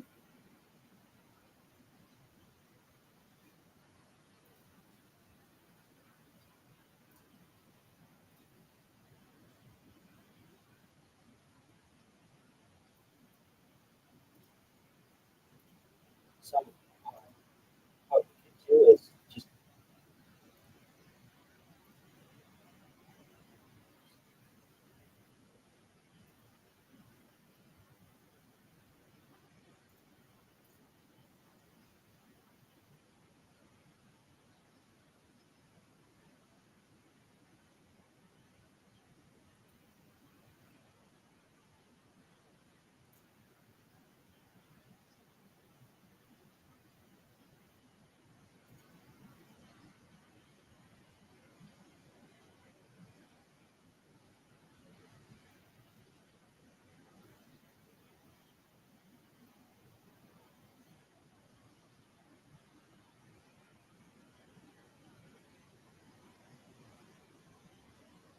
okay. So we've got two questions here. Let's address the YouTube question, and then we can go to the comment. So the idea of the Anunnaki is usually understood as referring to Mesopotamian deities. The name is often analyzed as related to Anu, the sky god, and the ending referring to a group of divine beings. The exact original Sumerian meaning is debated, but it is not derived from a known word meaning life. There's the Ankh, the Egyptian symbol meaning life. It is a different language and tradition from the Mesopotamian Anunnaki. The key of life idea comes from Egyptian symbolism, not Sumerian. There is also a Mesopotamian word, therapy, which means fire heaven, and the concepts which may be some people notice as spiritual connection. There is a bridge between realms. These are all people within the same 1,000-mile expanse of the West, definitely some connection between them. The Egyptian usually represents vitality, divine connection. The Mesopotamian gods is the interaction between realms. Then the Enoch traditions of heavenly beings crossing into the human world. So those things generally occur across all of the cultures. The idea of the distraction that was referenced is also that some researchers of mythology do discuss. Sometimes there's a lot of focus on the Anunnaki as aliens that can overshadow the actual ancient material.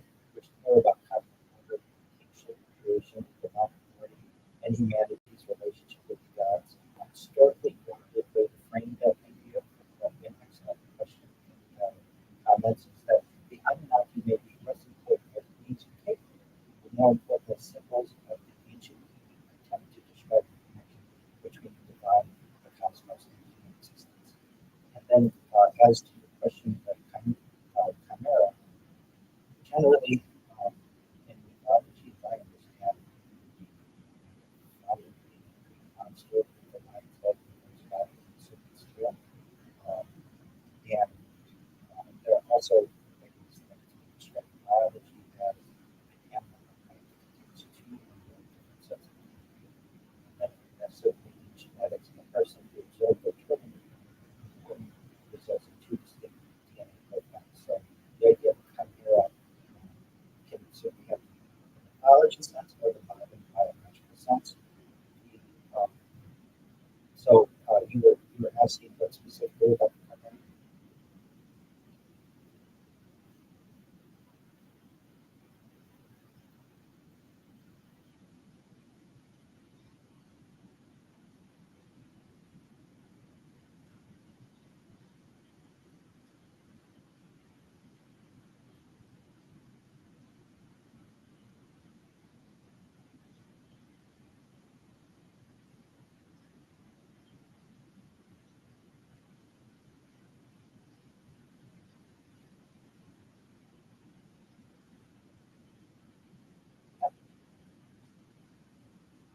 That's absolutely right. That's an accurate observation that we may not know in terms of when some type of extraterrestrial have relations that they could have been encountered their eggs if extracted and created hybrid meat off wood. I think that's possible too. The important aspect I think not to forget is that with sufficiently advanced technology and so again,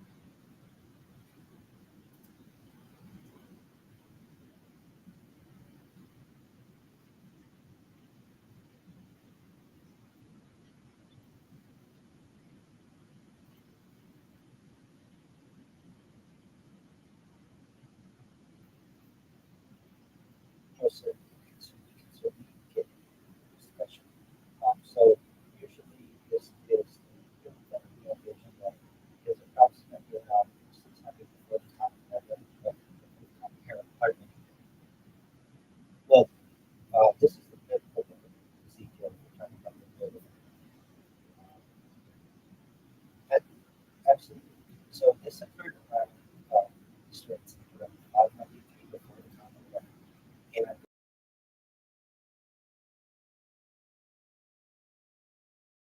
vision that was reaching advanced technology or spacecraft. Mainstream interpretations of the vision is symbolic. So basic facts. In Ezekiel chapter 1, it contains one of the most detailed visionary descriptions of the ancient world. The vision became one of the foundations to later Jewish mysticism, certainly in common historical understanding. The wheel within a wheel is one of the most analyzed features in all of the literature. Many ancient readers understood the account as a supernatural vision rather than a technical. So we have Ezekiel. His name in Hebrew is Master, and he was a Jewish prophet active during the 6th century before he was likely born around 622 when the larger priestly king of Judah. He was taken into Babylonian captivity around 597 before time. We have the Judeans, the Judean population of the kingdom of Judah, and many were deported to Babylonian after military defeat. We have Nebuchadnezzar,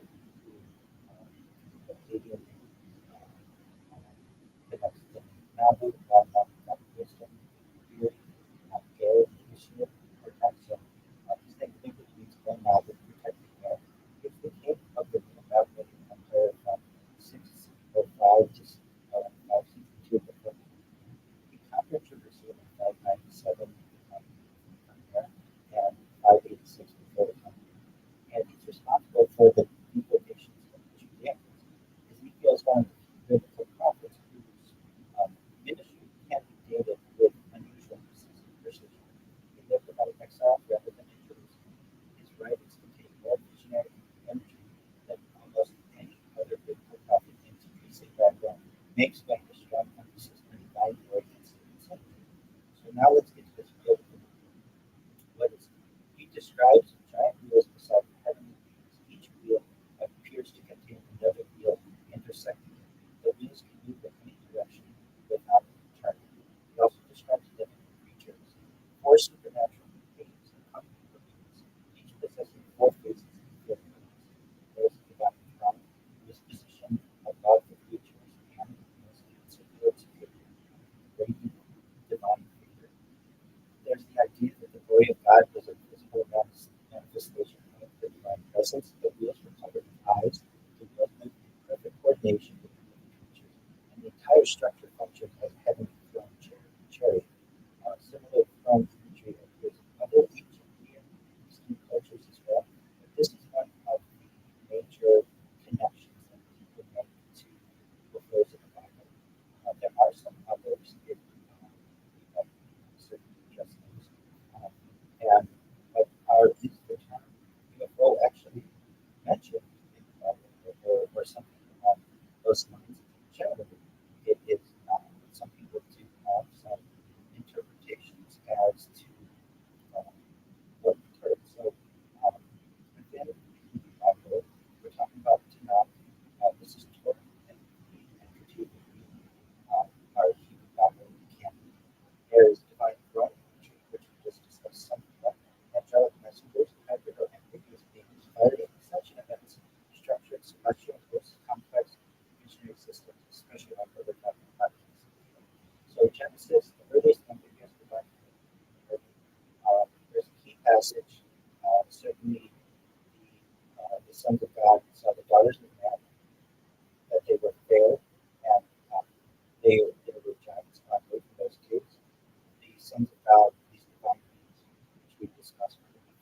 Then within Deuteronomy, we have the idea of when you see the sun, the stars, even how close they have. There is an idea of celestial bodies described as as hosts. It reflects ancient cosmological worldview. It reflects an ancient cosmological worldview. It's not described as biological beings or spacecraft, but it indicates a structured hierarchical view of the heavens.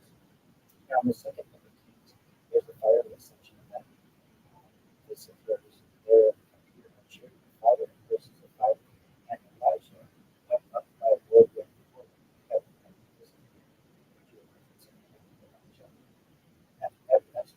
So, absolutely. Absolutely. And they both start with prophetic ascension. This is a prophetic ascension narrative. The fire and whirlwind imagery signal divine presence. There's not have the structure of the vice or craft described, but it does share a thematic pattern with other non-death departure figures. Then there's the complex visionary system. It's the most detailed text. So basically, there's a whirlwind, cloud approach. There's a fire with a cloud, four different beings, four priestly men interact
whether someone means a literal portal, like you would see some type of media, or a spiritual symbol, Stargate could represent both things. It's basically a device or application or perhaps the way to travel from one place to another, usually something like a portal between two distant locations.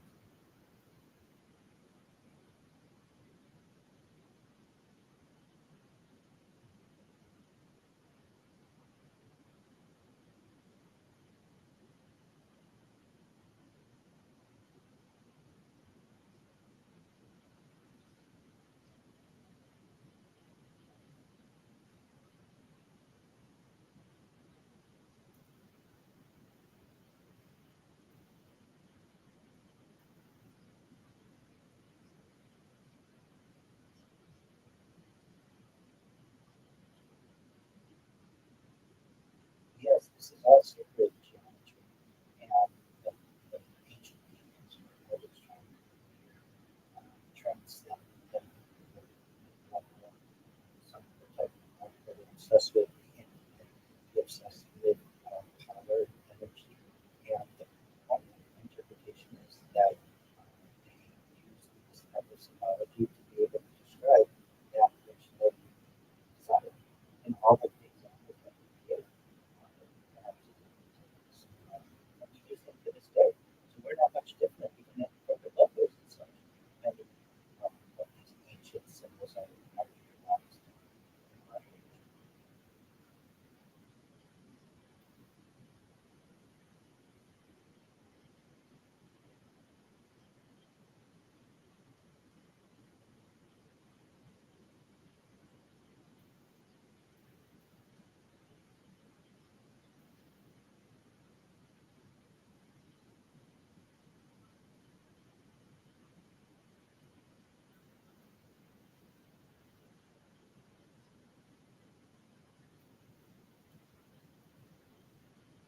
It's an excellent question. There is an argument that CERN itself is a underground project. For those that don't know what we're this is the super provider in Switzerland that, to my knowledge, is going to close until 2029. Have some renovations, which is somewhat interesting to me. Most certainly, but it's the largest particle collider in the world. I want to say that there's a scientific answer that's given, but that there are also alternative theories.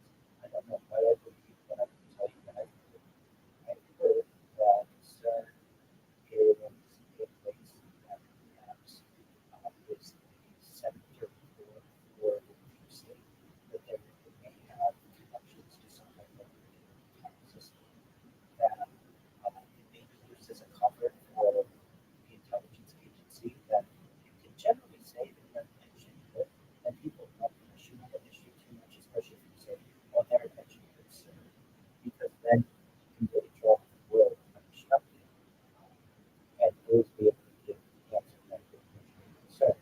This is a similar cover story that people gave with the Manhattan Project, the development of atomic weapons in Mexico.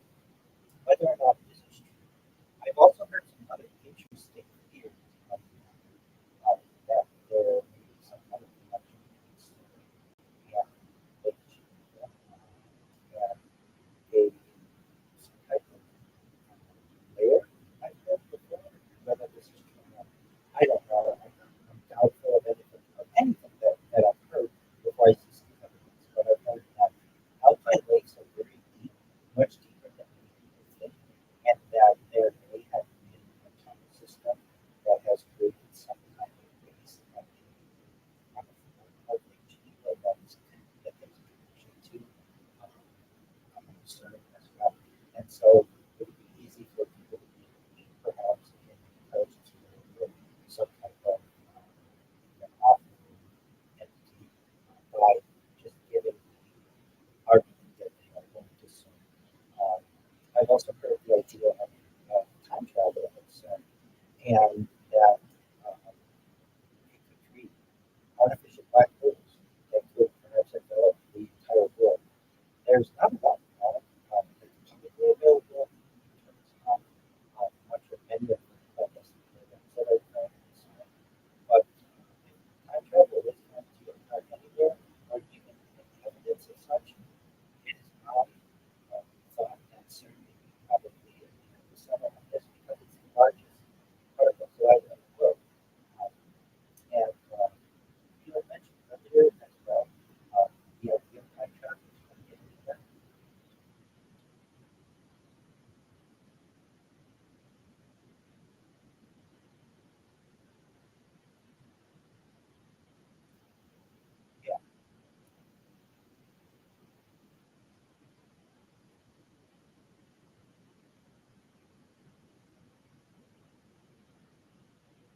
people stated that it was a Stargate like we talked about earlier, because it really did look like a Stargate into the sky. It was basically a white spiral that appeared above that, and the spiral seemed to expand with the bright center circular.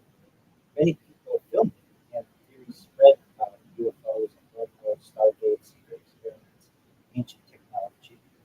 The official explanation is as mysterious, of course, as it is, that it was a Russian missile test from the Russian Navy that failed, and the missile was launched from the submarine Black Sea, and it caused people to exhaust to escape while the missile was spinning.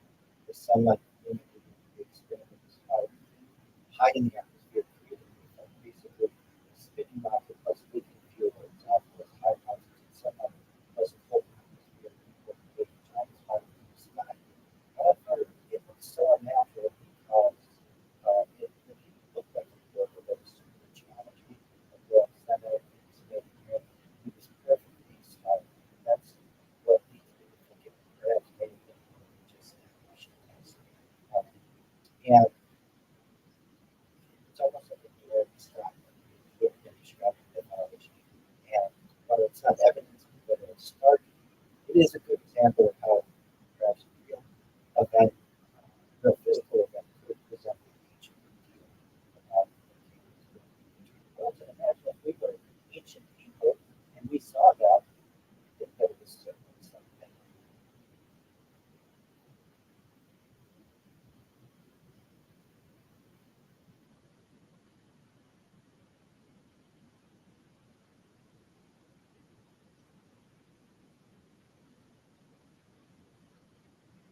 Yeah, so that's consistent with what uh,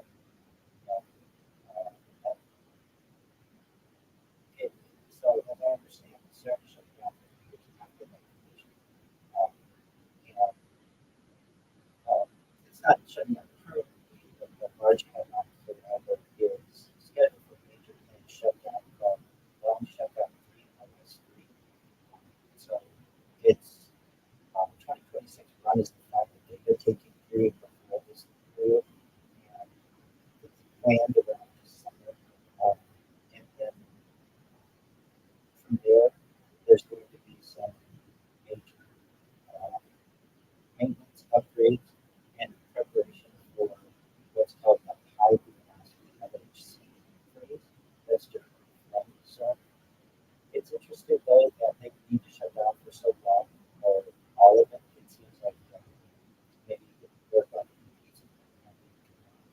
And but yeah, as I understand it, the final um, run occurs this summer. It will close down mid 2026 or so, and then start up. uh,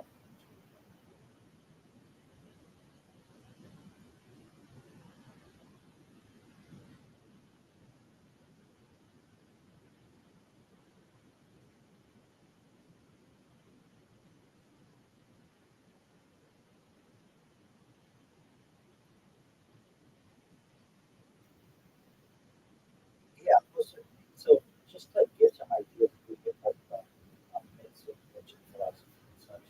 Ancient religions and myths already contain deep discussion of ideas, and Hindu tradition stories describe characters visiting different ages of time, where time flows differently for gods versus humans. Similar ideas appear in Buddhist cosmology on various folklore traditions. Philosophers later questioned time itself, early thinkers debated whether time is absolute or relative, but no scientific model existed yet. The first clear literary time traveler stated that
causality, time travel to the past may be forbidden, but it may not be. But at least utilizing Stephen Hawking's analogy potential future, it may have some forbidden aspects. So, in terms of how can we time travel these, there are some theorized and some speculation on how to do it. So, of course, what we just referenced, special relativity, traveling near the speed of light causes time to pass more slowly for the traveler. This was proposed by Albert Einstein. Time dilation has been experimentally confirmed. Astronauts age slightly slower than people. Faster speeds create greater time differences and it allows travel into the future, not the past. Then there's general relativity, which strong as well. But strong gravity slows time. Massive objects warp space-time. Clocks run slower near strong gravity. GPS satellites must account for the effect.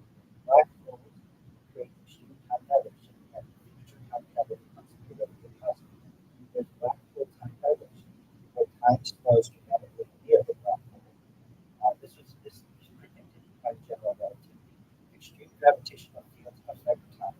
Minutes near prime time quickly appears elsewhere. It's been popularized by the movement to study particles, but there's no practical method for this. Then we have wormholes, which basically hypothetical shortcuts through space-time.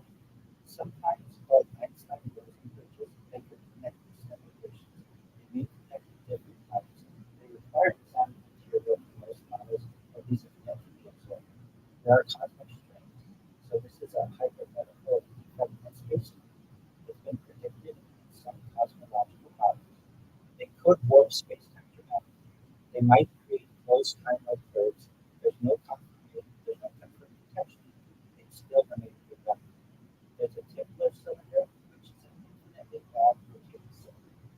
This was proposed by Frank J. Tipler. The rotation bends space-time could theoretically permit time loops. It requires a possible engineering and extensively modified. There's Kerr black holes, which are rotating black holes.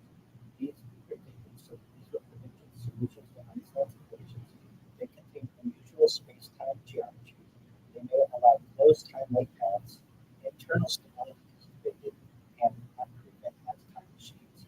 There's closed time-like curves, paths that move back in time. These are allowed by some relativity solutions. They would return the traveler to an earlier point. They cause causality paradoxes. They create causality paradoxes. They're extensively studied mathematically, but again, not until. There are quantum time travel models. These may permit unusual temporal effects. These have been investigated by theoretical physicists. They involve they involve quantum information. They remain highly speculative. There's no practical technology that exists, and it's not experimentally demonstrated. There are many worlds methods. These are changing the past, reading the alternate timeline. So this is based on interpretations of quantum mechanics. It avoids grandfather paradoxes. They're popular in science fiction. They are not experimentally verified, and yet remain hypothetical. There's cryonic suspension. So this is predicting people for the future. God is a frozen aftermath intended in the future. Not true time travel. No human is unified, but it represents one way future travel conceptual and in a similar way from a state, from a subjective standpoint, has an argument of something time travel. Generation shifts. So these are multi-generational space voyages. Travelers experience normal time. Descendants reach distant futures. It's been proposed for interstellar travel. No generation shift exists, but it's sometimes called social time travel. There's relativistic starships. Near light speed spacecraft. The use of relativistic time dilation. Travelers reach slowly. Earth experiences decades or centuries. This is consistent with known physics. It requires enormous energy. There's suspended animation, reducing biological activity. It's been studied in medicine. It is inspired by hibernating animals. It could preserve travelers. It's not currently capable of long-term use, and it is a form of future scope.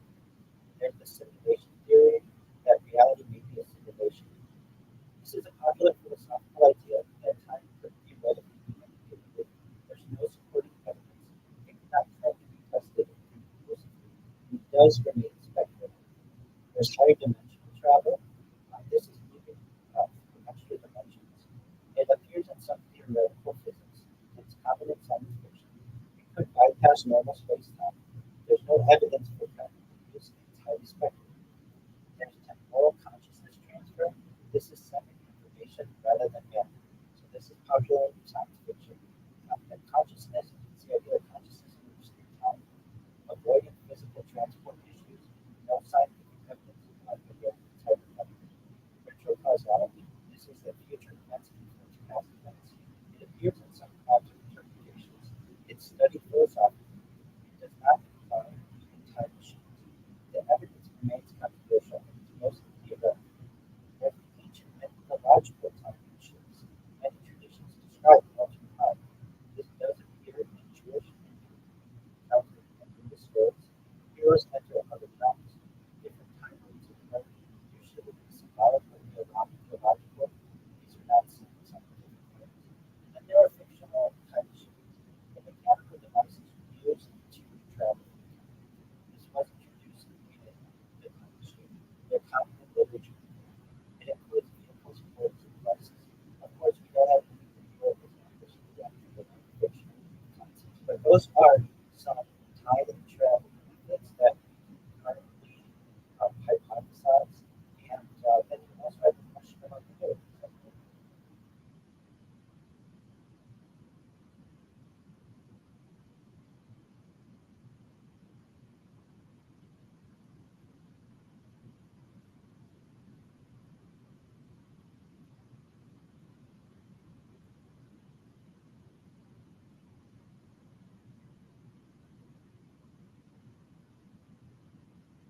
Yeah, so we did discuss higher dimensional travel in terms of you can use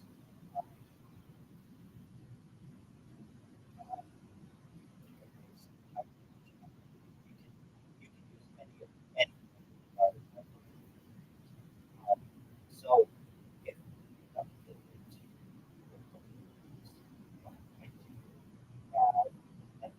but I feel to be um, just some interesting aspects of it.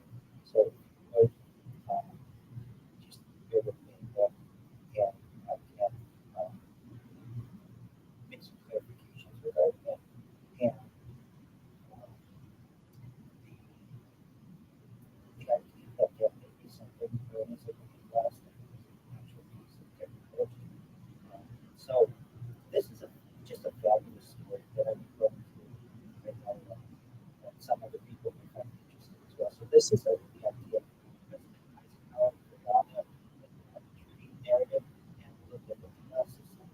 So this is a story. Why the story decision system? And I'm going to say this is a narrative. As anything that I've said, there's very little if you don't have it.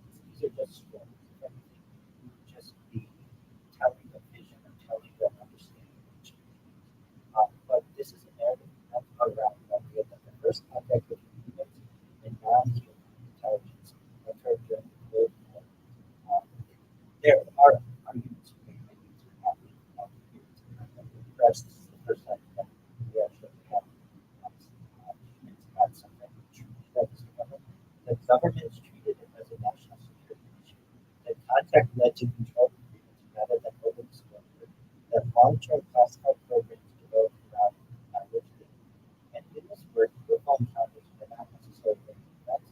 They represent structure of interaction between two technological civilizations. So the Eisenhower era context, the 1950s were framed as the because nuclear weapons were introduced and created global existential risk. Aerospace technology advanced extremely quickly.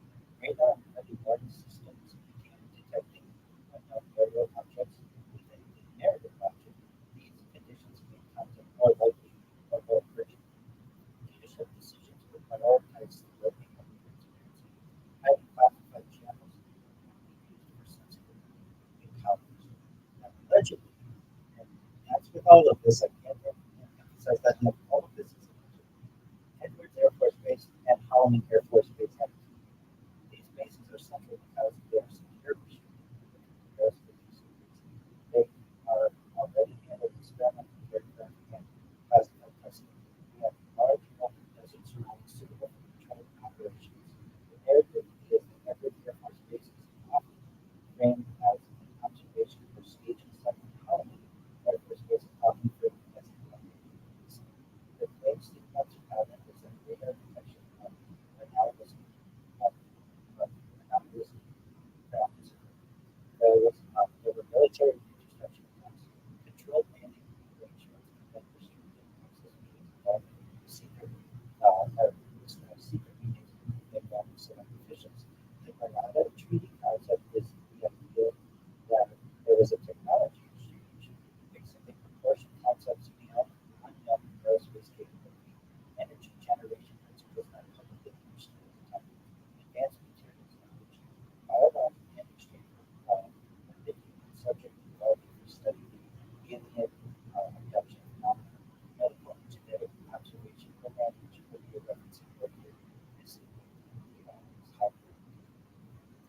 small number of officials have full knowledge.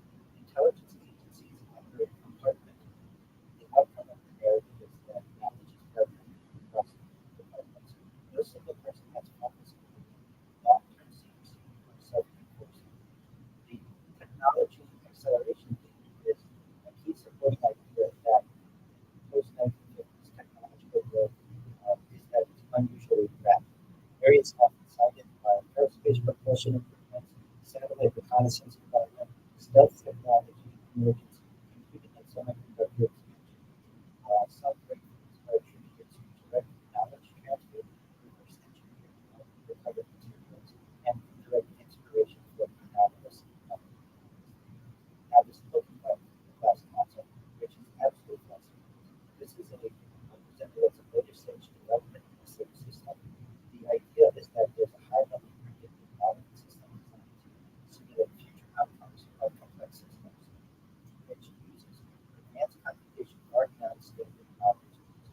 The kind capabilities are judging of geopolitical outcomes, simulation of timeline ranging scenarios, identification of stability and exogenous systems, and not necessarily having foresight with extreme scale predictive computation. The physical interpretation creations the system is described inconsistently in different accounts. The version 1 has a mirror surface, a mirror interface, a reflective surface used as a symbolic interface for viewing outputs. With version 2, a black box system, a sealed computational device with classified internal architecture. There's version 3, an AI simulation platform, a distributed computing system running large-scale predictive models. The shared theme is, though, that it functions as a reality modeling interface, not a conventional machine. The looking glass name, there are possible meanings. It's a tool for observing alternate outcomes, a boundary between present reality and model future. Model future is a metaphor for reflective simulation rather than literal optics. The institutional storytelling, and this has always been fascinating to me for three reasons, and there's always been some word to this, that the looking glass is stored in the Scottish Rite Association. Some versions of the narrative link the system to some other institutions. The claims include sensitive systems or archives that are housed in elite ceremonial buildings, specifically been alleged that this would be the House of the Temple in Washington, D.C. It's sometimes mentioned these institutions represent continuity, secrecy, and long-term custody. They serve as symbolic anchors for hidden knowledge systems. I do want to say, though, at least within my lodge, now that this has been discussed, if it's going on, it's perhaps in some lodge, which I have not.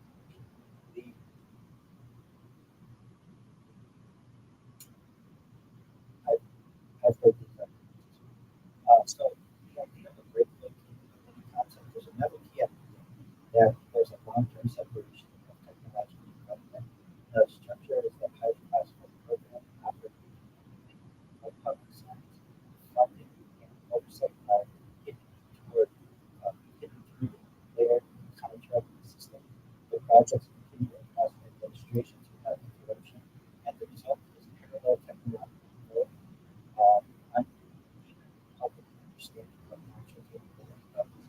I've heard that this, if it does exist, this looking glass is basically something in which you can use any average that can tell you the events that will happen in the future. And I've always thought to myself, if you have any closed system, whether it's the universe or even the solar system, and you can know the position and velocity which violates the but if somehow you get around some of the difficulties of knowing the velocity and position of the particle, you could basically run a simulation in that closed system to know every outcome, every future event. And that's the idea of what the looking glass is. And I just find it to be absolutely fascinating. And one other thing that you had mentioned is Apollo.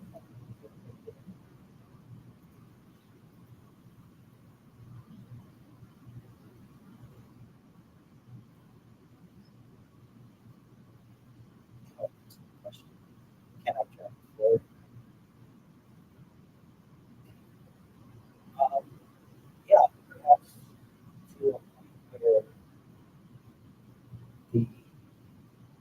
idea of how the time traveling craft is created, because then I could, whenever I want, travel to any year. Sure, absolutely. No worries. So the idea that it may seem kind of a creative idea, but if I would time travel to whatever time, then I could get a time machine, because then I could time travel whenever I want, wherever I want to be, forward or backward. But if we don't have that ability, I would like to perhaps be able to time travel to a time when humanity may be able to wait or perhaps avoid indefinitely the idea of death, because then I could be able to live as an android, an avatar, cyborg, or something like me, clone of myself, robot, hero, whatever I want to be, for as long as I have, and so long as I enjoy it. But I would say if I was going to go in the future, that's when I would go. As for the past, it'd be nice to just go back to 2009 and just buy out really this person on Earth, or within a decade or so, but without having that kind of I don't know if I very much like many ancient times. They seem to be quite brutal and there. But I very much would also like 1950s California seems to be an age of for some people, not for others. There's a lot of segregation and things that were kind of, but it seems to be a time where the American future seems bright, where the opportunity for golden age of development seems being at the precipice of that. The discussion of the space race was occurring, and it just seemed to be a more innocent time for some people, but again, not for all people. So if I had to go back in the past, it might not necessarily be all that far back. 1950s California seems quite potentially quite enjoyable. In the future, if I could go at any time, it would be a time that I could get into a time machine. What about you, Lucy? What would you choose?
Absolutely.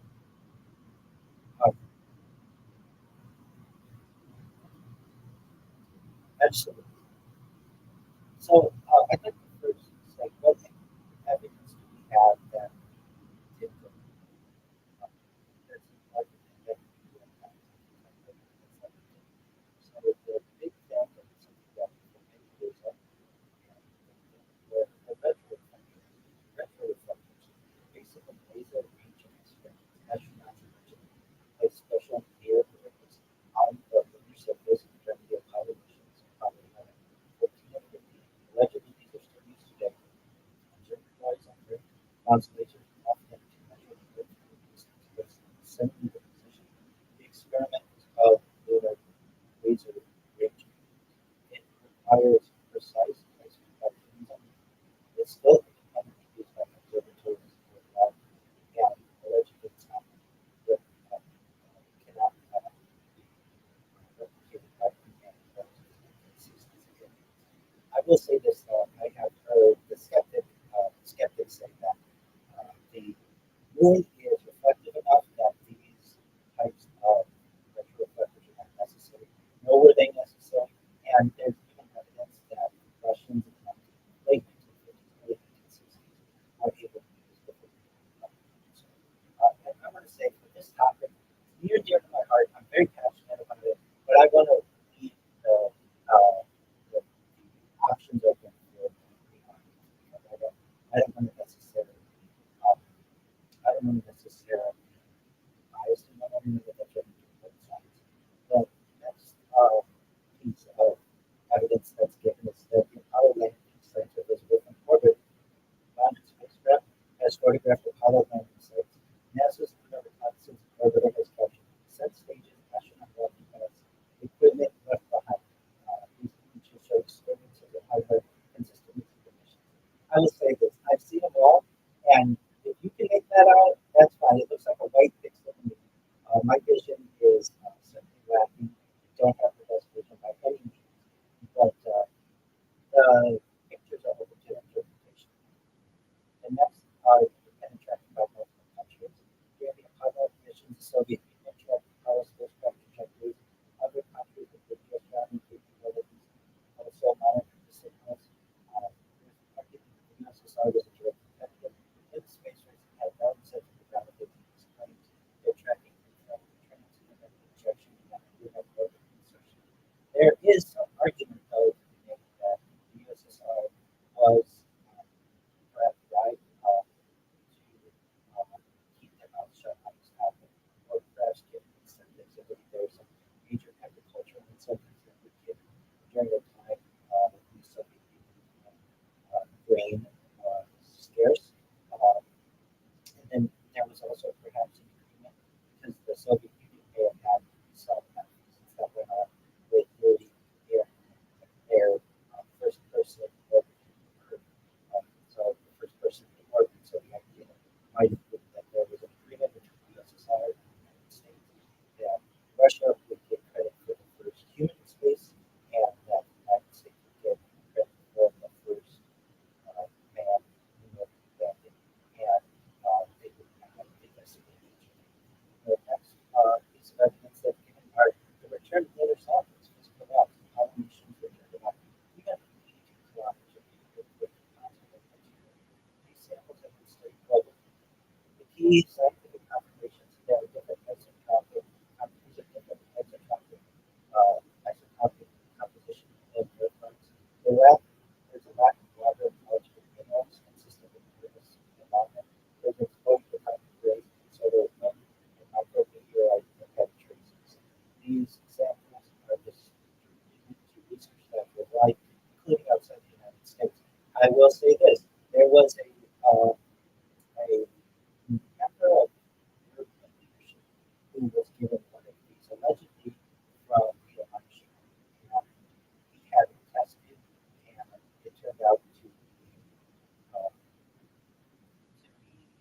falsified, essentially. So whether that's true, I wasn't there for any of this. I wasn't there. I don't know, and I think it's brave and okay to say that with stuff, whether it's religion or science or extraterrestrial. I don't know. I'm just asking questions. The next is independent scientific verification. Universities, geological institutes, international laboratories, their findings consistently confirm extraterrestrial origin. I don't know how you prove that. Exposure history consistent with lunar surface conditions.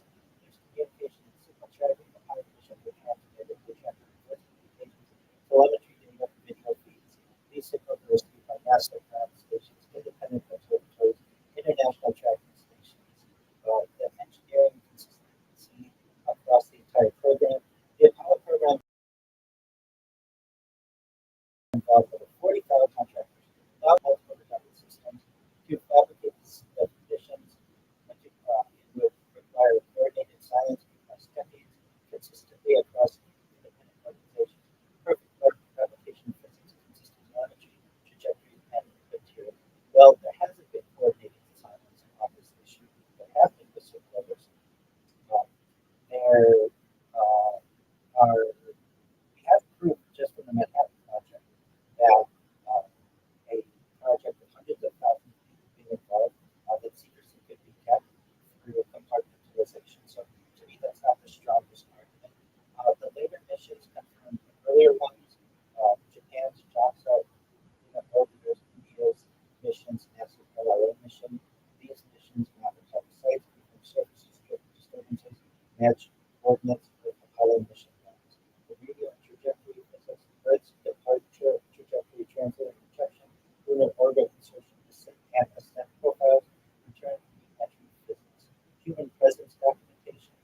evidence includes thousands of photographs, continuous video footage from multiple missions, in-flight telemetry logs, and mission transcripts recorded in real time.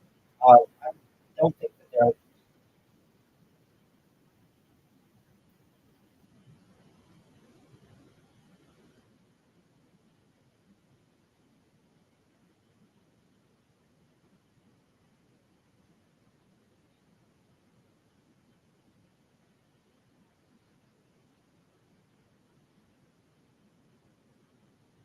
That's good. That's good. I on all of these topics, I ask about them regularly, and I try to check the references. There's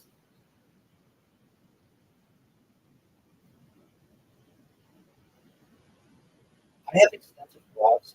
The main one that you can read about beliefs and thoughts, but they're more in real world topics. I think Rabbi Rothschild. I'd like to write many books in the future, especially with the recovery much more realistic than it once was. Recovery and everything. Publish it. Then about a month of the future, not to let them pass them on to the second years. And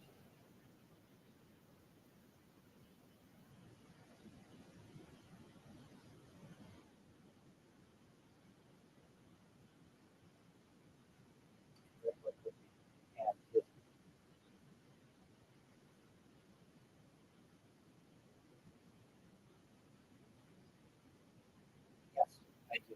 If it's not already.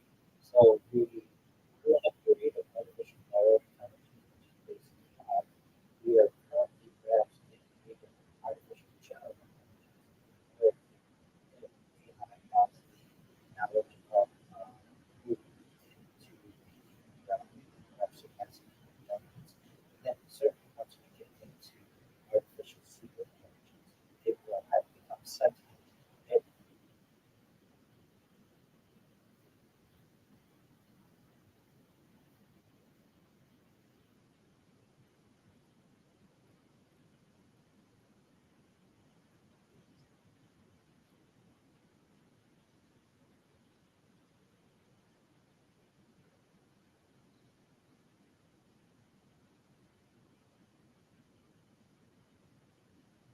most certainly, it's like any tool.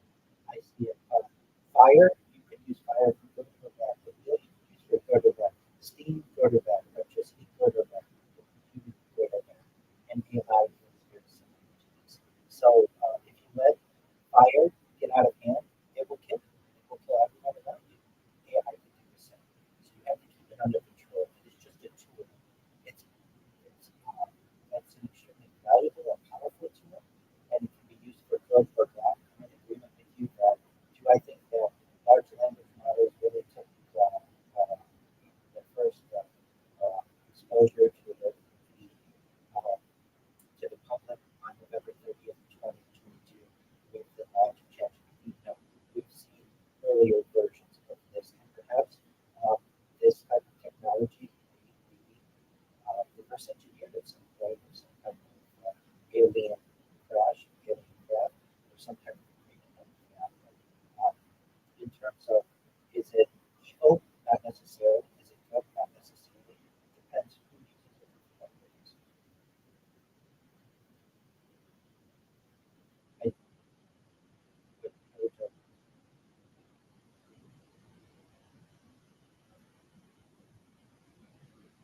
yeah,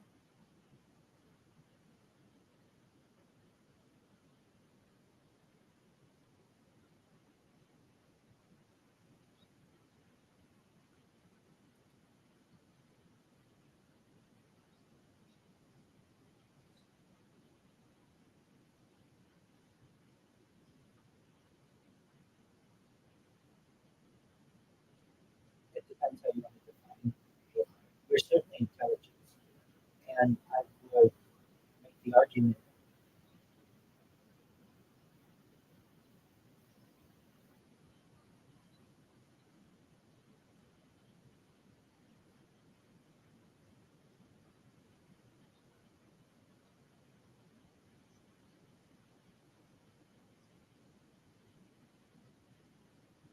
that certainly I could certainly get to that.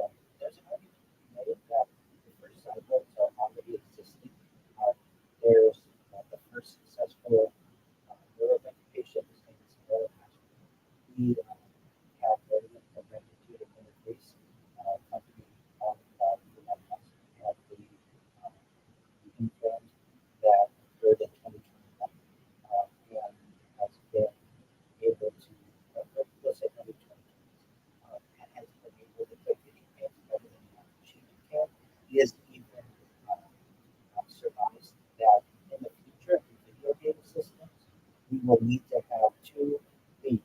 One with people with brain-computer interfaces and other people who are organic, almost in a similar way to people who have motives in organic terms and hand stamps. I have actually another student's group that are associated. And in terms of cybernetics, this is really, in simple terms, biology plus technology. There are arguments to be made that anybody with a pacemaker has cybernetics or has the elements of a cycle. There are arguments to be made that even people who utilize multiple vitamins in many ways are extending their life artificially, and they are maybe early primitive versions of cybernetics. And we're eventually going to move into beings that have purely cyborg-like bodies and perhaps organic brains or a hybrid of an organic cybernetic brain and one that can upload its mind into a similar type of technology. And it's so let's get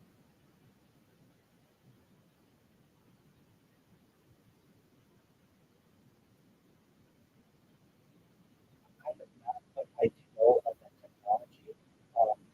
Generally referred to more as a sample machine or replicator, basically a 3D printer or even a 4D printer that's connected to all of the elements in the periodic table that can create anything that's necessary, including organic beings.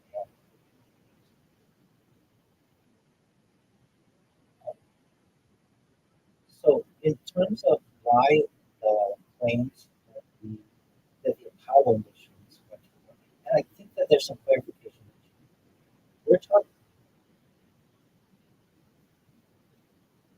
So that's the major argument that was made by many of the skeptics of the moon landing, and we'll get into that. I do want to say that maybe this is for another time that we can discuss this space program. Perhaps something like that has been going on and persists outside the purview of public disclosure. But what we're talking about with the Apollo moon landings are a series of alleged landings that occurred beginning July 20th, 1969, involving Neil Armstrong, the first recorded man to walk on the moon, Buzz Aldrin, the second recorded man to walk on the moon, and Michael Collins, who stayed in the book about did not actually touch the surface. So the reasons why people say this hasn't occurred goes to what you're saying, Missy, the Van Allen radiation belt, which is this area of perhaps immense radiation extending for about 1,000 miles off of the Earth's surface and extend for another 10 or anywhere between 10 and 35,000 miles into space. There's an inner Van Allen belt and an outer Van Allen belt. There are arguments to be made, at least in the past, that immense amount of shielding would be needed to be able to get these Van Allen radiation belts, and that aside from the Apollo moon landings, Apollo moon missions, I should say, and the most recent Artemis 2 mission that occurred in April of 2026, just a few months ago, no human has ever traveled more than approximately 700 miles or so off of the surface. So basically, we don't have a lot of evidence of being able to do this. And then all of a sudden, we're able to do it multiple times without any casualties. There are a lot of skeptics. There are a lot of people who are skeptics. Yeah, exactly. This is not like April 1st, 2026. So this is a program that on April 1st, 2026 until April 10th, 2026, it involved 4 individuals. Allegedly, they went further into space than any humans have gone. They went around the dark side of the moon, and I was frankly very disappointed with the amount of evidence they got. I'm a human who's been live streaming my life 24/7 for more than 4 years, and if I can live stream my life, I have the feeling that they should be able to live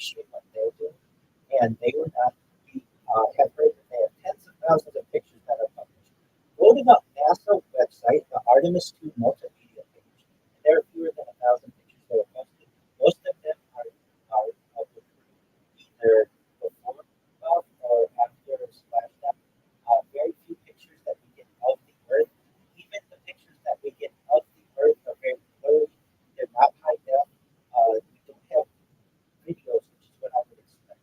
If I can live stream my life, I expect NASA to do a live stream at such an event as that. And I'm able to do it and look from multiple angles. I want the same for NASA. So I'm skeptical of that event. When NASA says that they have over 20 hours of video footage, when you go to their website and it's fewer than 10 minutes, I'm skeptical. When NASA went into space for 10 days, but still only publicly acknowledged they have 20 hours worth of footage, I'm saying to myself, if you were there for 10 days, you should have 240 hours worth of footage, at least from one camera. Why wouldn't you live stream this? This would be such an amazing accomplishment to be able to do a time lapse of what life was, of what the going up in the craft, be going around the dark side of the moon back for splashdown. We don't have never a straight answer.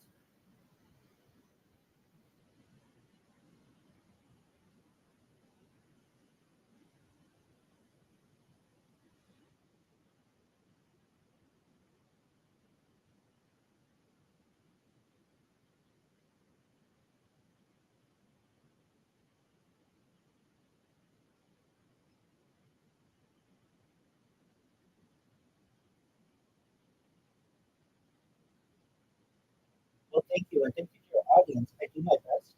If you haven't heard about it before, you will in the future. I want to help all of those people that really ask really great questions, and I appreciate their engagement. If I may, I want to just review some of the reasons why skeptics, absolutely. First and foremost, I've got to say a shout out to some of the people in the skeptic community, many parts as well. He published a movie called The Funny Thing Happened on the Moon. I recommend it. It's less than an hour. It's an excellent use of your time. You will be able to see allegedly the video of Buzz Aldrin, Neil Armstrong, and Michael Collins saying that they're halfway to the moon when they are in low Earth orbit and they rehearse the faking or alleged faking of moon shots, or I should say, Earth outside the window of the craft. It's not something I can necessarily describe all that well here. Just look at it. It's a fun thing happening on the window. Another amazing video of parts ago is called Astronauts Gone Wild. This is a man who was always fascinated with the moon and felt betrayed because he learned from some people in the community that the moon may have been made, Apollo missions at least, may not have been as accurate as described. And he confronted all of the living astronauts he could find, including Neil Armstrong, including Buzz Aldrin, who punches him in the face, including Michael Collins. And when you see it, I'm not saying I can necessarily discern someone's guilt or innocence, but when these people are aggressive towards you, they punch you, they run away from you. If I went to the moon, I would be telling everybody about it. I'd be the biggest celebrity in the world. I would never shut up about this high-rank books. I would document my life. I would be bigger than the biggest celebrity of all time. But generally, the Apollo astronauts live lives generally quite conceited. They live quiet lives, working for defense contractors with huge amounts of money. That was perhaps some type of an exchange. And for instance, Neil Armstrong, after the press conference that he did, the post-flight press conference, really doesn't make another public speech about the moon until he did for its 25th anniversary or so at the university. And he uses very cryptic language. If I went to the moon, it would not take me 25 years to talk about it publicly. I would make documentaries about it, and it wouldn't just be a clip of it. I would do long-term discussions of what it was like, what it felt like, what the temperature was like.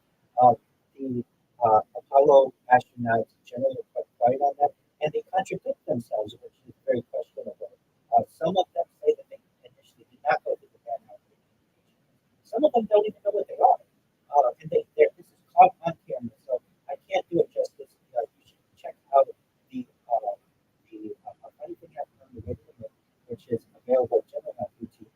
also at Sabrel.com. It's documentarian. Also watch Astronauts Going Wild. There are some other people within the non-skeptic community, including Ralph Renee and Jared White and quite a few that I can just think of off the top of my head who are really push for answers. None of them necessarily feels that they absolutely know everything, but there are some questions that certainly still exist. So if you haven't had the chance, watch those two films, and it will answer a lot of questions. And it's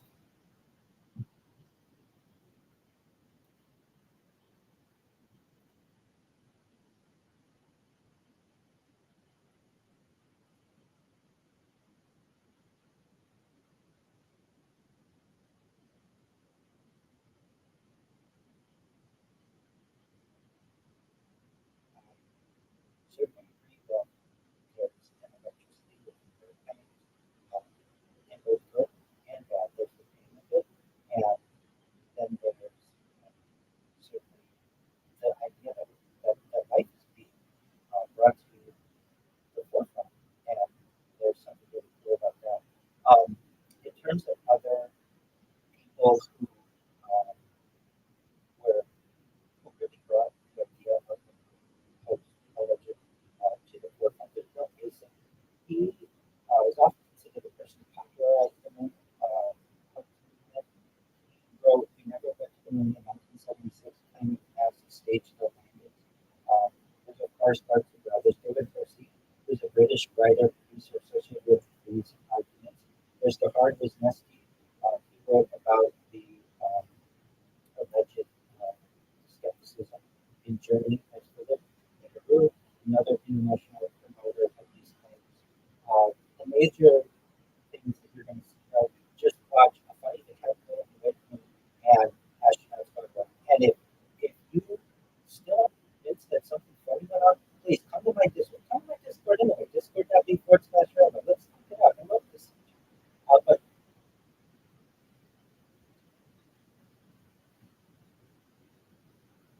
yeah, so the argument is made that Stanley Kubrick, in exchange for giving perhaps money and the ability to use some advanced camera for his movie, it's escaping me, but I'll think of it in a second. No, no. Yes, he did.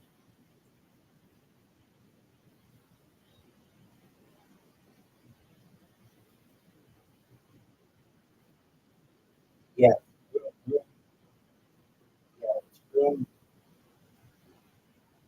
Um, so let's reference this. Stanley Kubrick. There are pictures of him with people within NASA, upper echelon people, right around the end of the 1960s. Of course, he was the director of 2001: A Space Odyssey, which is the first time humans really got a realistic version of what life was like in space. The idea is that he put a lot of clues within his movies.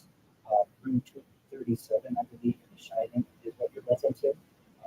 So the clues that point to this, one of the characters is wearing an Apollo 11 sweater.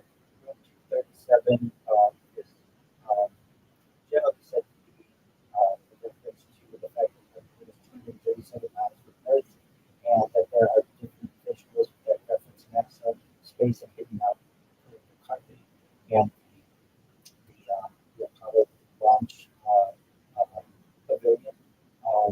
And there are videos that I've seen of Stanley Kubrick. I don't know if these are true. I don't know if these are AI. I don't think they're AI, but I saw them before AI was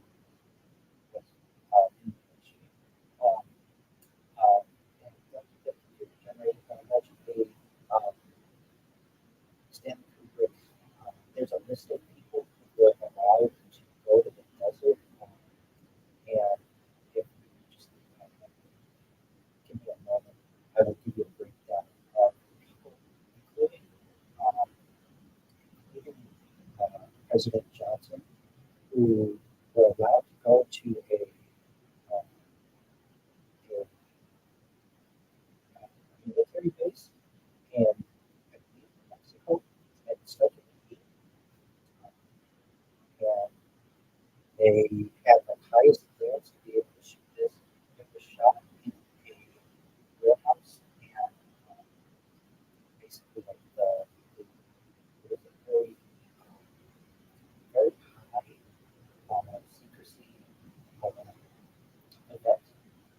I've seen video of Stanley Kubrick and Neil Armstrong was over my at least in the same video, but I can't find it. It's kind of one of those things that that has been so I don't know. Now the base in New Mexico started with I'm going to get it in a second and we'll know more about this. But the idea is that Stanley Kubrick was the person who directed this. And the idea was that the movie that he needed the camera on is very limited. The reason why is because the camera that was used would be able to allow him to film a movie just using Canon, which was the idea of that. And it's so the idea there was a whistleblower who had a deathbed confession of their father, who said, I mean, their father actually killed someone in terms of this. It just give me get the specifics of this. So it was Eugene Gilmore, his father, who was supposedly a NASA-related insider security person, confessed before dying that the Apollo moon landing was staged in the studio. His claim was promoted in connection with parts of some versions state the confession within a secret communication and a list of people verified on the set. And I believe Bart's talks a little bit about this on the Joe Biden experience. If you're familiar with that context, and discussed that this was only it was like the upper echelons of NASA, and it was not like thousands of people who were there. This was allegedly wasn't it? It's Cannon Air Force Base in New Mexico. Apologies. So Cyrus Eugene Akers told his son that the fake Apollo filming operation happened there, and that President Lyndon Johnson supposedly provided a list of VIPs and a list of VIPs opportunity to see it. The list was never necessarily publicly verified or authenticated, but some people were there with Lyndon Johnson, officials, scientists, military officials, government figures. There was a specific 115 name list, but that hasn't been independently produced as evidence. But the idea is that this happened at Cannon Air Force Base in New Mexico. Whether it happened or not, I'm not sure. But here's what I can do. There's the idea of there are photographic anomalies. These include no visible stars and lunar conflicts. The shadows appear non-parallel but consistent. Light of it seems like studio light. The American flag appearing to me. That's really undeniable that the American flag is justify this approach. The arguments are that with context explanation, camera exposure settings were optimized for bright surface stars, uneven terrain causes shadow and radiation. The flag motion came from astronauts rotating. The next is what we talked about, the Van Allen radiation belt. And some argue astronauts could not have safely traveled through the Van Allen radiation belt surrounding them. Their claim is the radiation level would have been lethal with 1960s technology. By its rays, the belts contain charged particles. They sound like a major hazard in simplified descriptions. The context of this plane trajectory through the belts was fast and carefully planned. Spacecraft shielding and mission time reduced exposure. Radiation dust recorded by astronauts was within safe limits for short duration transit. But I will say this: one thing that isn't normally discussed are solar storms that can significantly impact the amount of solar radiation that people may to which people may be exposed. The flag and movement and vacuum interpretation is cited as a point. The American flag appears to ripple and move in videos. The context of the flag had a horizontal support rod. The motion came from astronauts and oscillating in a vacuum. Motion Lighting and shadow geometry confusion. Some observers argue the shadows point in different directions. Lighting seems to be uniform or stage-like. Lighting seems suspicious. Unheard studio lighting is often a single source of control. Lunar terrain is uneven and slopes and craters. The complex explanation is that the sun is a single light source, uneven surfaces, alter apparent shadow angles, camera perspective, distortion of affects perception, radiation temperature, and survivability doubts. Another argument is environmental extremes. There's extreme heat and cold on the lunar surface. Just to give people an idea, the lunar surface in the sun is hotter than in the oven, and in the shade is colder than freezing. That's an extreme amount of fluctuation. No atmosphere for protection. The argument is that humans cannot survive such conditions in 1960s. The context is that astronauts were insulated when pressurized suits. Emissions were short. Albertsons are not prolonged exposure, and life support systems were engineered specifically for these conditions.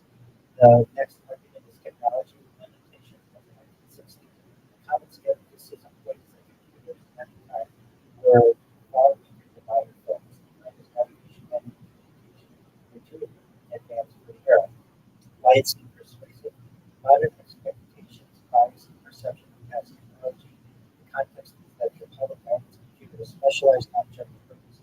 Missions relied heavily on pre-calculated trajectories. The ground control performed much of the computation. The lack of independent logical tracking. Some argue that the mission was successful. No independent computation was found. The context is underscored as other countries are observatories, not verified missions.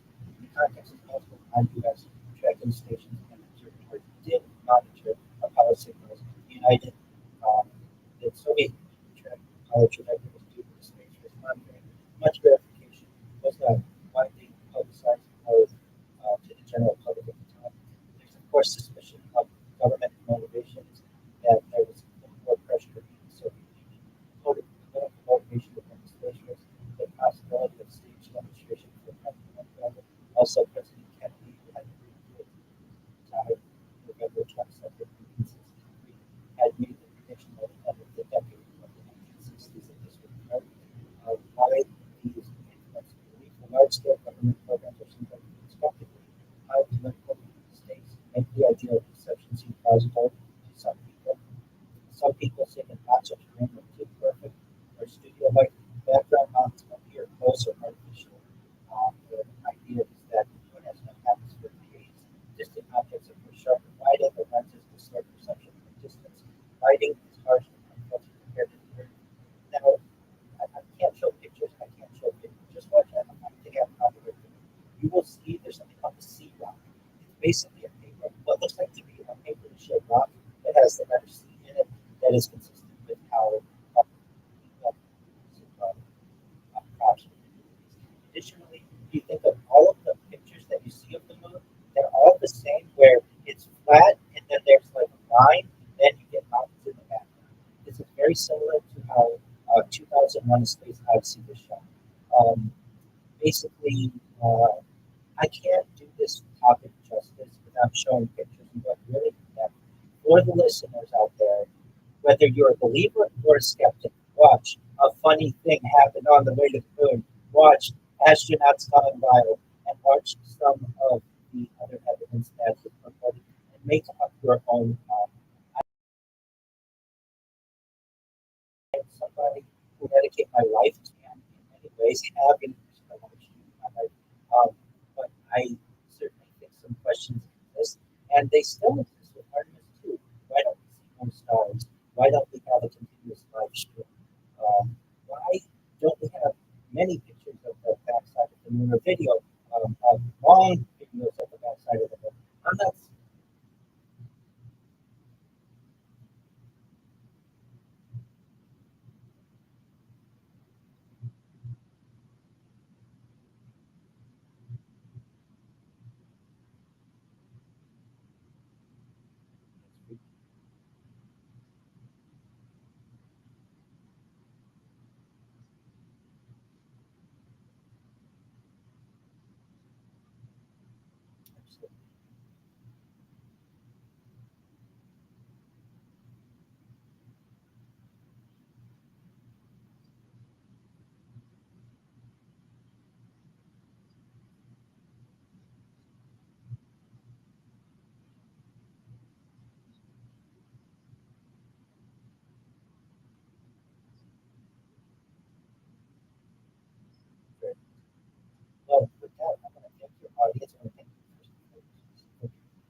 amazing questions.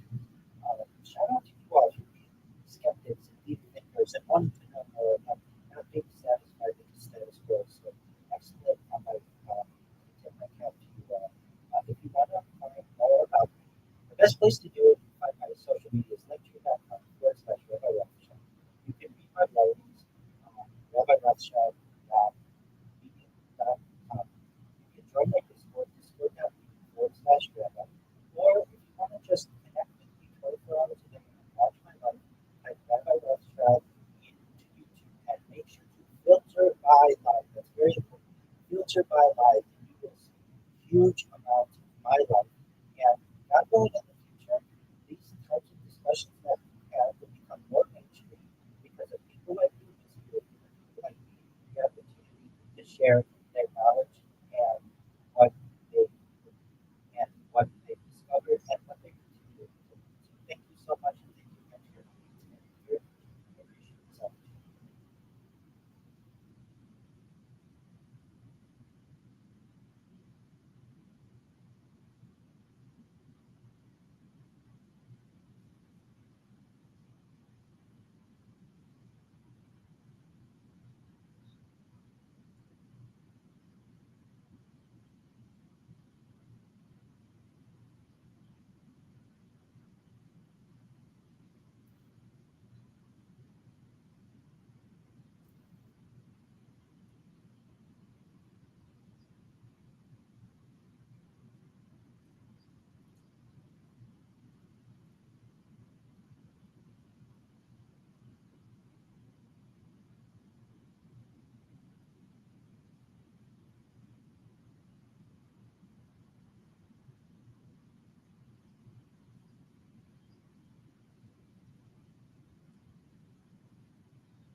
Oh, I love them too. Thank you so much, everyone. I look forward to further discussions.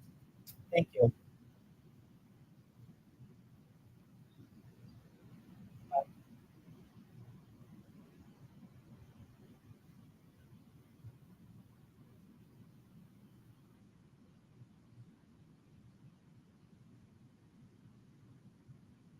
Good question. Oh, thank you so much for the opportunity. Okay. Um, to have some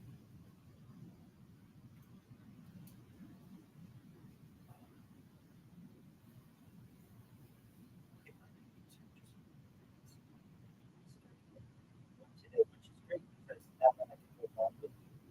I don't need to reschedule today. So I can take everything that onto this schedule. And something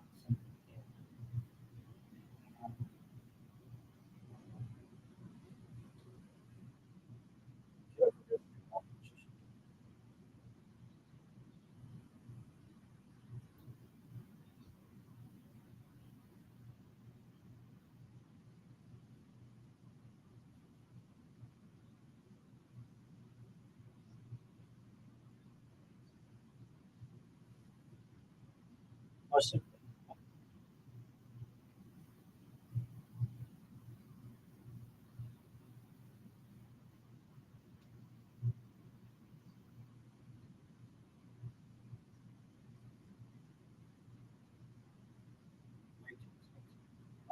Yeah, I can help you with that. Okay, so let's lock in and we'll talk about the technology. So you're talking Wednesday, July 1st, correct? Okay. Same time work for you. Your time. It's 9 o'clock my time, so just one moment.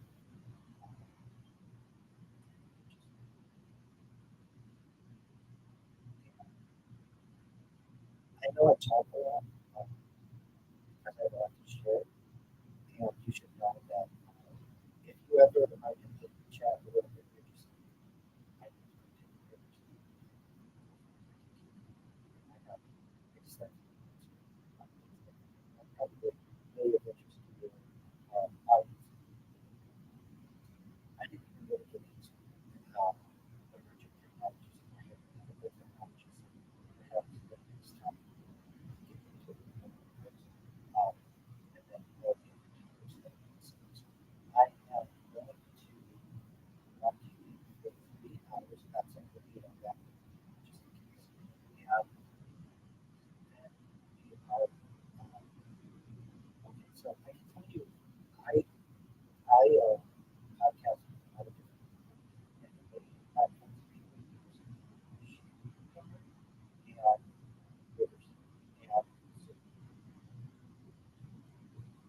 Yeah, so I'm gonna I'm going to for you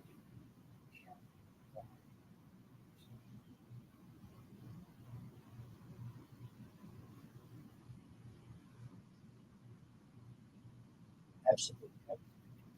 You could just do it on YouTube. You could just do it if that's of interest.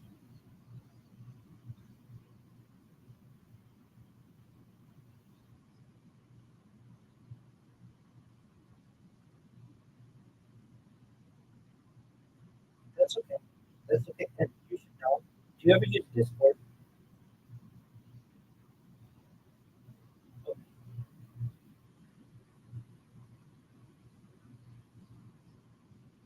I agree. I agree.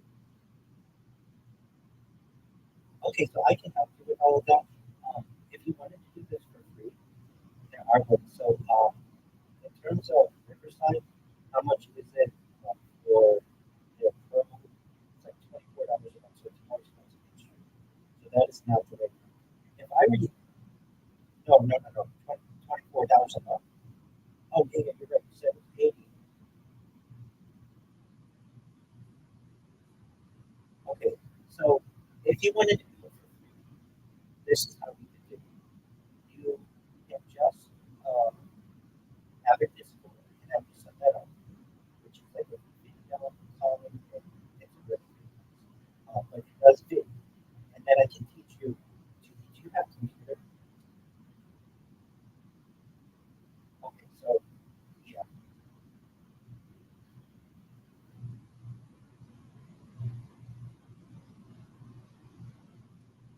Okay, so if you don't have a computer, then my free way is college prep position. So um, what you can do is utilize some computers, which allows for there's also um,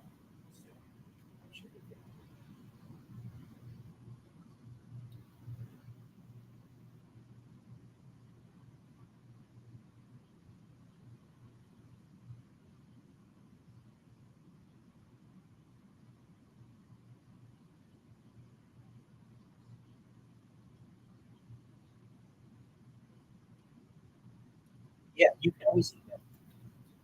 So and I'll give you that. Okay, so you can uninstall resources. There's routines. Nobody uses podcast. There's Riverside, which I think is the best. Um, but you'll see how user is and stuff. Some of these platforms, especially if they're not live, they have an option to record on both ends. So it's like during that discussion, 3 hours, like Wi-Fi platform, whatever. I don't know. I would just go through the internet. But with some of these other platforms, you can view my, I can send like an end, and will upload my version and then upload your version, and then complete anything that basically I'm kind of so they're basically not redundant versions of it just in case it happens. Um,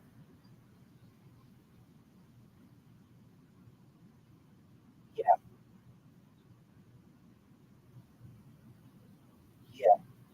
I know people who had one friend who said, check. Yeah, absolutely.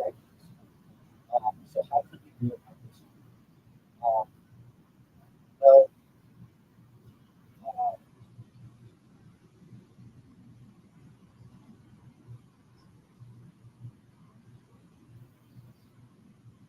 yeah, let's talk about that.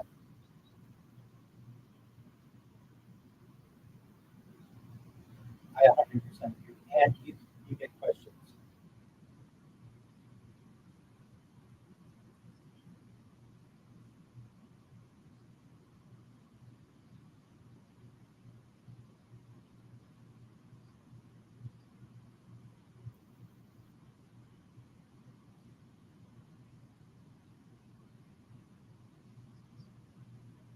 I get Exactly. I've written on that topic. That's very interesting. Okay. Let me ask you this: do you have a laptop budget for testing?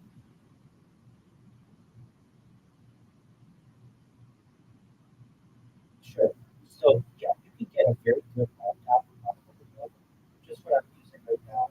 Um, it's it's a business class of it, and you can get a refurbished version of it on Amazon through a verified third party seller for about $250, which is not free, but it will allow you to have like maybe between 250 gigabytes and terabyte storage, maybe much faster, providing more options. So I did.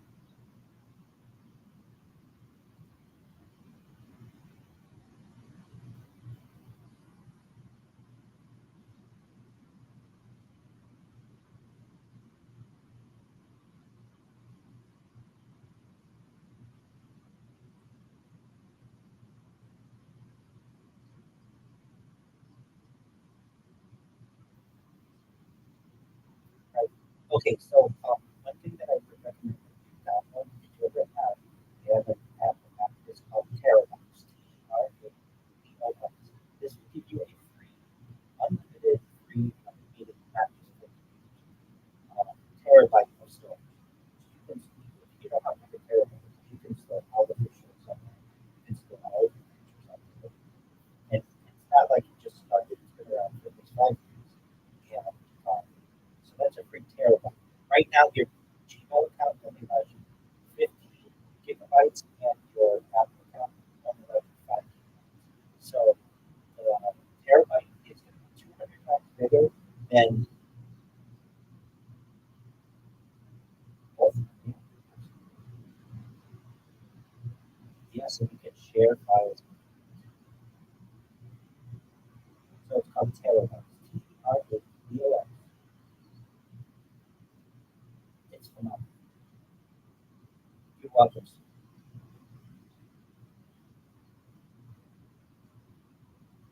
Okay.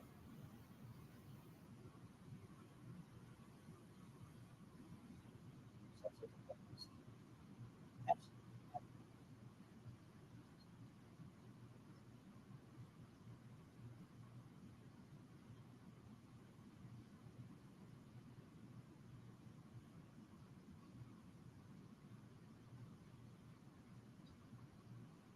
excellent. 100%. 100%. I did too. If you have the opportunity to talk to any members of your community and on behalf of them, you have really wonderful questions, and I very much enjoyed it. Take care, Missy. Thank you. Um, oh boy. Oh, oh.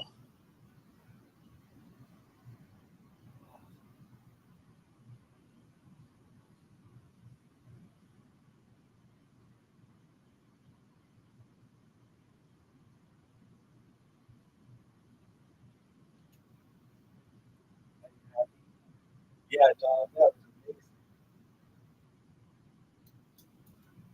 Get it on that. Yeah, I did it.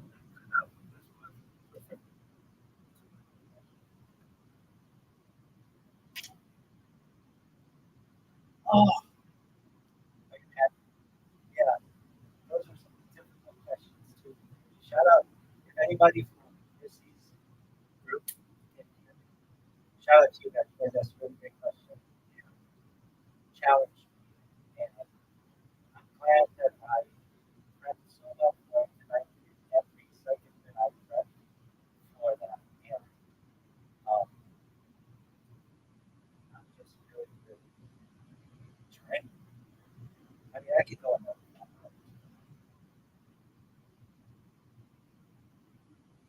I'm really proud of that. It was. It was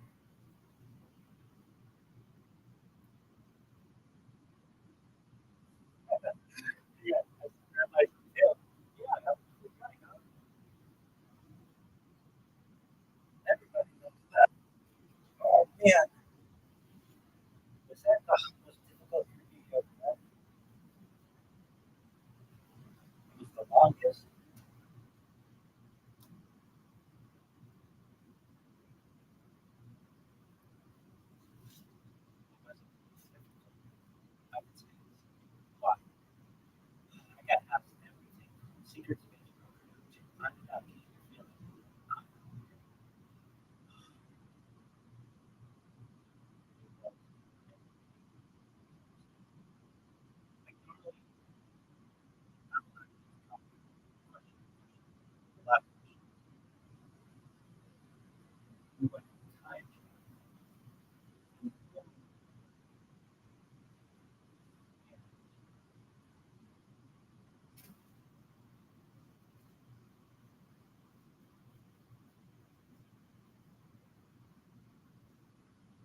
You apologize.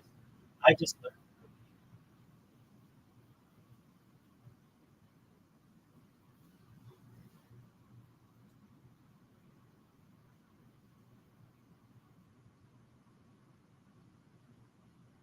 Was that good interview? Yeah, it was exhausting because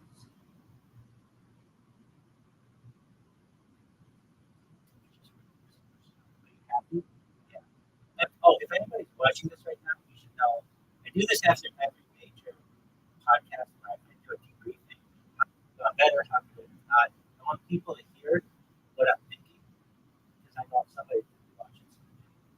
But normally, do I talk about my pretty cool?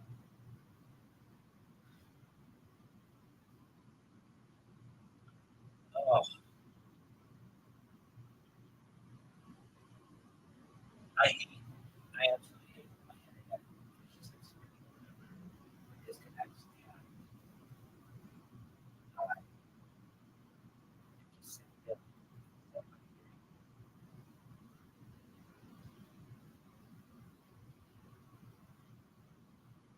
What was your favorite question that you got?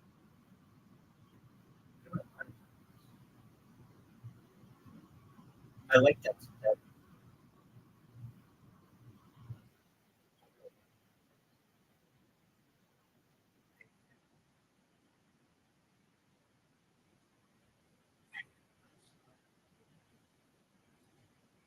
Actually, I like the one that was like, "Are you channeling this?" No, I know.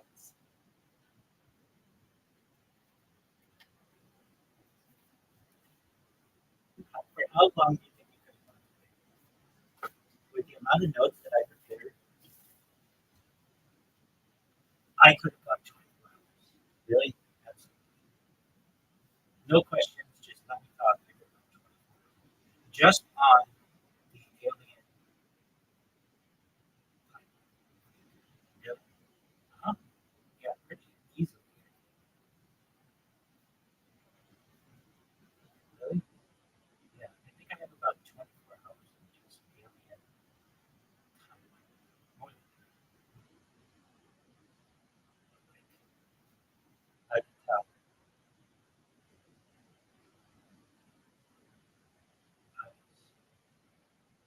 That's,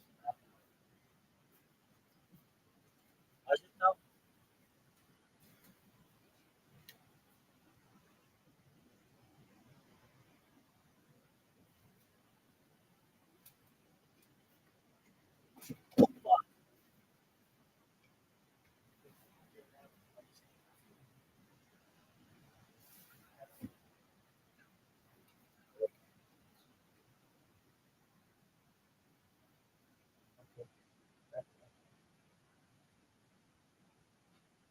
Are you proud? I'm so proud. I'm so proud of what I just did.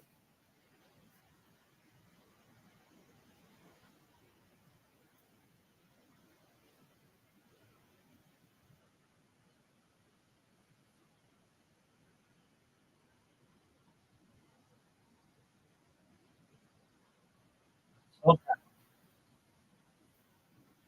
Is that the one after what you did? I'm proud. We just did 3 hard.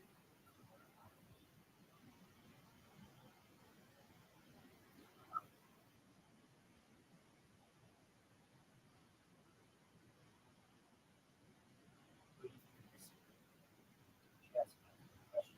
She presses. She's a kind person. I didn't know at first how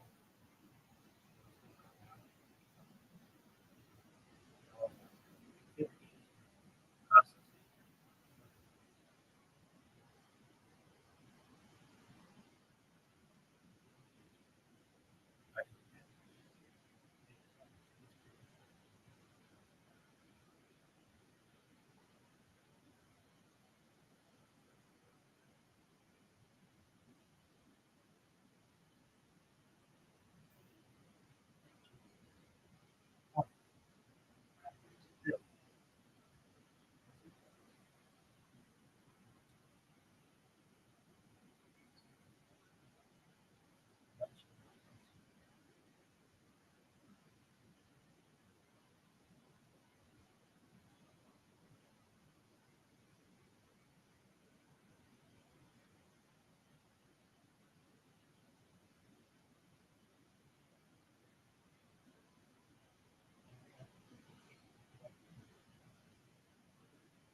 That kid is a pimp. There you go. I mean, they were cool.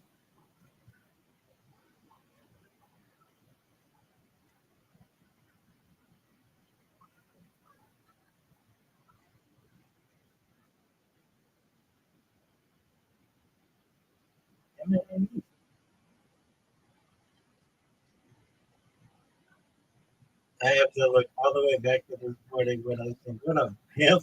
Exactly. Cool people know what that shit means. Dog.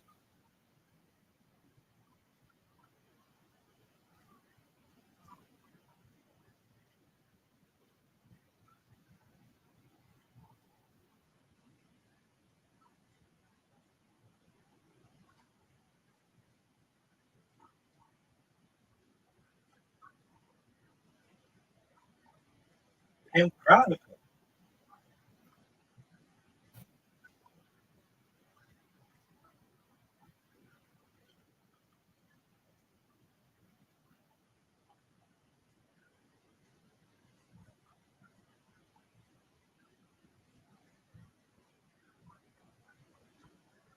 Does it mean cool guy?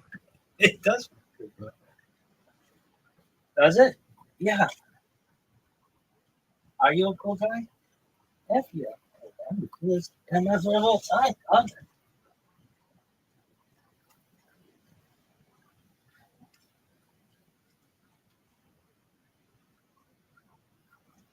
What would you say if it meant it's someone who's sex trafficked? I mean, it means that too. Like, do you want to associate yourself with being a sex trafficker? No.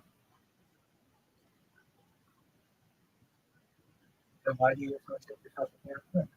These cool people know that when you say that motherfucker was real, they do not mean this motherfucker is sex trafficking. They mean this motherfucker is shit. Really? Oh.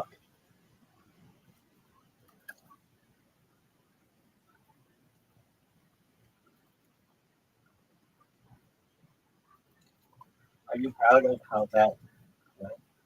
I'm incredibly proud of it.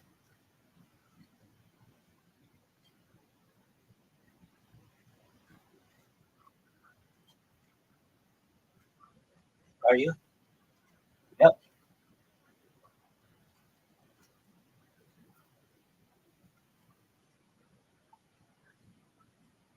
Are you channeling this? What? Watching them? Yeah, I'm channeling.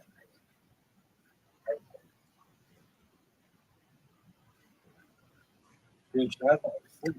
Nobody even knows about that word, but it's smaller. Are you proud of it? Could it have gone better?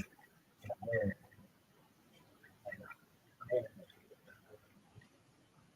Okay.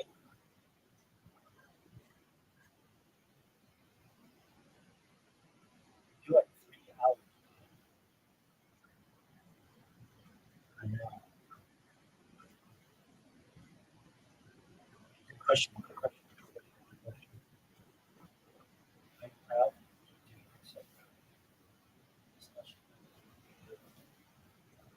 Of course, not for the recording.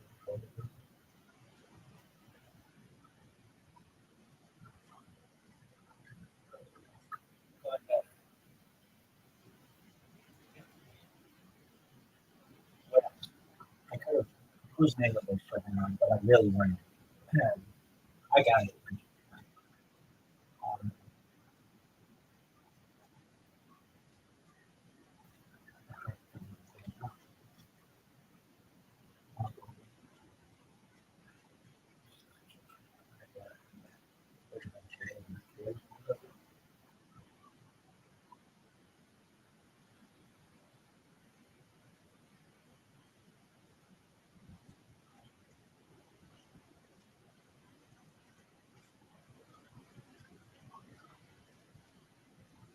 could it have gone better? Yeah. What would you have done differently in your preparation? I would have actually prepared more for the room. Was your religious preparation adequate? Okay.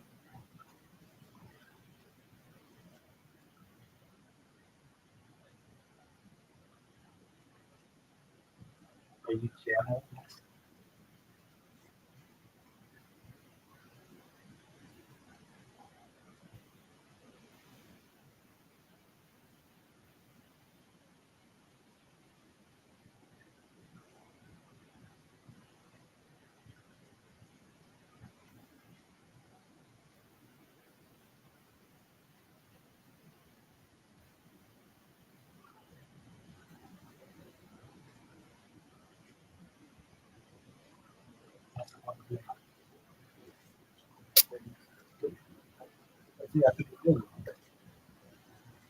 My friends are gonna be like, "What the fuck was that?" I'm gonna be like, "That Michael Jordan." They're gonna be like, "Tom, you just went from human life streaming to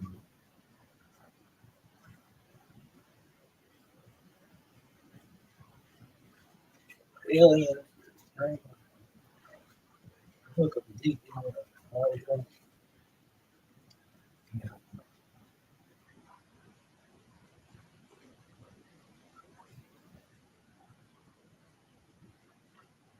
What else? I want maybe I should use that keyboard, different keyboard. But look at that, right? Like the big thing I was struggling with.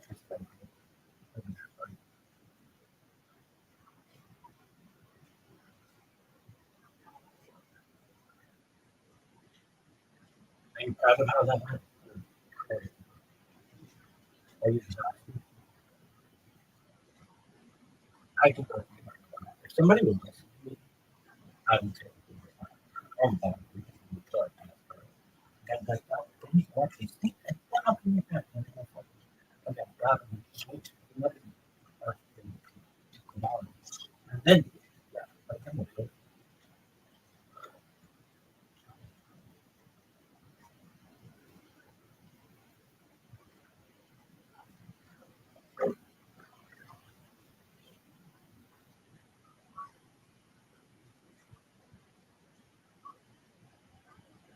Actually, you made my fucking building, I love to have those. I love them.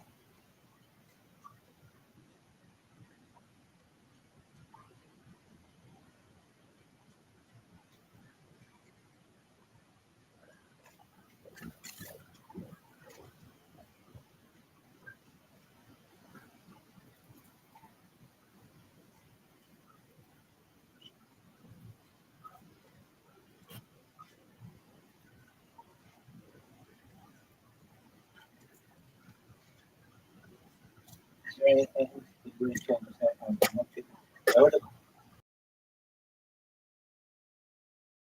believe it or not, like subject that I even say like I'm an amateur expert.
Are you proud of?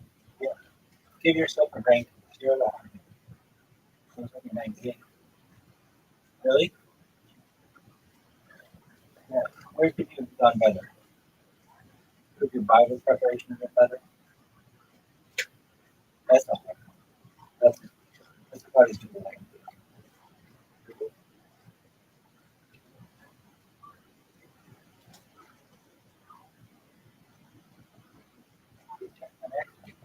They always do that. More research and stuff.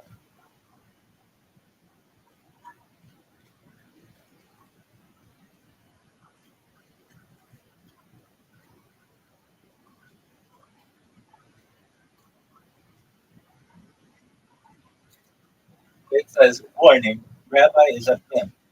Yeah, you're cool.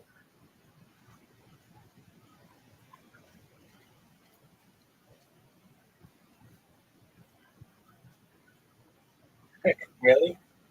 Yeah. And every chick out there is going to know it.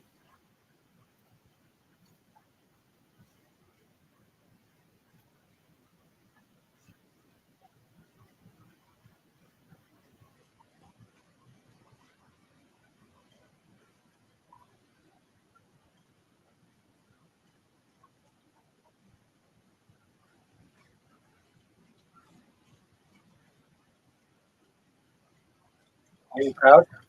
Extremely. Did you get spunked?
Did you go down home?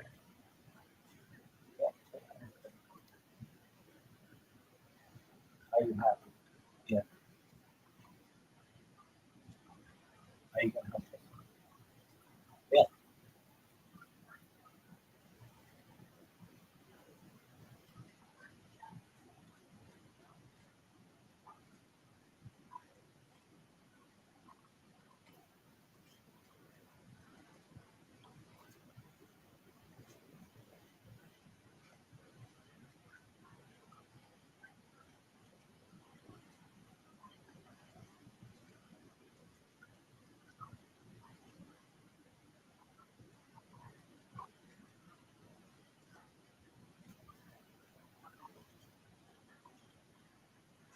I love it. These people like Coast to Coast AM. Maybe I've listened to Coast to Coast AM. I've recorded myself. Listen to Coast to Coast AM. I've called in a Coast to Coast AM.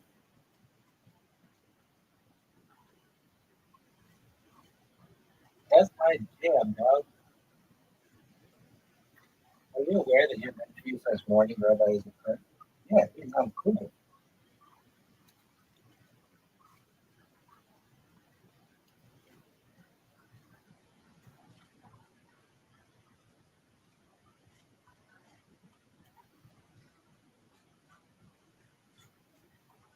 Yeah, you have.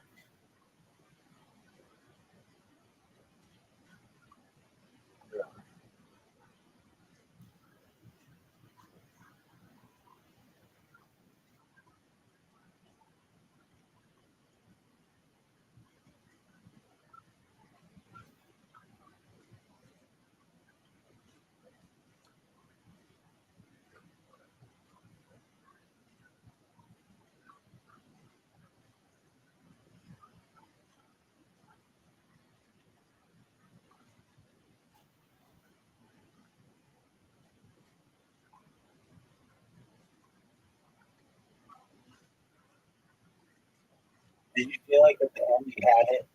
Yeah. Don't ask me what that means. What's the hardest question?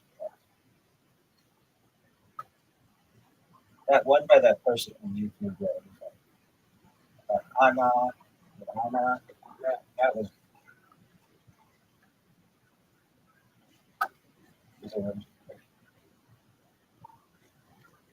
I like Kentucky Bigfoot Man. Kentucky Bigfoot Man, if you ever watch my streams, I like it.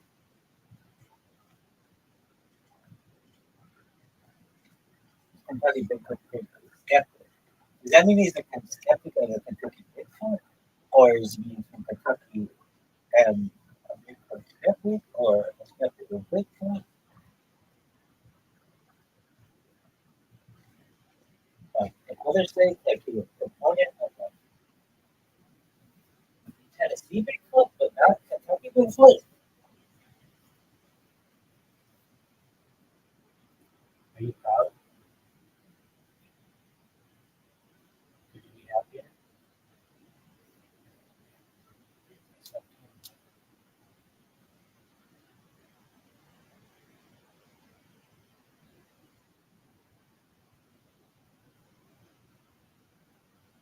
Should I be proud? Should we get like if people watch and never do anything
Why does all these disconnected things?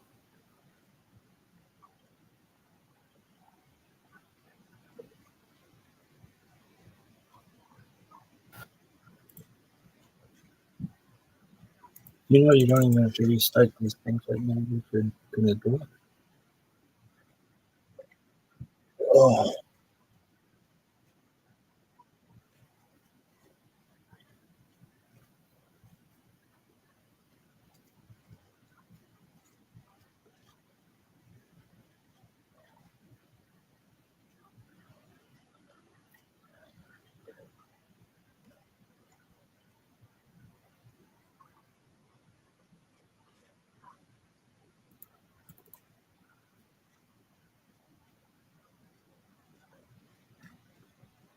I love when people think I'm smart. I fucking love it.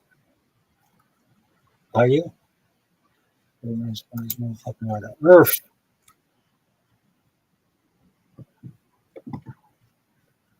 Are you? Maybe. Are you? Give me a fucking computer and I am. Without that, I am average as fuck. Why? God, you know how hard it is to be super fucking.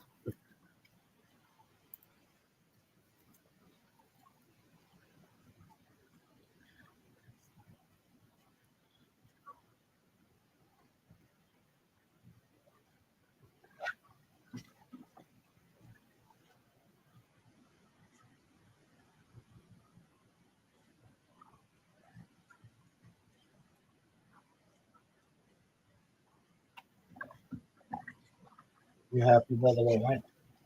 God, that was amazing. I wish I could bottle up the serotonin that I get when, like, after I do one of those. It is phenomenal.